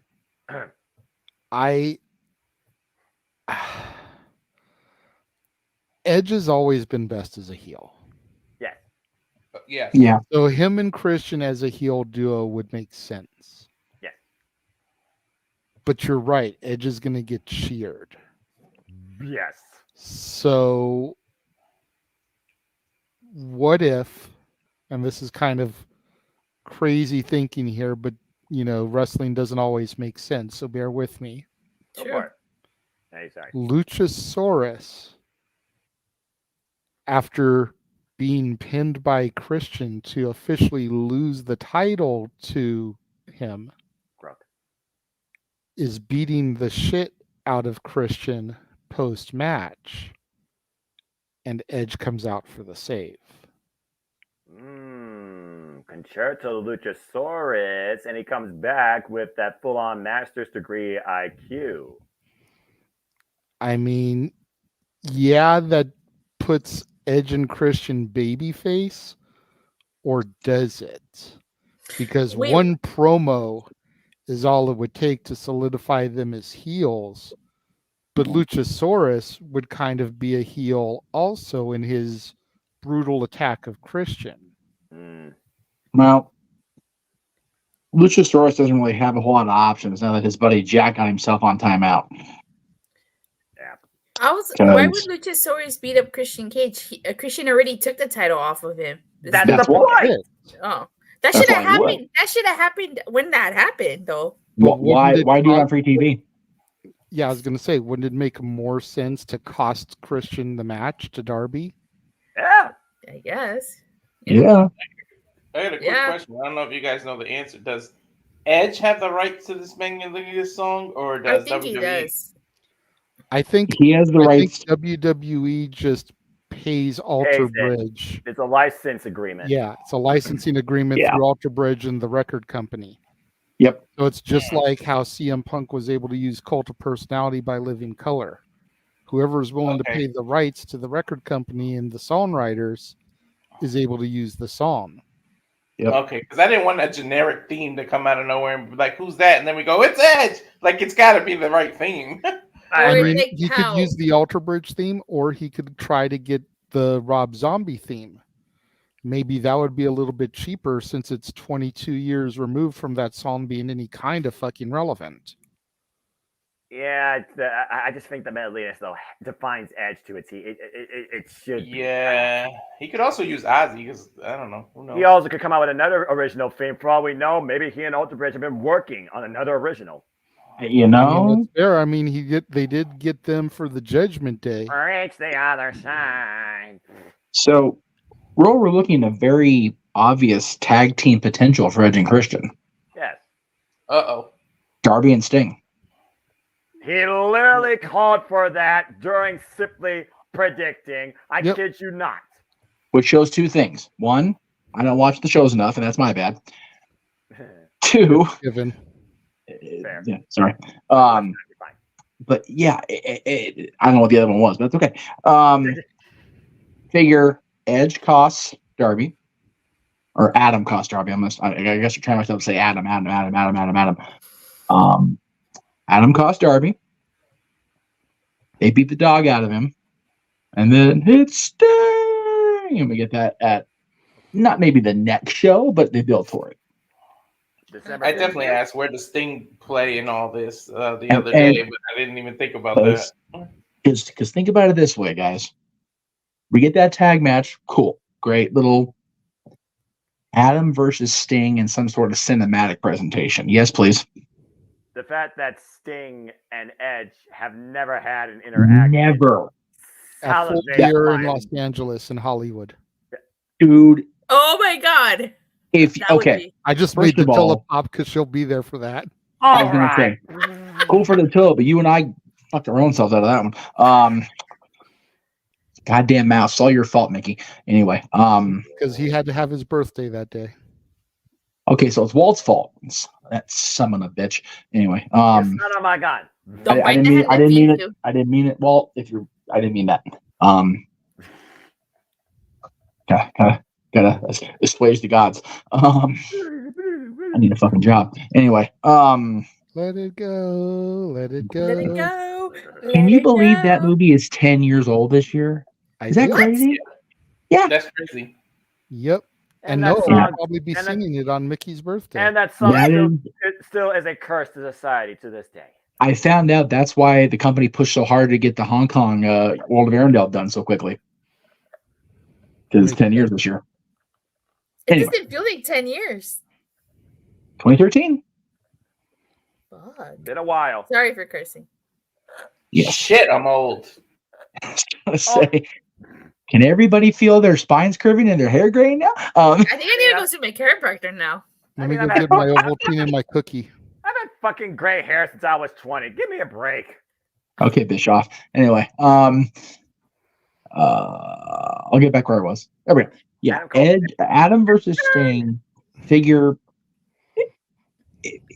Adam did a cinematic presentation with Randy in that. And then was it the Mania match or the one after that? The greatest match ever. Which one was that? That was after Mania Backlash. It was after Mania. Okay, so Mania was the cinematic one. Okay. Yeah, it was Backlash was the insert WWE video game here. The camera hand went down in that match. It made for a hell of a Greg Cherry parody shirt, so I'm here for it. It's okay. Yeah, I just think there's potential right off the bat with Adam versus Sting, and the two of them, paired up with Darby and Christian. Like, dude, take my money, Tony. Imagine, and if it's November, take her money. So that. She would be there. Imagine, especially if you're gonna make Edge his dark vampire gimmick again. The Brood. Oh, right. If Gangrel shows up and they try and do one last Brood thing, I'm gonna lose my shit. No, but you know what though? If Edge and Christian or Adam and Christian are in AEW together, It's a hop, skip, and a jump for Tony to finally pony up and bring Dave in. That's fair.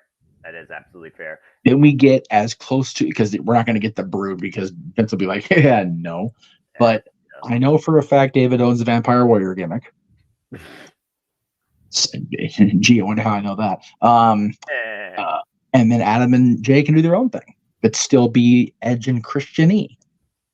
I mean, regardless, it still will bring up Austin this, but also it might break that one certainty of AEW because the only thing that's for sure about Sting, he doesn't lose on pay-per-view, but he has only been involved in multiple person matches too. Imagine the first singles match of Sting in AEW. It's against Adam Copeland. Are you kidding me? If we're never take my money. If we're never gonna get Steve Borden versus Mark Calloway in any sort of presentation, I will gladly take Steve Borden versus Adam Copeland. And I'm going to see Sting in October. There you go. You're an asshole. I'm coughing up to 300. I don't give a shit. I'm taking the picture. I'm putting it up. What about the rest MJF is 350. MJF is 350 just for a damn picture with him. Where the hell is this convention, and how are they able to? New York. That explains it. Oh, New Year Comic Con. Yeah, Comic Con. Okay, All those people are going to be there. I retract my argument on grounds of fucking dumb. What people are willing to spend on such a thing, I'm just saying. I'm spending it on Sting. There's no way. That's once in a lifetime. Yeah. I paid $200 for Undertaker, so I can't shit. I can't say shit. So. Yeah, I've never been to a wrestling convention. That's one of my bucket list things. But going back to this, and it's on my wife and I's anniversary, and it was her idea to go. I said, I fucking love you, man. That's a real partner for life, right there. Yeah. Yeah. So yes, is it likely that Adam Copeland will be all elite? Looks more likely now. Red herrings are all in front of us, and if this was April, I would think closer to being April Fooled. This is the first day of the month of weird in October. Trick or treat doesn't happen until the 31st, and people still do that shit. Everything right now screams Adam Copeland is coming to be all elite. Well, but, to your point, birthday is the end of the month. After the shit with Vince that happened, like, does anything shock us anymore? No. Absolutely not. Not really. Yeah, if you think about the discussion we've had about Vince McMahon since June of last year, ain't nothing surprising me anymore. No. Exactly. Truly. Like not even them merging and taking control out of McMahon's direct hands. It didn't surprise me. It just like I thought it would. No. So I think the only thing that would surprise me, or that honestly legit would surprise me, if like John Cena goes to a different promotion. I think that would probably. I think if John in still able to work condition ends up anywhere but WWE, that would shock me. That's fair. Yeah. Screw that. If he went heel, it would shock me. No, not really. No, because he started off as that word line. He wants to. He wants to anyway. Yeah, if he went to like AEW, that my jaw would drop. Speaking of if he went to AEW, it would surprise me. If he went to Impact, I would check my drawers and his sanity. I like Impact, but no, just doesn't make sense to me. Well, at least Am I the only one that wants Cena to make all the Ernest movies again? Like Ernest go to his death. Does he not look like this dude? Okay, off topic. JJ can review all the Ernest movies. So you're gonna want him to voice the Slinky Dog in Toy Story as well? Oh, Christ. I just want him to redo like Ernest goes to. Does he not look like that guy? Welcome to Open. I don't want to talk about this anymore. Movie special, hosted by the Renegade JJ, who needs to get his damn show on track. Come on, JJ, give it to me. Doesn't he look like him though? Stop it. I mean, please stop. You're out of line, stop. but you're not wrong. Please stop. I don't want to be on this topic anymore. Get in trouble. From aging to bald spots to sports entertainment, everything here on Open Mic Night. So even earlier, mathematics. Well, And we all, Thugonomics. yeah, I mean, again, we talked about what 50 times 7 is, and people could do that simple math, sober or drunk, I feel like. So there you go. But could Scotty Steiner do it? No, we're not getting into that because I don't want to raise my anxiety. No Steiner math. You don't make Steiner math? That's the best. No, it's not real math. But the numbers don't lie. The numbers do lie. They don't add up. That's not 100%. And they spell disaster. They spell false narrative. Damn it. All right. So good talk on Edge. We're gonna. That's right. We're talking about Adam. That's right. We're gonna throw since I saw him in the chat room. We're gonna throw Big G's Parker Kane Promotions plug up, and we will be back with our main event. Uh-oh. Hello, pals. Alyssa Marino here, and as a friend of Parker Kane Promotions, I am super excited to share the awesomeness that they've got in store for you this November at WrestleCade.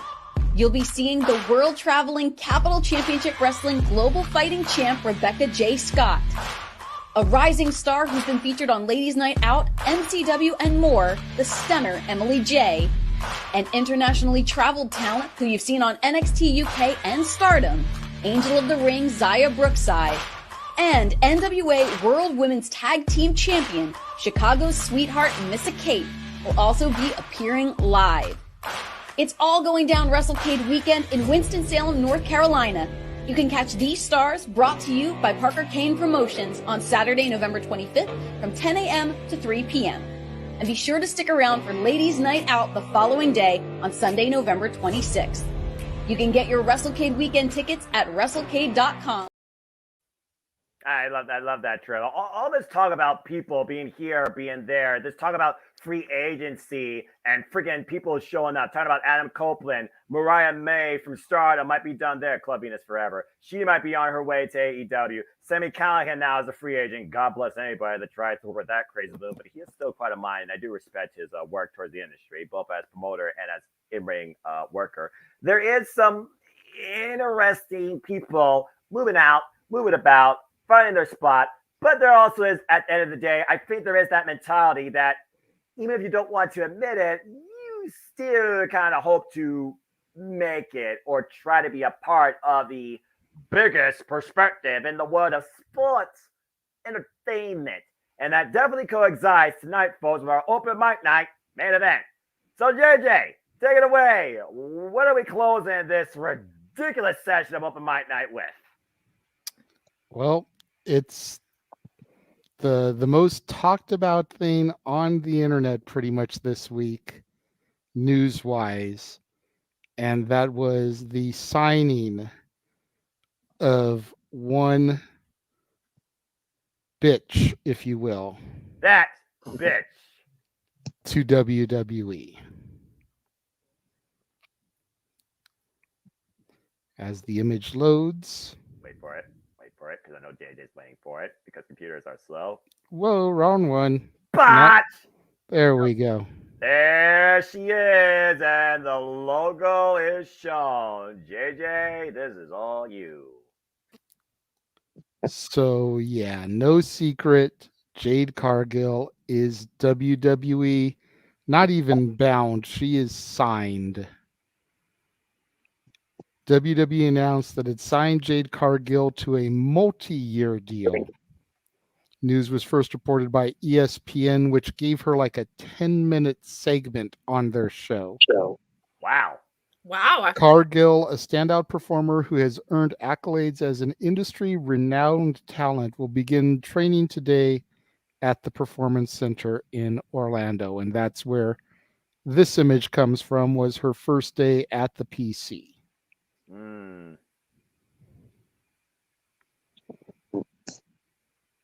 They are treating this. What's that, Walter? What? She's already had local radio interviews here in Connecticut too. Yep, I was just getting to that. They are already treating her like a huge deal. Triple H took to social media after the news broke. A dominant athlete who's here to change the game. Join me in welcoming the newest WWE superstar, Jade Cargill, to the WWE Universe. Woo. She's done countless news interviews and radio interviews and the such, as Walter pointed out. The Rainer Wrestling Show, Jade was asked with regards to fulfilling her potential, what the one thing WWE brings outside of the eyeballs that'll help explode that potential. And she says, reps, quality coaching staff, the best training facility you can get in the world. That's what this system can do for me. I don't need this business. I can go home and be relatively fine.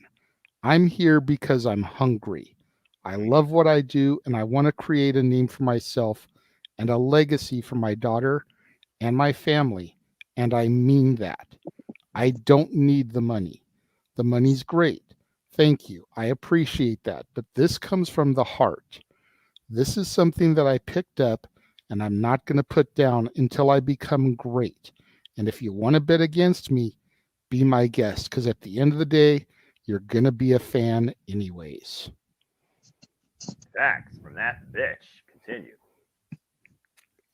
Then there was another interview, or the same one, the Rainer podcast. She goes on to say, I feel like I was just in preparation for the grand stage.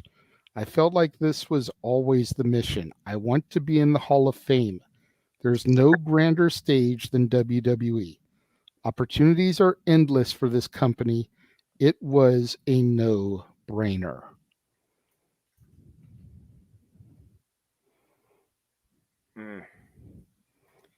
Big shit for that bitch.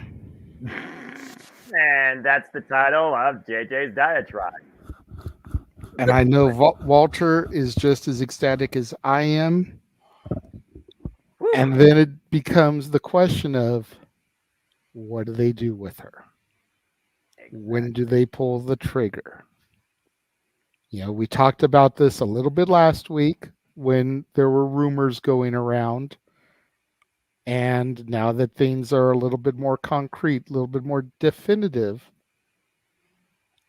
I stated my piece on Stat Boy Sports Bar on Tuesday because Jeff brought me in to discuss it the day the news broke. And I'm going to put him on the spot and call him out, even though he knows I love him. He has basically taken what I said and ran on a bunch of different shows saying what I said. Because at the end of the day, who knows that bitch and what to do with her better than I do? I said it every time. I got nothing. The bottom line is this. Everybody's biggest complaint about her was how green she was. You don't put her on NXT. No disrespect to my NXT. Damn it. That's beneath her. She's too big of a star for that. You keep her low key. You keep her at the PC 5 days a week. You train with her. You let her work with the coaches and the staff there. You let her get in the ring with your Molly Hollies, your Alundra Blazes, your Shane Helmses, your Petey Williamses, your Shawn Michaels, your Matt Blooms. You let her get all the conditioning she needs. You let her get the additional training that she needs at that WWE level. Then you pull the trigger, you debut her in the Rumble. She wins the Rumble. Then you've got, depending on who is champion at the time, you've got Jade versus Rhea.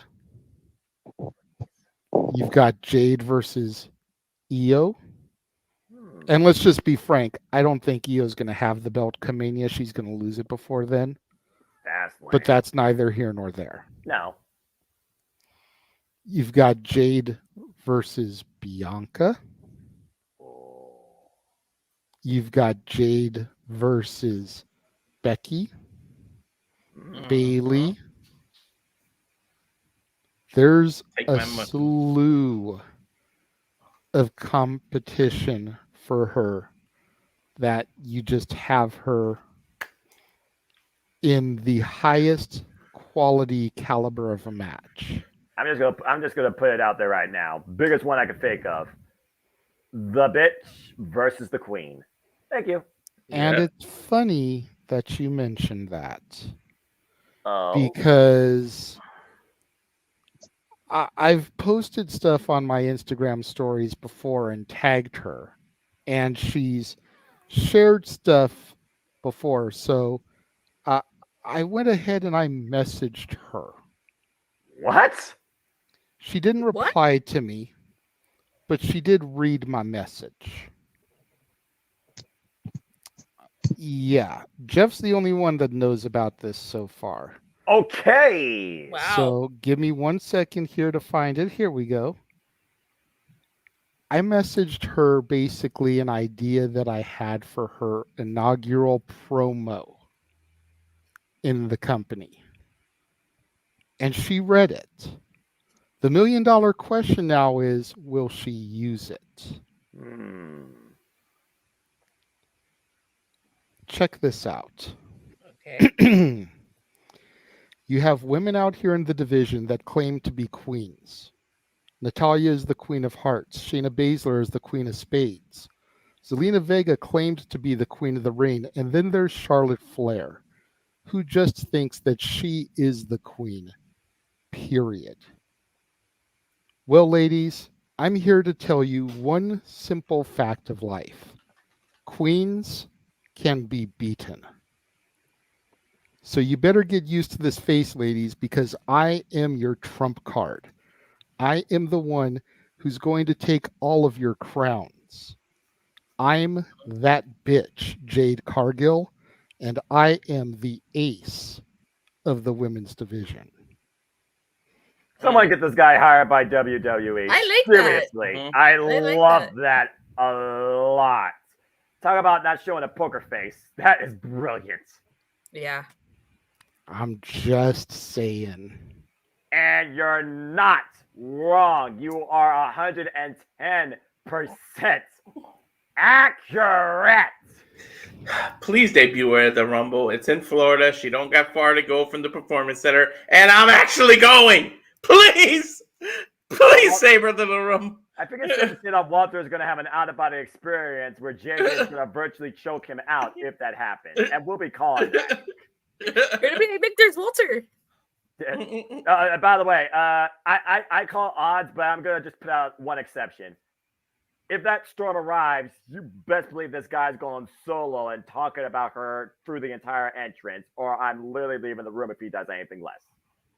Well, didn't Corey Graves on SmackDown say the Storm is coming?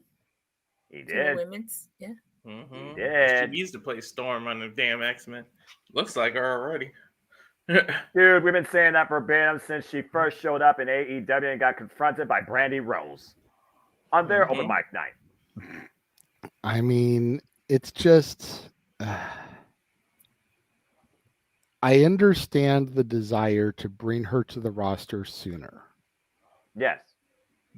A certain Meltzer of the multiverse swore that because Becky and Tiffy was our main event that she was going to debut tonight. He was proven wrong. Didn't see it happening. She is not going to be on NXT. That's beneath her. But you have to give her time in the PC before you bring her onto the main shows. Otherwise, people are going to shit all over her. Yeah.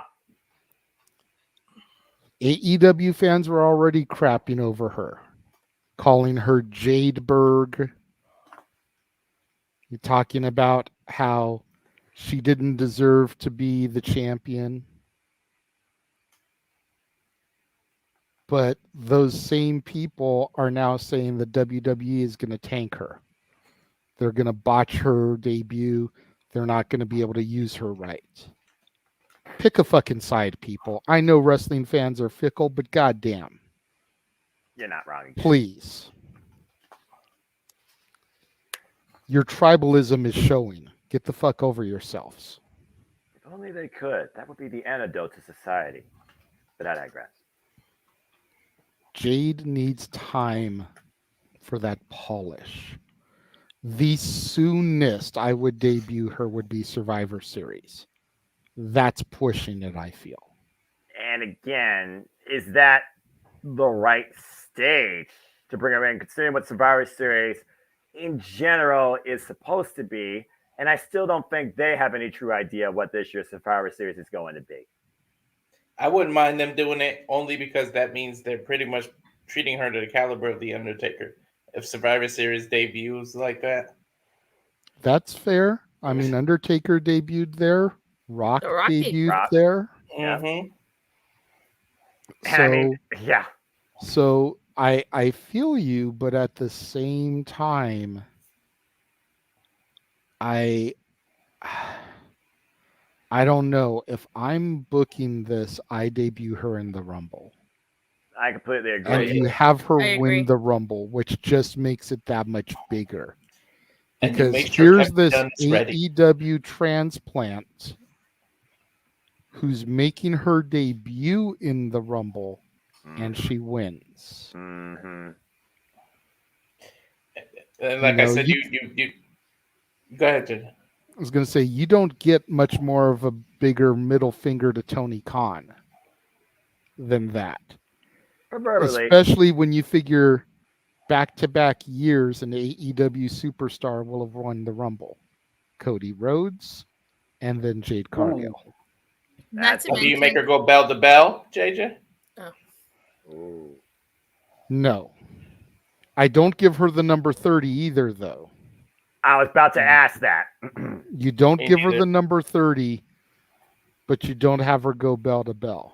You bring her in the middle. You bring her in like 17, 18, 19. Mm-hmm. What would be hilarious is if the Rumble had high enough to go to 60. And since she went 60-0, that's where you debuted her. Just for that little Easter egg for people, you know. But that'll be hilarious. All I say is just have Kevin Dunn ready. Don't fuck up this camera angle when she debuts.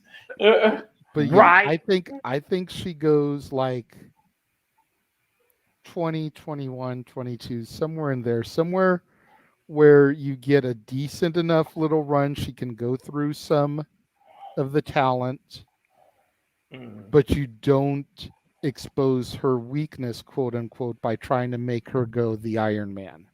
Rhea did that last year. Yeah. You don't want to do that back-to-back years. No, and you want to be different. Let's keep in mind, to JJ's point, it was the number 1 and number 30 spot, respect for that won the Rumbles. And to keep in mind, 47, the most important number in men's Royal Rumble history. You make that number the most important now in women's Royal Rumble history, and its short history. 27 is a fair shout out. Maybe 17. I think that's the number 1 spot of winners or something. Well, men wise. Well, no, 27 I don't know what the women's is. 27 is? Yeah. 27 has been that magic number since the Royal Rumble's inception. Now they're trying to make number 30 be a thing, but to JJ's point, I don't need to see number 30 win back-to-back years. No. Even. And especially with them being AEW people. Yeah. And again, the interesting thing about this, to your point, JJ, before we give it to, because I know you both are super stoked for that bitch, and you both should be. And again, and Datilla's been raising her hand very politely. Yeah.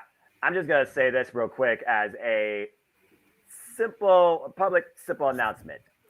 People, it's not wrong for a talent, a human being, to go to other companies. You don't have to be a lifer at one spot, and you damn sure don't have to disrespect where they choose to go. We don't dictate this for them. And at the end of the day, other workers in the industry encourage that. Appreciate progression in professional wrestling, not just your self-absorbed fucking idea of one ideal in isolation.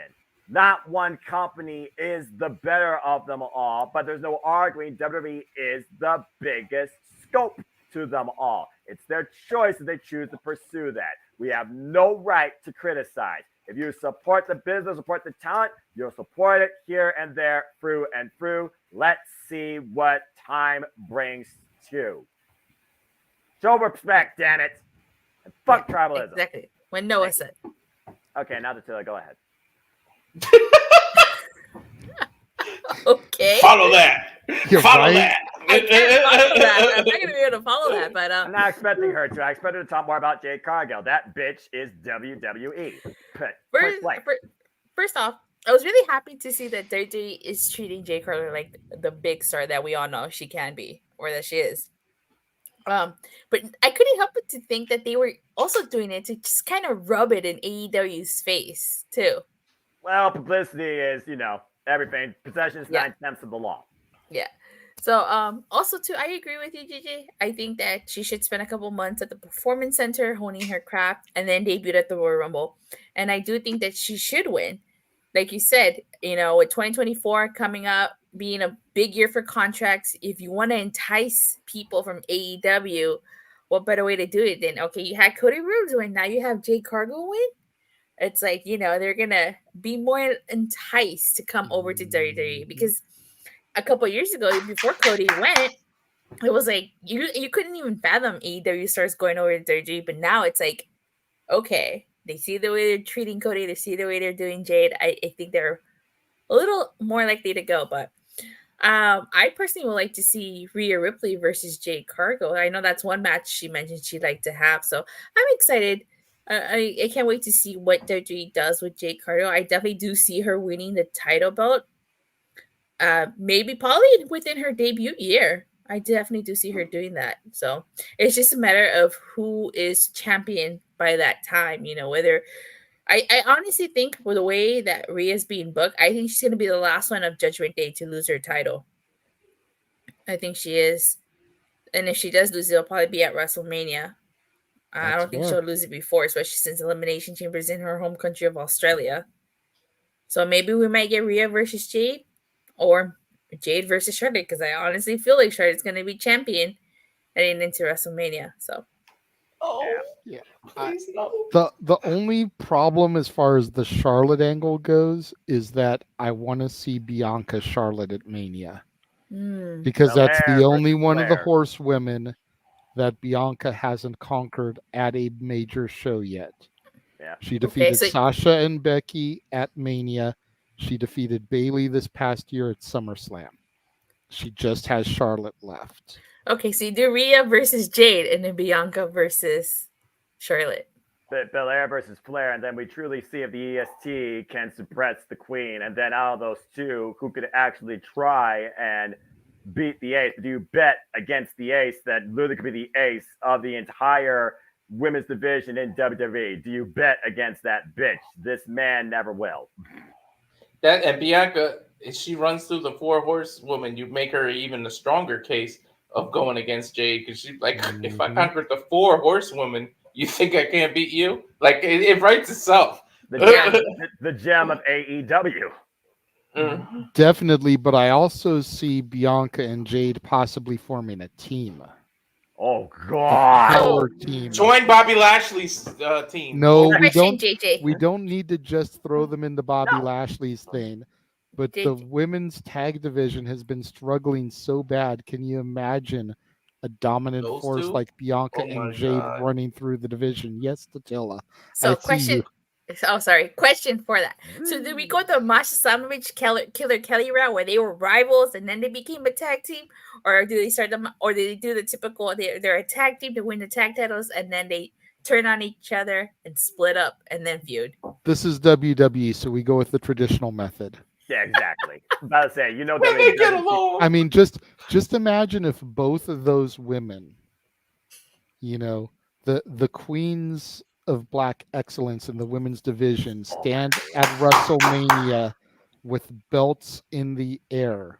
Oh God! The next night on Raw, a handshake occurs, and they decide to form a unit to go for the tag straps. Imagine we get an Eddie Chris Benoit moment with Bianca and Jade both hugging each other and showing those titles at the end.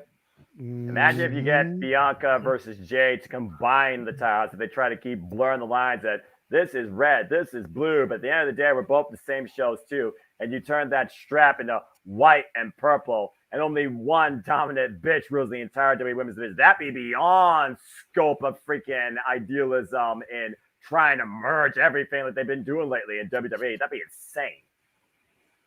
Yeah. We got a super chat from Richard. Oh, hey. Says Flair Jade is the money match. Flair is the measuring stick. That's a fair point for announce WWE. partner.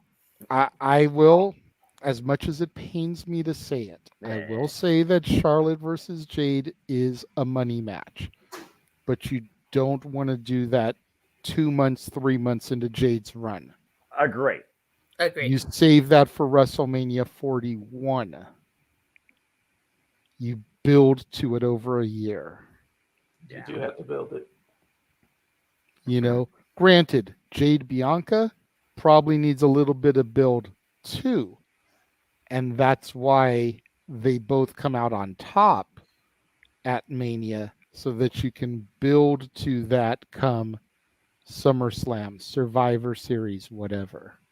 Maybe they tease it at the Royal Rumble. Imagine there's a I point was just where gonna say that. Belair and Jade confront each other in the Royal Rumble. I feel like JJ would lose his damn mind, but I digress. Or Jade and Charlotte could be the last two. Oh, and then Jade throws Charlotte out. Would be the first time Charlotte Flair was thrown out of the Royal Rumble, as Becky Lynch was able to beat her. But go ahead, Attila. I said, what if Jade eliminates Bianca? Oh, God. It's always possible. Jade needs or a you have elimination. or you have Bianca eliminate Charlotte. Or no. Take that back. You have Charlotte eliminate Bianca, and then Jade eliminate Charlotte. Mm-hmm. Yeah, that way you set up the Charlotte Bianca match. Yep. And you give that little tease to what could come down the road by having Jade eliminate Charlotte. Just put those three women as the last spot. Flair, Jade, Belair. This is the future of WWE, and you roll the ball from there. That's how you start off 2024. You want to truly show us why WWE truly can be the top of the echelon of sports entertainment, professional wrestling, women's wrestling, whatever the hell you want to call it. Give me those three in the ring at the same time as the last ones in the Royal Rumble. Go from there. And Noah, we're also glossing over the fact that Kairi Sane has re-signed. They've just been waiting to re-debut her at the right time. Yep, she's fixing to do her final voyage over in Stardom, and she's already figured out her last matches before she says bon voyage. So that could be a Royal Rumble return as well. Io Sky. Kairi And Sane. we've also got a certain Impact knockout who becomes a free agent as of January 1st. Yep. And the Rumble could get a little virtuosa action in there. That actually might maybe actually care about watching Raw or SmackDown. Could you imagine if the final four in the Rumble, Noah, just to wet your whistle and make you need to go change your pants, were Charlotte Flair, Bianca Belair, Jade Cargill, and Deonna Purrazzo? Check, please.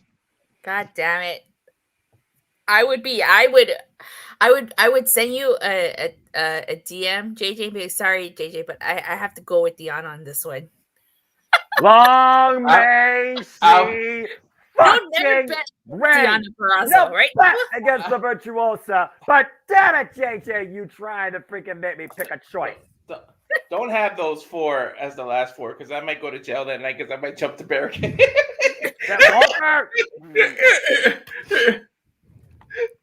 But it would be worth it, wouldn't it, Walter? Yes. There's honestly right now, I cannot believe this. This honestly right now might be the greatest women's Royal Rumble in history. We were always from that taught. inaugural one, which was great for other reasons. This definitely could be right up there. You're absolutely right. Oh, God. You were going to say, Jeff? Were we not taught, Mr. Williams, by one of our favorites of all time?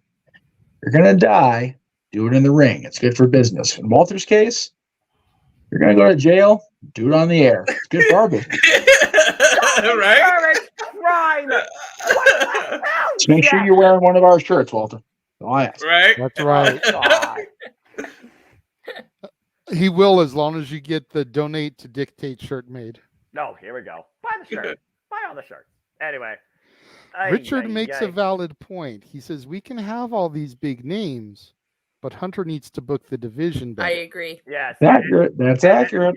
Again, JJ, we talked about during our call at No Mercy. Why is Becky Lynch in NXT? Is she there to prove a point to Hunter? Is she there because Hunter got tired of hearing her whining? Was her lemonade too sour? How underappreciated, underbooked on a weekly basis on Raw and SmackDown content is the women's divisions right now versus your NXT? Where, truth be told, you still have to admit Ring of Honor books women far more to a greater degree, and they only stream on the Honor Club service, and Impact Wrestling still is the leaders. And AEW continues to show the potential, but they don't book it enough on a weekly basis.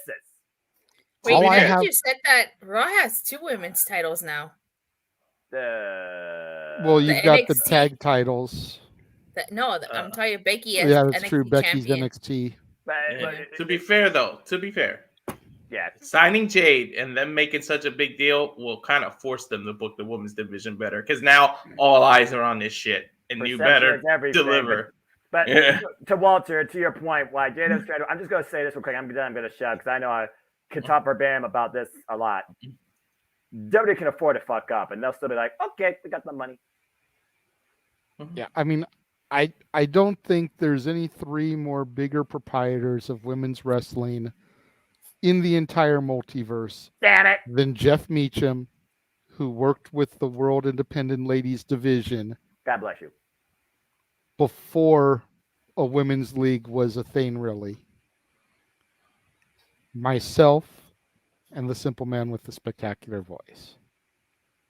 You know, the bottom line is NXT announced tonight an 8-woman tournament for a breakout female star. Yep. This is being booked by Shawn Michaels, who is click buddies with Triple H. Yep. All Shawn's got to do is be like, hey, here's the homework. Just change it enough so it doesn't look like you copied it all the way. Exactly. Is that why Triple H got to draft Indy Hartwell when she just won the NXT Women's Championship and caused Shawn Michaels to say, fuck you? And let me ask you this, Noah. What has Hunter done with her? He has done absolutely nothing. Fucking nothing. What has he done with Casey and Katana? What has he done with Alba and Isla? Don't get me started on the... Say their names wrong. Even Dattila forgot that Cameron Grimes was on SmackDown until he popped up yesterday. I saw her tweet. Yeah, to the moon. He went back. Cameron to Grimes hasn't been on freaking SmackDown television for like 2-3 months. They send the not only Cameron Grimes, but like I always ask, where's Joaquin Wilde and Chris Del Toro when the LWO is out there? He got knocked the fuck out. What happened to Joaquin Wilde? Probably again. That's because we've already got the LWO Elite and the LWO-B team. Yeah, it's freaking spreading. Yeah, Jeff, it's a real thing. They're spreading. I forgot about Cross. Depending on what day of the week it is, depending what day of the week it is, depends on which side of the fence Zelina Vega's on. You know what? Seriously, we're gonna just go through each women's division on the Western Front. Ring of Honor, AEW, Impact, NXT, and WWE. We're gonna just highlight this woman's been booked recently, and we're gonna really compare and contrast, and then we're really going to show. Okay, folks, look at the amount of quantity versus quality. Look at the booking as of insert date here.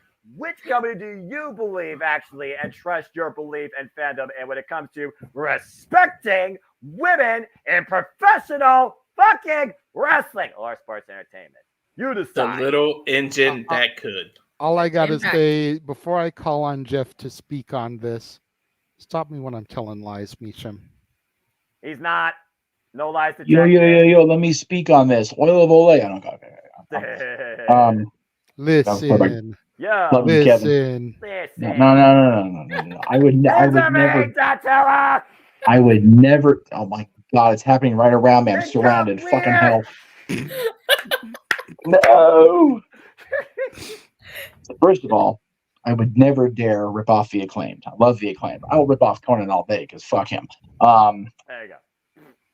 Sorry, not sorry, Conan. I don't care if you are going to be in town. I'm still not going to see Jimmy's Roar to see your ass.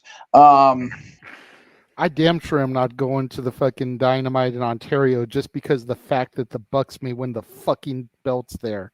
But I digress. I wasn't gonna go to the Dynamite in Ontario anyways, because I'm not gonna go all the way out there on a work. Well, to be fair, all the way out there for him is like 15 minutes down the road. So where is that? No, it's further than that because I've got to deal with the 15 freeway going down the hill. So That's it's true. about You're not a 45 true. minute to That's an true. hour drive. Okay. The next AI voice. I'm thinking of your old location. My bad. Yes. The old location was about 10 minutes away. I pointed that geography lesson out to Noah today on Simply Predicting. Fucking convenient as hell. It's just wild to me. That's why I had my hand up. That almost 9 years ago now, the women's division that Triple H booked got called up and praised and like freaking sped up that revolution into an evolution. Now it's the most lackluster booked women's roster in North America. How crazy is that? Insert Price is Right loser horn here. Right? Dun dun dun dun.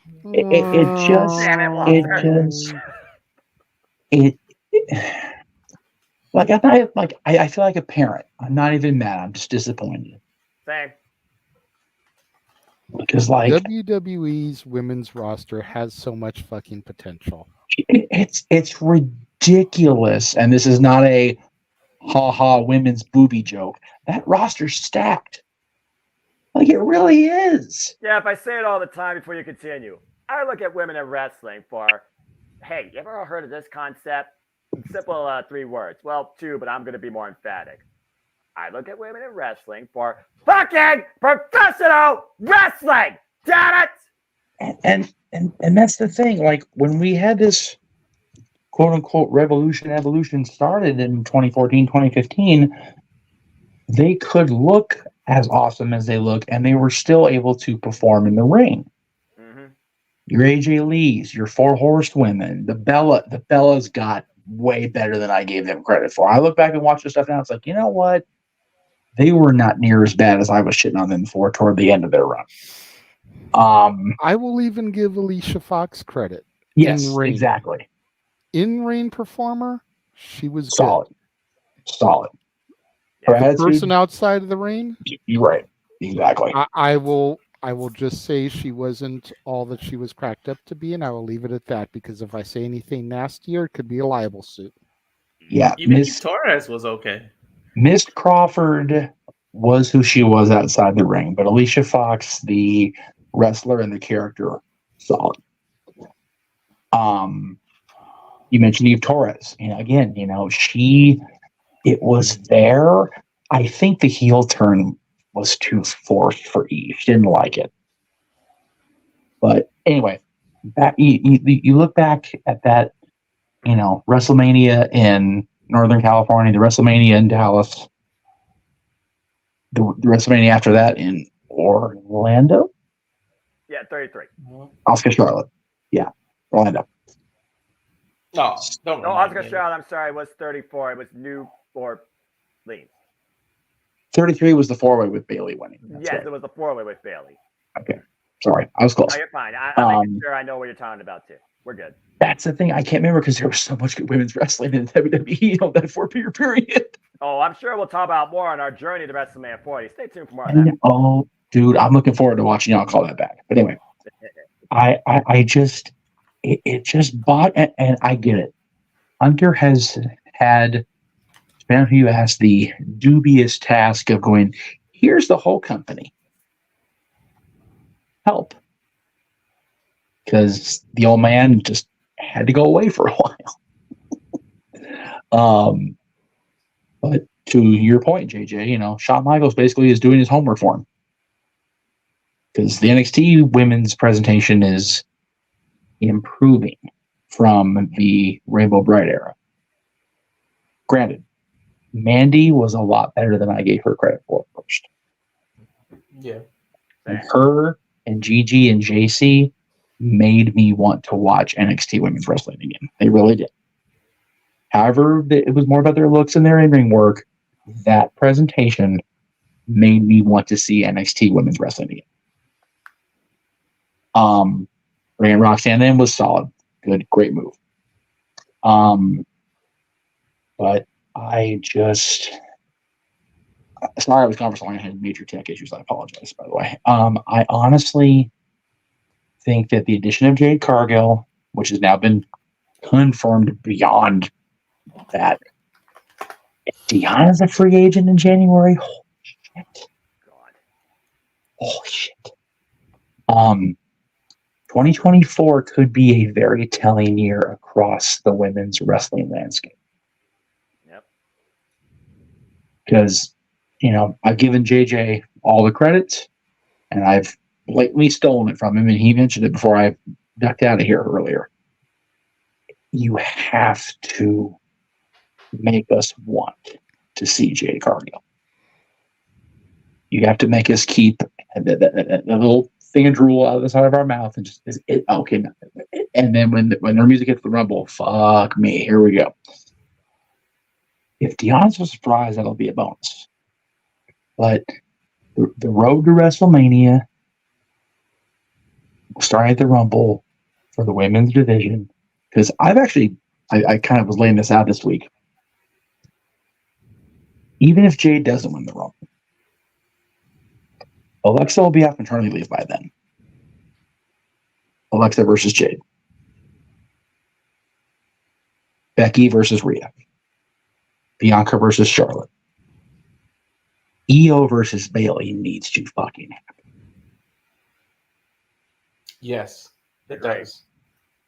And I feel that deserves a Mania blow-off. I really do. So there's 4 women's singles matches. You can stack that WrestleMania card with over 2 days. Plus the women's tag titles, however maligned they are by then. Still put on the card. The you problem got 5. is putting women in multi-people matches. Which is fine.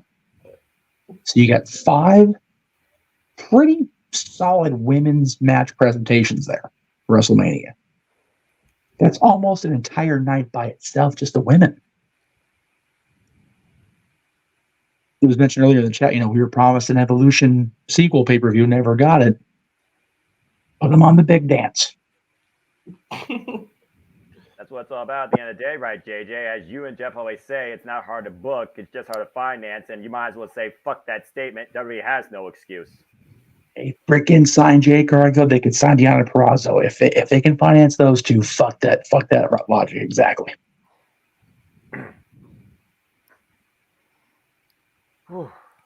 It's not just the women, because if you think that there isn't a certain person with 3 initials that's not going to look at how you book an AEW original in your company when his contract's coming up in 2024, you got another thing coming. Because think about when the invasion happened, what was Sting's main reason for not joining WWE? I turned on the TV and I saw how The Rock treated Booker T, and it made me not want to come. Now you fuck up Jade Cargill, MJF might go, that's an AEW original. I see the way you're treating her. I think I'm re-signing with AEW and I'm not coming over here. So there's a lot riding on this. Go ahead, Jeff. I'm gonna call Sting out on that though, and if he wants to get mad at me, fine. I don't care. Because Sting told me, I'm trying to remember when I saw him at Blockbuster when I was working.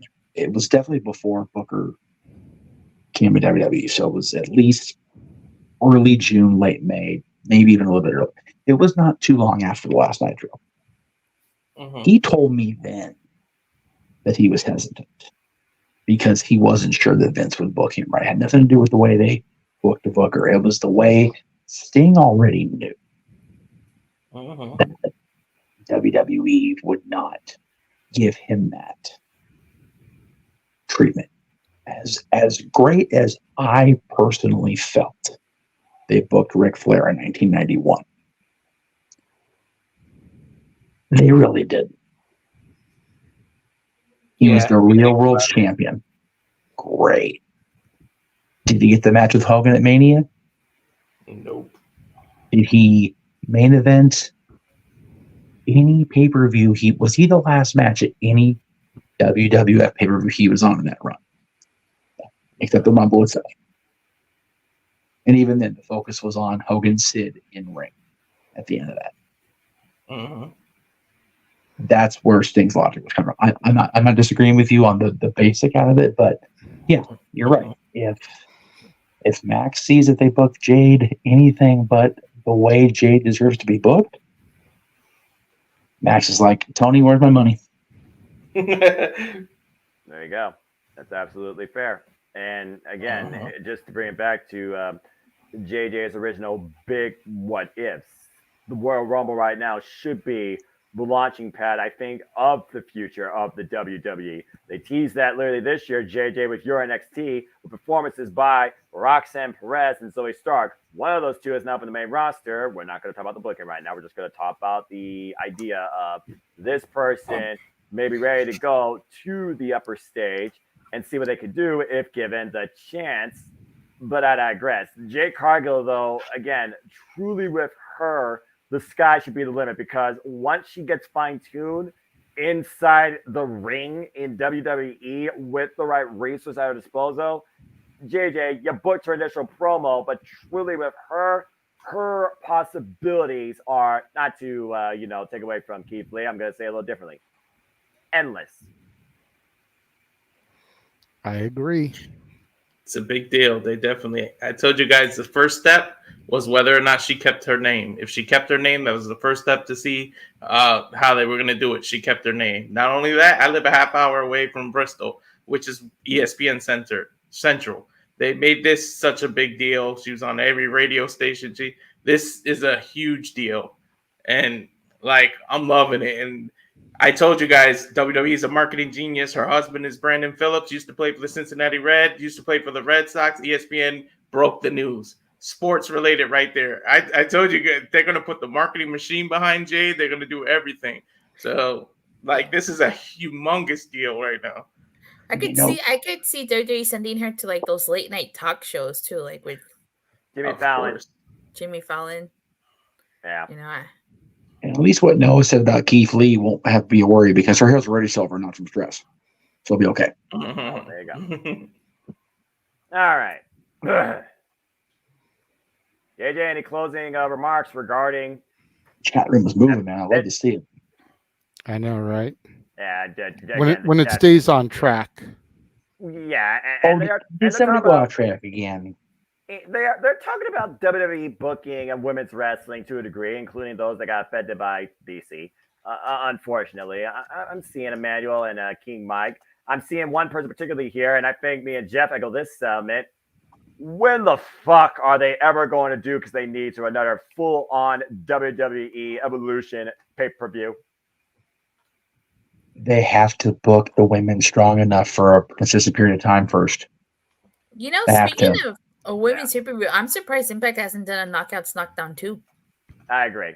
Yes, JJ. Well, there's a lot that hasn't happened. We haven't seen another Empower from NWA. We haven't seen the Impact showcase of Knockouts. We haven't seen Evolution 2. Just there's a lot not happening. AEW's never done in one period. No. So. Yes, JJ. Didn't USA say that they wanted 4 primetime specials as part of their deal with getting SmackDown? Yeah. Mm-hmm. Yes, they did. There you go. There it is. Evolution can be one of those. But again, they have to start booking them consistent on Raw, NXT, and SmackDown first. And so far, they are booked pretty consistently on NXT. That's the only one pretty much to this point, and I will even admit that. Still Impact is leading. If all 3 brands that are on USA Network start consistently booking the women strong enough to carry their own show, I'm here for it. Same. That's all I got to say about that. The girls deserve it. It's just a matter of the fans' perception of them deserving it. That's the key. And the booker allowing that perception to grow or take a chance. Hello, AJ Mendez. Yeah. But I digress. I think about her a lot. Oh. What was that, Jeff? What would happen if she didn't get burnt out or her neck didn't get hurt? Yeah. I think about AJ's career and what could have been had she'd been around when they actually did give the Divas a goddamn chance. Yeah. Her promo alone got me that. But it just, she was so burnt. Phil's situation didn't help at all. Exactly. But then her neck just gave out, and it was more about her mental state than it was her neck. But her neck certainly wasn't an ally in that case. No, but there's just a lot of factors. Where she said you guys couldn't lace my Chuck Taylors, all that was a hell of a promo. And if she could have just kept that, and she was 100% accurate. She was. Damn sure was. At that point, she was.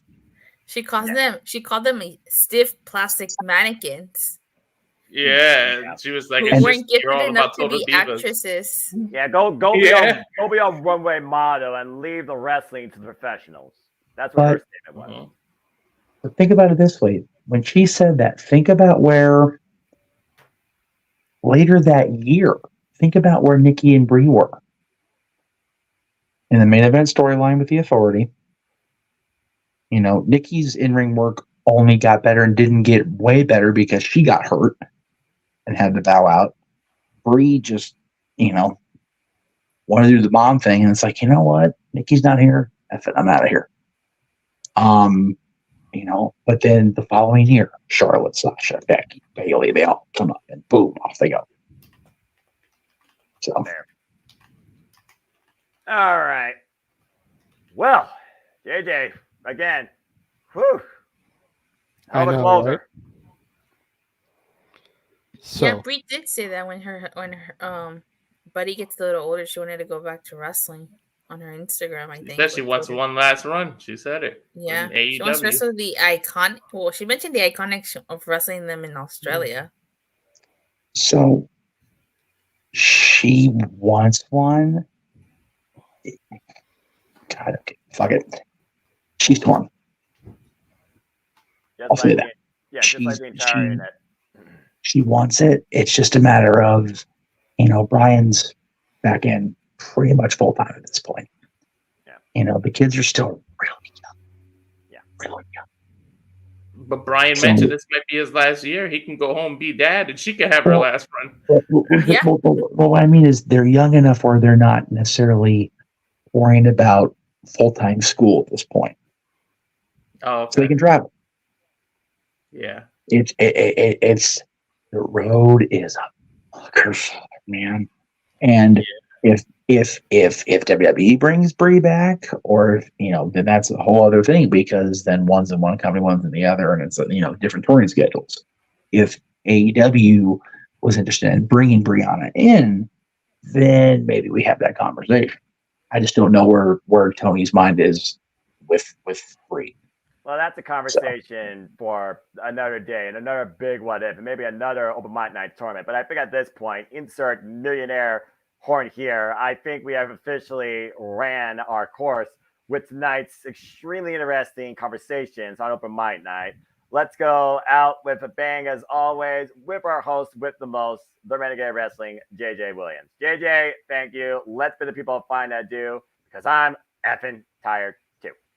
He shall stay by himself, Noah Foster. All right.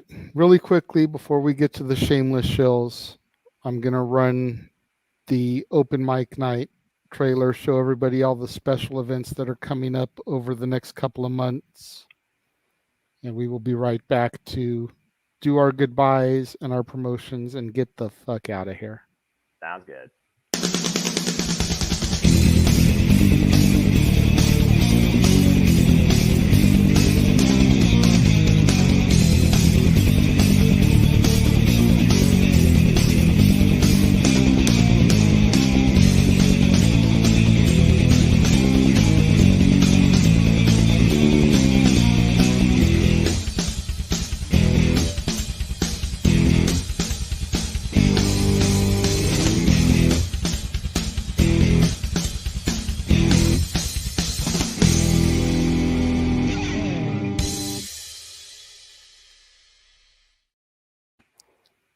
I love Noah giving the double bird at the Disney karaoke. That was so great.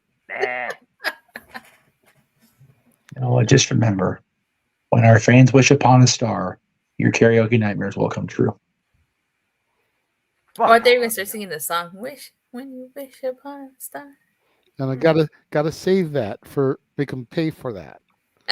Okay. We already tried to taunt people and get them to super chat tonight. We told them that if we got $50, Noah was gonna mix the Carlton, the Prince Nana, and the Daniel Garcia. And he was gonna just do a nice little medley of all three. But we didn't get the donations, so You got a better chance of Jeff Beecham leading a multiverse Macarena than me doing any of that shit. but we have seen you do that shit.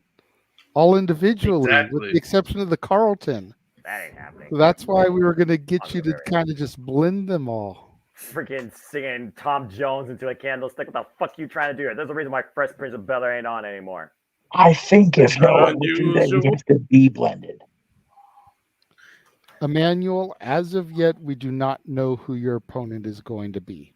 Ah. It is still up in the air. We're still looking for a contestant. $10 super chat is what it costs to participate in the game show nights. Haunted Hangman is basically our version of Wheel of Fortune. There's just no wheel to spin. So we're just trying to find an opponent for you. I totally didn't think about trying to throw it out there earlier this night, but we'll try to get a push for it later on, beginning next week. Yes, So I go from partner to opponent. we have the letters going up on the board. We have no beautiful hostess to turn the wheel, nor we have no jackass host to host the show. We have Noah to do that, and he's awesome. So. I can imagine hosting a game show in real life, let alone how many tables you do in a single sitting and engage with the audience with more original content or banter. That again, God bless those people that endured that, whether they are oddball or not. Bob Barker, Pat Sajak, Alex Trebek, R.I.P. And I'll even give credit for this too. Steve Harvey, he literally reinvented the passion for Family Feud. Steve Harvey's the best Family Feud host I've seen since I've been watching Family Feud. You know, I've watched them all, but Steve's the best. As is Richard Morales for that beautiful $5 super chat. Yeah, damn it. Yes. I want to thank Richard for the super chat. Just want to say I love you guys. Always amazing tuning in. Hope to one day show up on a video. And Noah, don't worry. I'm coming for you on karaoke night. I'm fucking a fucking inflation system. Y'all freaking trying to do 20. I'm going to push it up to freaking $10 each time you all try. You are not going to endure me unless you're literally going to pay pockets dry. Swear to God after Full Gear on that karaoke night. Mark my words. I thought it was the same day as Full Gear, not after Full Gear. It's the same night just after the pay-per-view. Oh. Beloved God, please let me lose my voice. And Walter, Walter, to answer you in the chat, I already have one of those in my cart ready to go. Oh, okay. I don't need the mic. I'm not hosting the thing as far as I know. It doesn't matter if we're doing prices right. You have to have the Bob Marker mic. Yeah, I know. I'm just. Are you gonna? Don't forget to say help control the pet population. Have your pets spayed or neutered. And again, I'm just gonna be the guy like I'm Ronnie, except I don't have a sequin jacket because God bless that man, his voice next to Johnny Olsen. All right, guys, you're going too far off here. For our version, we'll be doing the Noah Foster version. Help control your mentality. Stay the fuck off Twitter. Good night, everybody. I guess I am hosting if I have to close with that. Just throwing that shit out there now. But play it all by ear. But continue, JJ. Good God. Yes, we've got a lot of stuff coming up. I'm going to try to rapid fire blow through some of this stuff. He's going to Excalibur it. I'm not going to go that quickly in my voice because then I won't be able to call Wrestle Dream tomorrow. That's fair. But I am going to try to get through this stuff fairly quickly. Take your time. Make sure you follow me on the social medias. Instagram, The Renegade JJ Williams. YouTube, Casa D18 Studios. The social media formerly known as the Tweeter, now known as the X, ROWJJ Williams. Beginning later on today, I kick off my month of Stephen King films with Carrie. Make sure you guys tune in for that. That will be going up and airing prior to our coverage of Wrestle Dream. Make sure you guys tune in this coming Friday when the dads, not always on wrestling, discuss our top 10 wrestling managers of all time. Did we agree that's going to be a joint list? Don't know yet. We'll talk more about it. Okay. It will be live though Friday morning. Yes. Or Friday afternoon for you East Coast kids. Navigate the 100. The review is not going to be tomorrow, so make sure you tune in for Aaron's live recaps on Mondays, Wednesdays, and Fridays as he covers Raw, Dynamite, and SmackDown. Correct. Will there be a Musings on Monday? Yes. Woo! Whoa. At that time, at that. Yep, I'll be talking about all the things from yesterday, or Saturday, Sunday. We'll put it that way, since it's different now. But I'll be talking all about the Halloween convention and all the shenanigans that were afoot that you guys didn't see on the second half of the day during the concert, because y'all saw way more than I wanted you to see, if we're being real. Okay.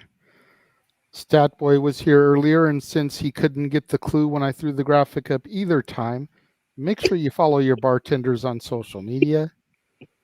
Facebook, Dory Lou Hathaway. On the X, Hathaway Lou. On Instagram, Dory Lou, all one word.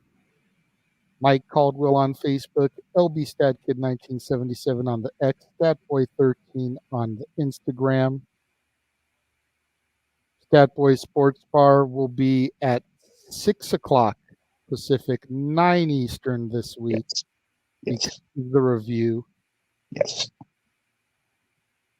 Need to train that boy saying the times, because he just kept saying 9 o'clock. It's like AM or PM, Eastern or Western. If we focused on training Mikey how to do this stuff, we could open up our own dog kennel at this point. That's fair, but you know what? He needs to learn how to specify. That's right. Specify. Everybody specify. Speaking of Greg Cherry Show on Wednesday, will you be there this week, sir? What's the date this week on Wednesday? What's the date? Third, fourth? On Wednesday, the 4th. It's the 4th. Yes, I'll be there. Yep. All right. Myself, so the Greg Cherry Greg, Show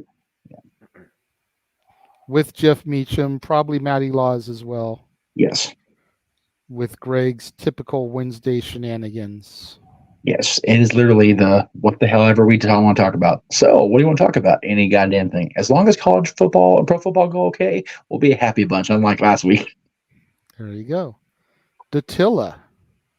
Yay! We will go. So, as for myself, I'm debating for those of you who don't know, Power Rangers Cosmic Fury, which is the final season of Power Rangers, was just released on Netflix on Friday. So I'm debating. I haven't watched the finale, so I don't know if I should watch it first and then do a watch along on the finale, or if I should just do the watch along as my first time watching the finale. So I'm thinking of doing a watch along for that finale. I just don't know how I should go about it. So you're saying like react live as you watch it?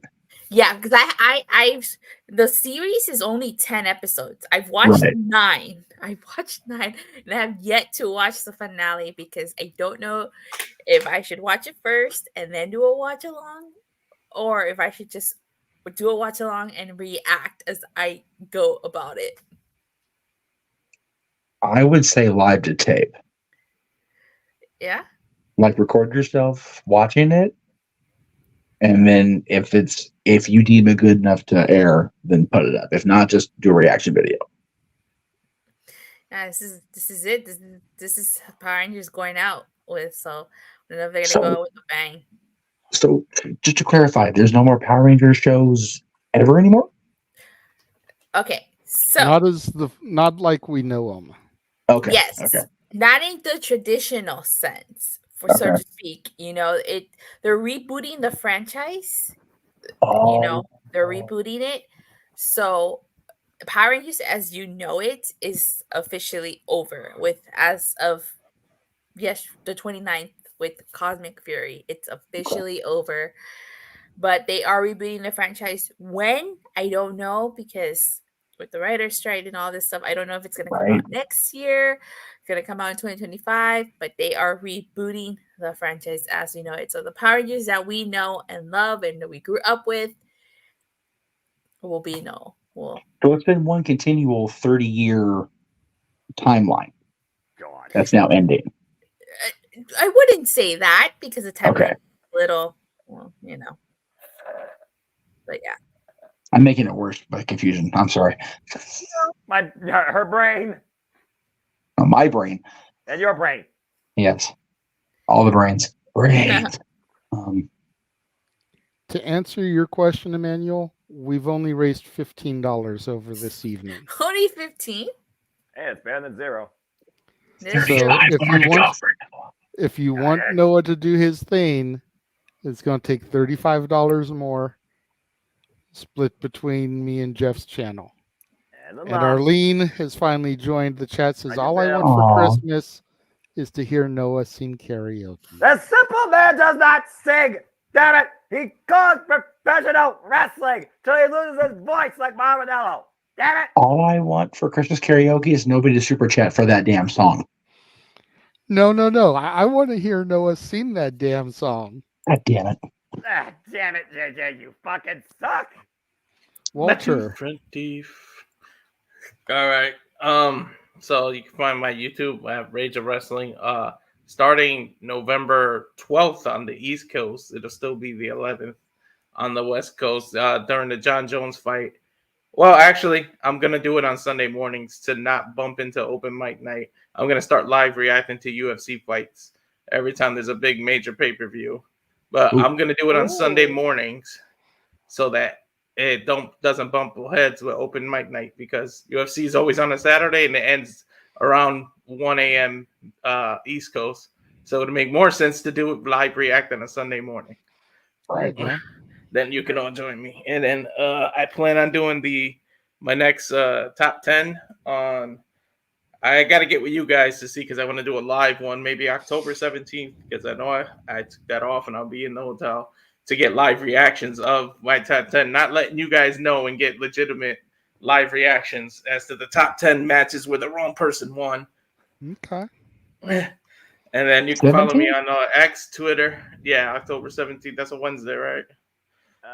Tuesday. No, brother. Tuesday. So then the 18th. Then the 18th. Okay. So on Instagram, Cal Fire Farms is there, and then on X or Twitter, as Noah says, Walter Alex Cruz. And that's it for me. It's Twitch. You choose your side. Mm-hmm. We want to thank James for coming back this evening to participate for the opening discussion. You can find him on Facebook, James Hebman Hebert, on X, the Twitter, at jhebertside95, and as well on YouTube, jhebertside95. You can find all of his content there, past, present, and future. There you go. He did say he was going to be going back into the labs and doing some of the bar dissection. Was it the Don DeMarco show? Yes. Yeah. Tech 9. Yeah, he's going to be doing a bunch of Tech 9 songs, including the one that The Rock appeared on. Nice. So definitely going to want to check that stuff out. Noah. You know me. Follow me if you choose on the Twitter and on YouTube primarily, and Foster 1916. For all things wrestling, shout of course the entire ECW family on the Twitter and other social media platforms. Instagram, I'm only there if I have a picture to tell, because a picture tells a story. Facebook, it is strictly at the heart, just about family. So again, just love your families and use that platform as such. Don't be a maniacal mad person. Don't have really much more to say about that as far as that graphic go. Damn it, Jig, when you put that stood up. Bah! Anyway, I'm not talking about that. Again, me and JJ will be back to talk about for the love of freaking I gotta change that picture for my Facebook. You look like you belong in Menudo in that picture. Ricky Martin's replacement. Ay. Will you look at this brother and sister pair in the chat room trying to cause the shit? Why? Just freaking why? All the freaking crap here tonight. Dadgummit. Stop it. Stop it. All the Don't trouble. do it. Shut it. Let's keep moving. Stop it. Oh. No, Stay it's tuned for in more trouble. stupid things. Stay tuned for more See what I did watch there? vlogs. Stay tuned for maybe a simple take with me and JJ on No Mercy and Wrestle Dream, and that's what's to come. Oh my God, this is ridiculous! Stop it! Just stop it! I don't know, man. If the Christmas show is as good as it was last year, we may have to create a new release called Noah. That's what I call Christmas. Oh God. Noah's album out this Christmas. La. Stop it! I will not. Dadgummit. Y'all the worst. All right, Jeff. Oh, it's my turn. Okay. Let's see. @ Jeff Meacham on Instagram and Twix. Jeff Meacham Network on Facebook. Jeff Meacham on YouTube. We have merchandise on Teespring. We have merchandise for Wrestling Tees. Yeah, it's pretty straightforward stuff. I finally got my Pro Wrestling Tees version of the Meachamania shirt. Turned out very nice. So to the people in Chicago that actually got the printing done, thank you. To the people that took forever to get it here on time, fuck you. So just all the things. But yeah, buy the shirts, and that goes toward keeping these things moving. So support. I hear it every week on everything. The easiest and cheapest way to support is to do shit like Arlene just did, because that's not cheap, but that we appreciate you. But the easiest way to support is just subscribe on YouTube, kids, and just keep on watching, because as long as you're subscribing and you're watching, we will keep doing this stupid ass shit. At my expense, apparently. At Noah's expense. Always at Noah's expense. Freaking dignity. Y'all suck. If we get how much more? 15 more? That would be 15 more, yes. $15 more. Close this out. Saying, kids. Run the credits. End this thing. Damn it. Oh no, because I have other pictures I have in the thing to show up for shills. So, no, we're not done yet. We're not done. I have to fuck my friends now. There we go. Please, if you're in the area of Santa Clarita, check out our friends at Lucky Luke Brewing Company. They're also in Palmdale and Lancaster. The best craft local brewed beer I've ever had. Straight up. It was damn good beer tonight, and it's close to home, which is even better. So I don't have to worry about getting home safe because it was right there. Had a hell of a time tonight, so thank you again, everybody. Lucky Luke, especially the folks at the band We Are Wasted who got us all together tonight. So please check them out on social media, as well as Gutter Candy, our boy Frankie Kazarian and his band. They are awesome. I love those guys, so please check them out. It's going to be potentially a interesting rest of this year and in 2024 with both those bands and this location. So be on the lookout for it.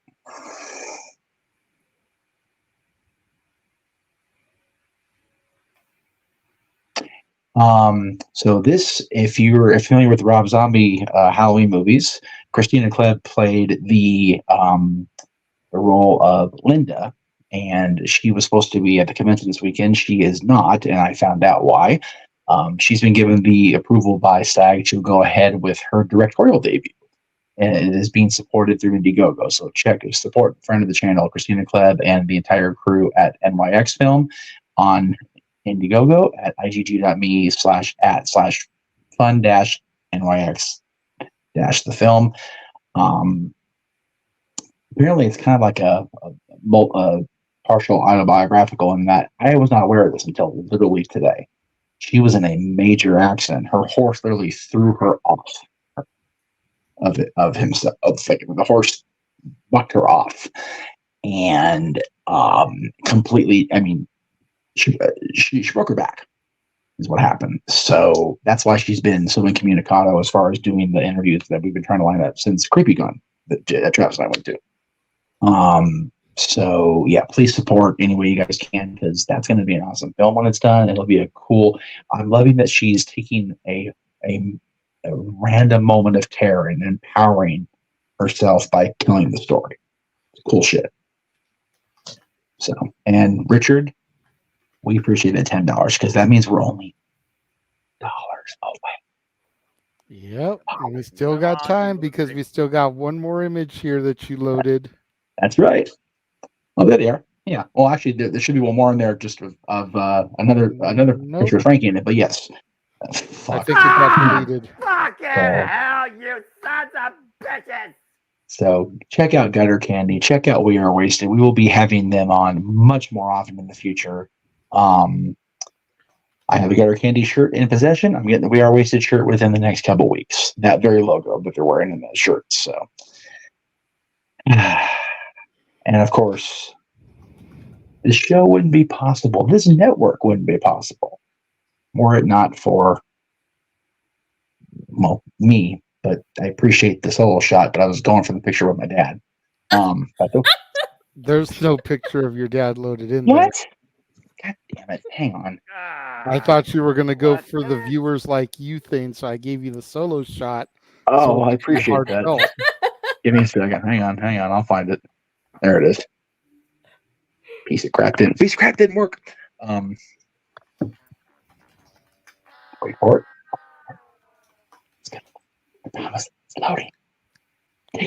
While we wait for it to load, we can always have Noah do his thing. There we go. Thank you to Papa Meacham for hanging out tonight, picking my lame ass up out of the traffic jam, and of course Frankie Kazarian. Our JJ, I've been friends with this man for 20 years. Can you believe that shit? I do not know. Fucking blew my mind that we had that revelation at the show today. Next year will be 20 years since I met Frankie. That's insane. About the same for me. The first time I met Frankie was at the UPW show in 2004. Yeah, it's crazy, right? He was X Division champion. Yeah, it was. Your aegis. It was. It was. I want to say like May or maybe like April '04. So yeah, it's been a minute. Yeah, I know. I went to 2 shows at the Grove for UPW. He was at both of them. The first one he wasn't champion, but the second time he was. And I always tell the story there about seeing him at the second one and be like, dude, I'm surprised you don't have the X Division title with you. You'd probably be killing it with pictures and stuff. And he excused himself, went to the back, grabbed the title, came out, put it on my shoulder for a picture, and that was the end of it. He then started to get like a shit ton of people coming up wanting to get pictures with the belt. That's a moment. Belts are more than a prop, folks. It's like, I mean, granted, AJ Styles is the guy I defined that belt with, but Frankie Kazarian is one of the main reasons I wanted to get my own version of it. So yeah, you actually got to show it to him. He is and will always be, at least on this side of the multiverse of media, the coolest wrestler alive. Absolutely. I love that fucking man to pieces. I really do. And Richard says, seeing Noah rage makes his dark soul smile. So Noah, are you ready to swerve when you drive, bust out the Carlton, and go a little wooing with Daniel Garcia? You cannot be fucking serious right now. Oh, I am, and then I'm going to clip this. I embarrassed myself a little. And then I'm going to clip it so we can run it during Wrestle Dream tomorrow. What? Oh, God, you all suck. Richard wants you to sing and dance, Noah. Sing and dance. Only one of those songs literally has lyrics you can understand. I don't know what the hell the freaking Swerve song goes to the Prince Nana thing already. I'm better off just singing the Tom Jones if I can find that clip from the freaking Fresh Prince of Bel-Air. It's not unusual to be loved by anyone. Oh, a little God. song. That song, that's like a nightclub swooner song. Whatever genre. What the fuck genre is that? Swing. Swing? Nah, it's more like rock pop. Yeah. I have no idea what the fuck you're talking about. I really. I think it's more of the 40s. So Noah, the song wants to sing. Noah, that's wow. Okay, let's try that again. The fuck? The song Noah really wants to sing is a little song, a little dance. Throw a scorpion down JJ's pants for this. What? Yeah, just JJ made this happen. It's all his fault. So I am so fucking lost right now. That's okay. So We wait all a are. minute. What the fuck am I doing? I'm just doing the Carlton singing Tom Jones and calling it basically. It's already done the Nana and the David thing, or No. The thing was you were gonna mix the three dances. So you're gonna like break out a little bit of the Carlton, then maybe groove into the swerve, the Prince Nana, and then merge it into the Daniel Garcia woo. So basically I'm doing three things back to back to back. Yeah, you're doing a little dance medley. That's why it was $50 and not the 20 or 25 like it was last time for just the one. Oh God. That's why we went for the higher price point. I promise the world at large, we're not purposely whoring this poor man out. I'm just throwing that out there. Although if you ask Josh, we are. Josh is a young boy with a very wrong mind. Quote unquote pimping Noah out. But despite the fact he tries to act innocent and it's anything but. Seriously. Just remember that he is headhunting for you come Disney karaoke. I pray to God I lose my voice during full gear, or my mom pulls me out to the Italian restaurant and I get drunk on Villa and Russo and I don't see you all until after Thanksgiving. And then if rumor is to be believed, we may actually have Frankie Kazarian doing Disney karaoke with us also. Yeah, that's perfect. That would be really cool. You can take my spot. I'll sit out. That's Oh no! No! What would be awesome is if he's actually home for it, and we could get him and Tracy in on it. Oh God, I am not doing shit in front of Tracy Brooks. You all wrong. You all are fucking wrong. All right, dude. If we have to, you have to, bro. Come on. She is an Impact Wrestling Hall of Famer. That's right. Or at least she will become then. She's not quite yet. Still got a couple weeks, but You by all the time still- we get to the Disney Oki, she will be. We got 20 days. It's way too fucking long, I guess. God.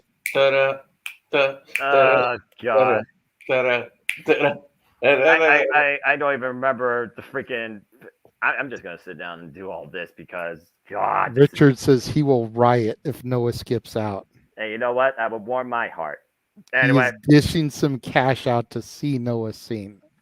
Walter, I'm literally gonna make sure I raise the price after every one. I'm breaking this fucking system if I'm gonna be at the forefront of this madness.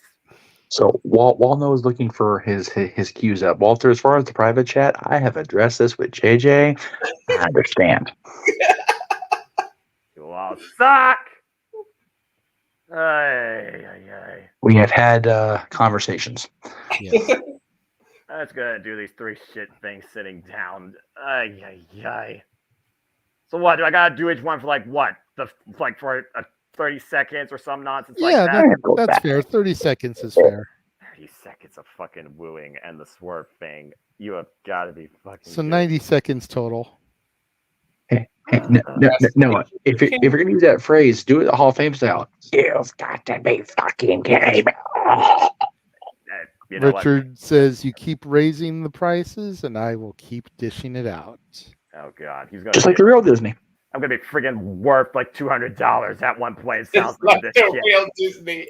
Fuck the wheel. can say that. Keep on making Noah's life miserable. He's gonna raise you all $10, and somehow Richard's gonna pay for everybody. Fuck. Hey. All right. Let's. Our fans are evil. All our fans are wrong. evil. I am not gonna renew my contract at this point. I think. Oh. No, I'm not going to do that to Jeff and Jeff. Things I do for free. Appreciate that. Thank you. I'm not the one trying to purposely encourage this. I'm just going along with it at this Emmanuel point. instigating said it could be worse. Noah could be dancing like Fandango. All you got to do is do this. I don't have a partner to dance with, but I damn sure don't know how to ballroom. So don't ever expect that. That's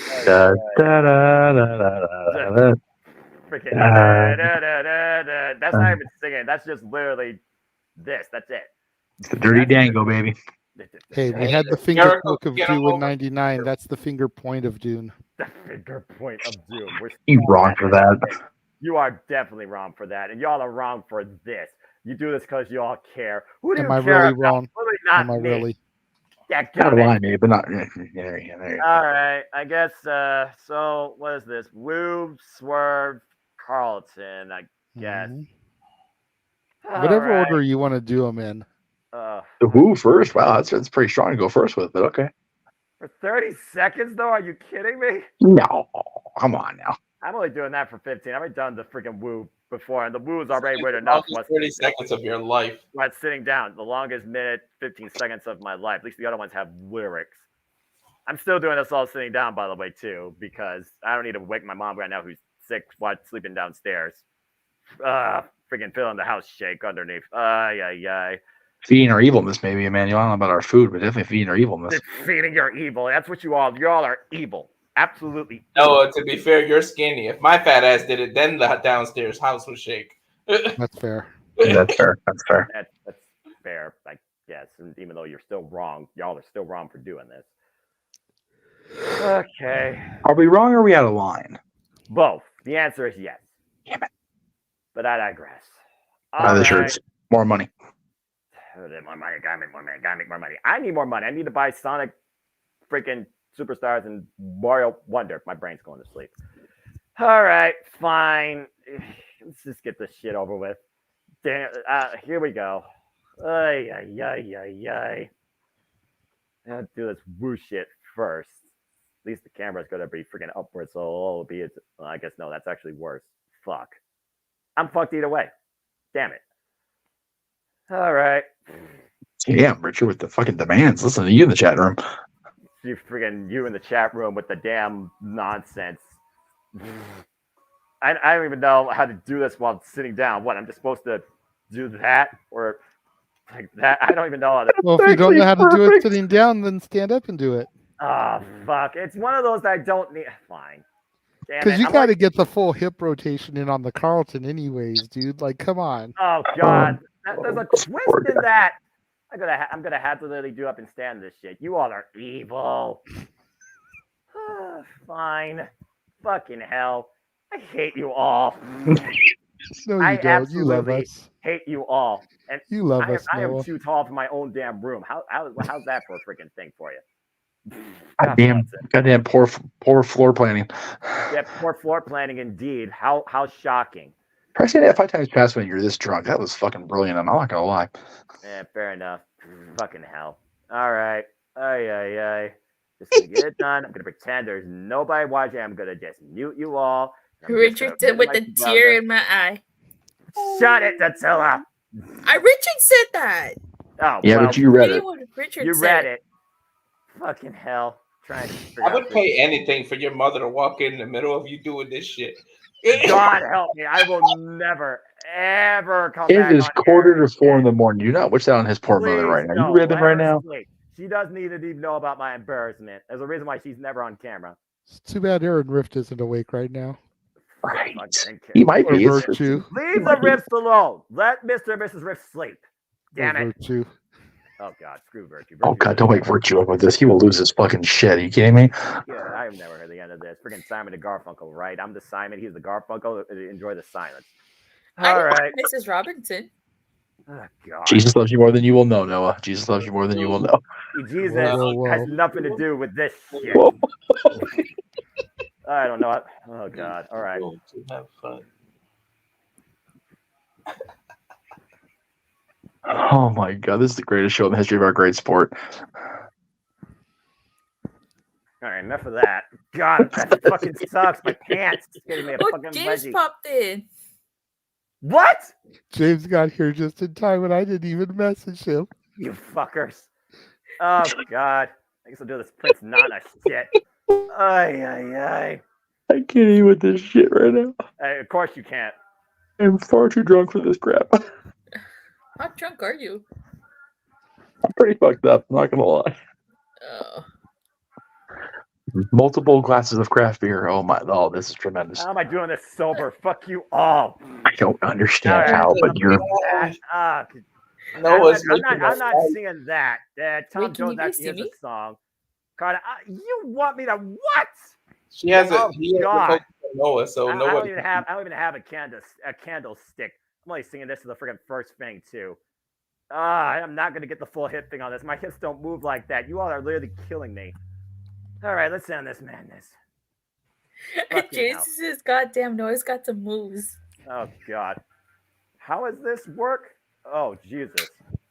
Oh boy, this has to work with a wire. It's not unusual to be in love with anyone. Oh my God.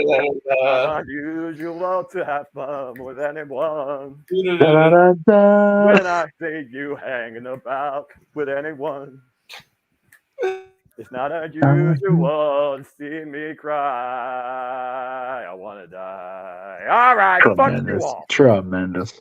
Oh my God, you made my night, Noah. Woo. God, my hips.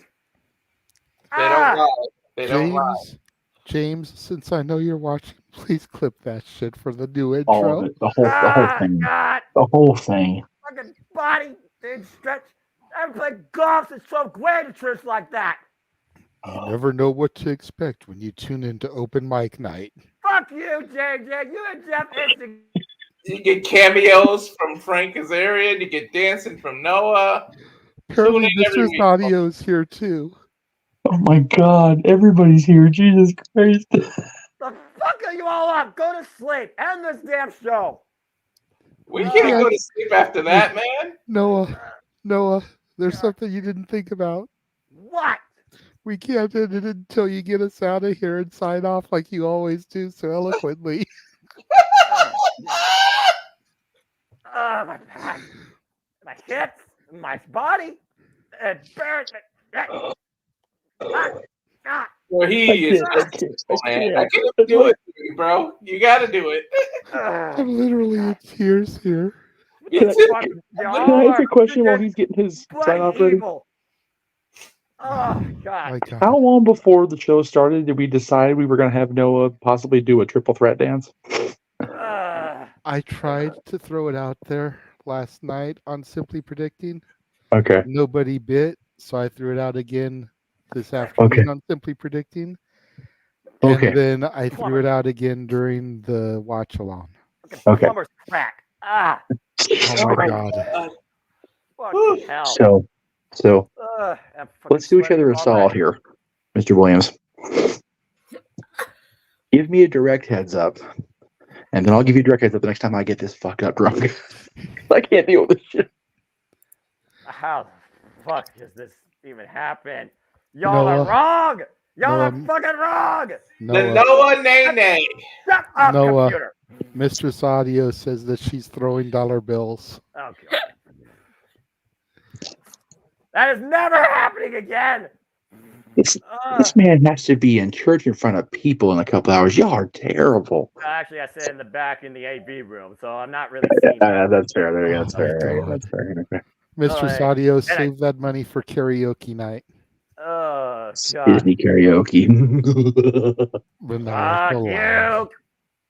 Cartoon Network, Nickelodeon for life. Welcome, foolish Foster, to the karaoke night. You are our host, our ghost host. Fucking Carlton. No, we're waiting on you to sign us out. I haven't done that since the fucking show first. You know we're pushing 5 hours here, Noah. Pushing 5 hours. We're waiting on you to sign us out, Noah. Oh, God, fine. I hope you all, once again, you're all fucking evil. Things I do for my friends.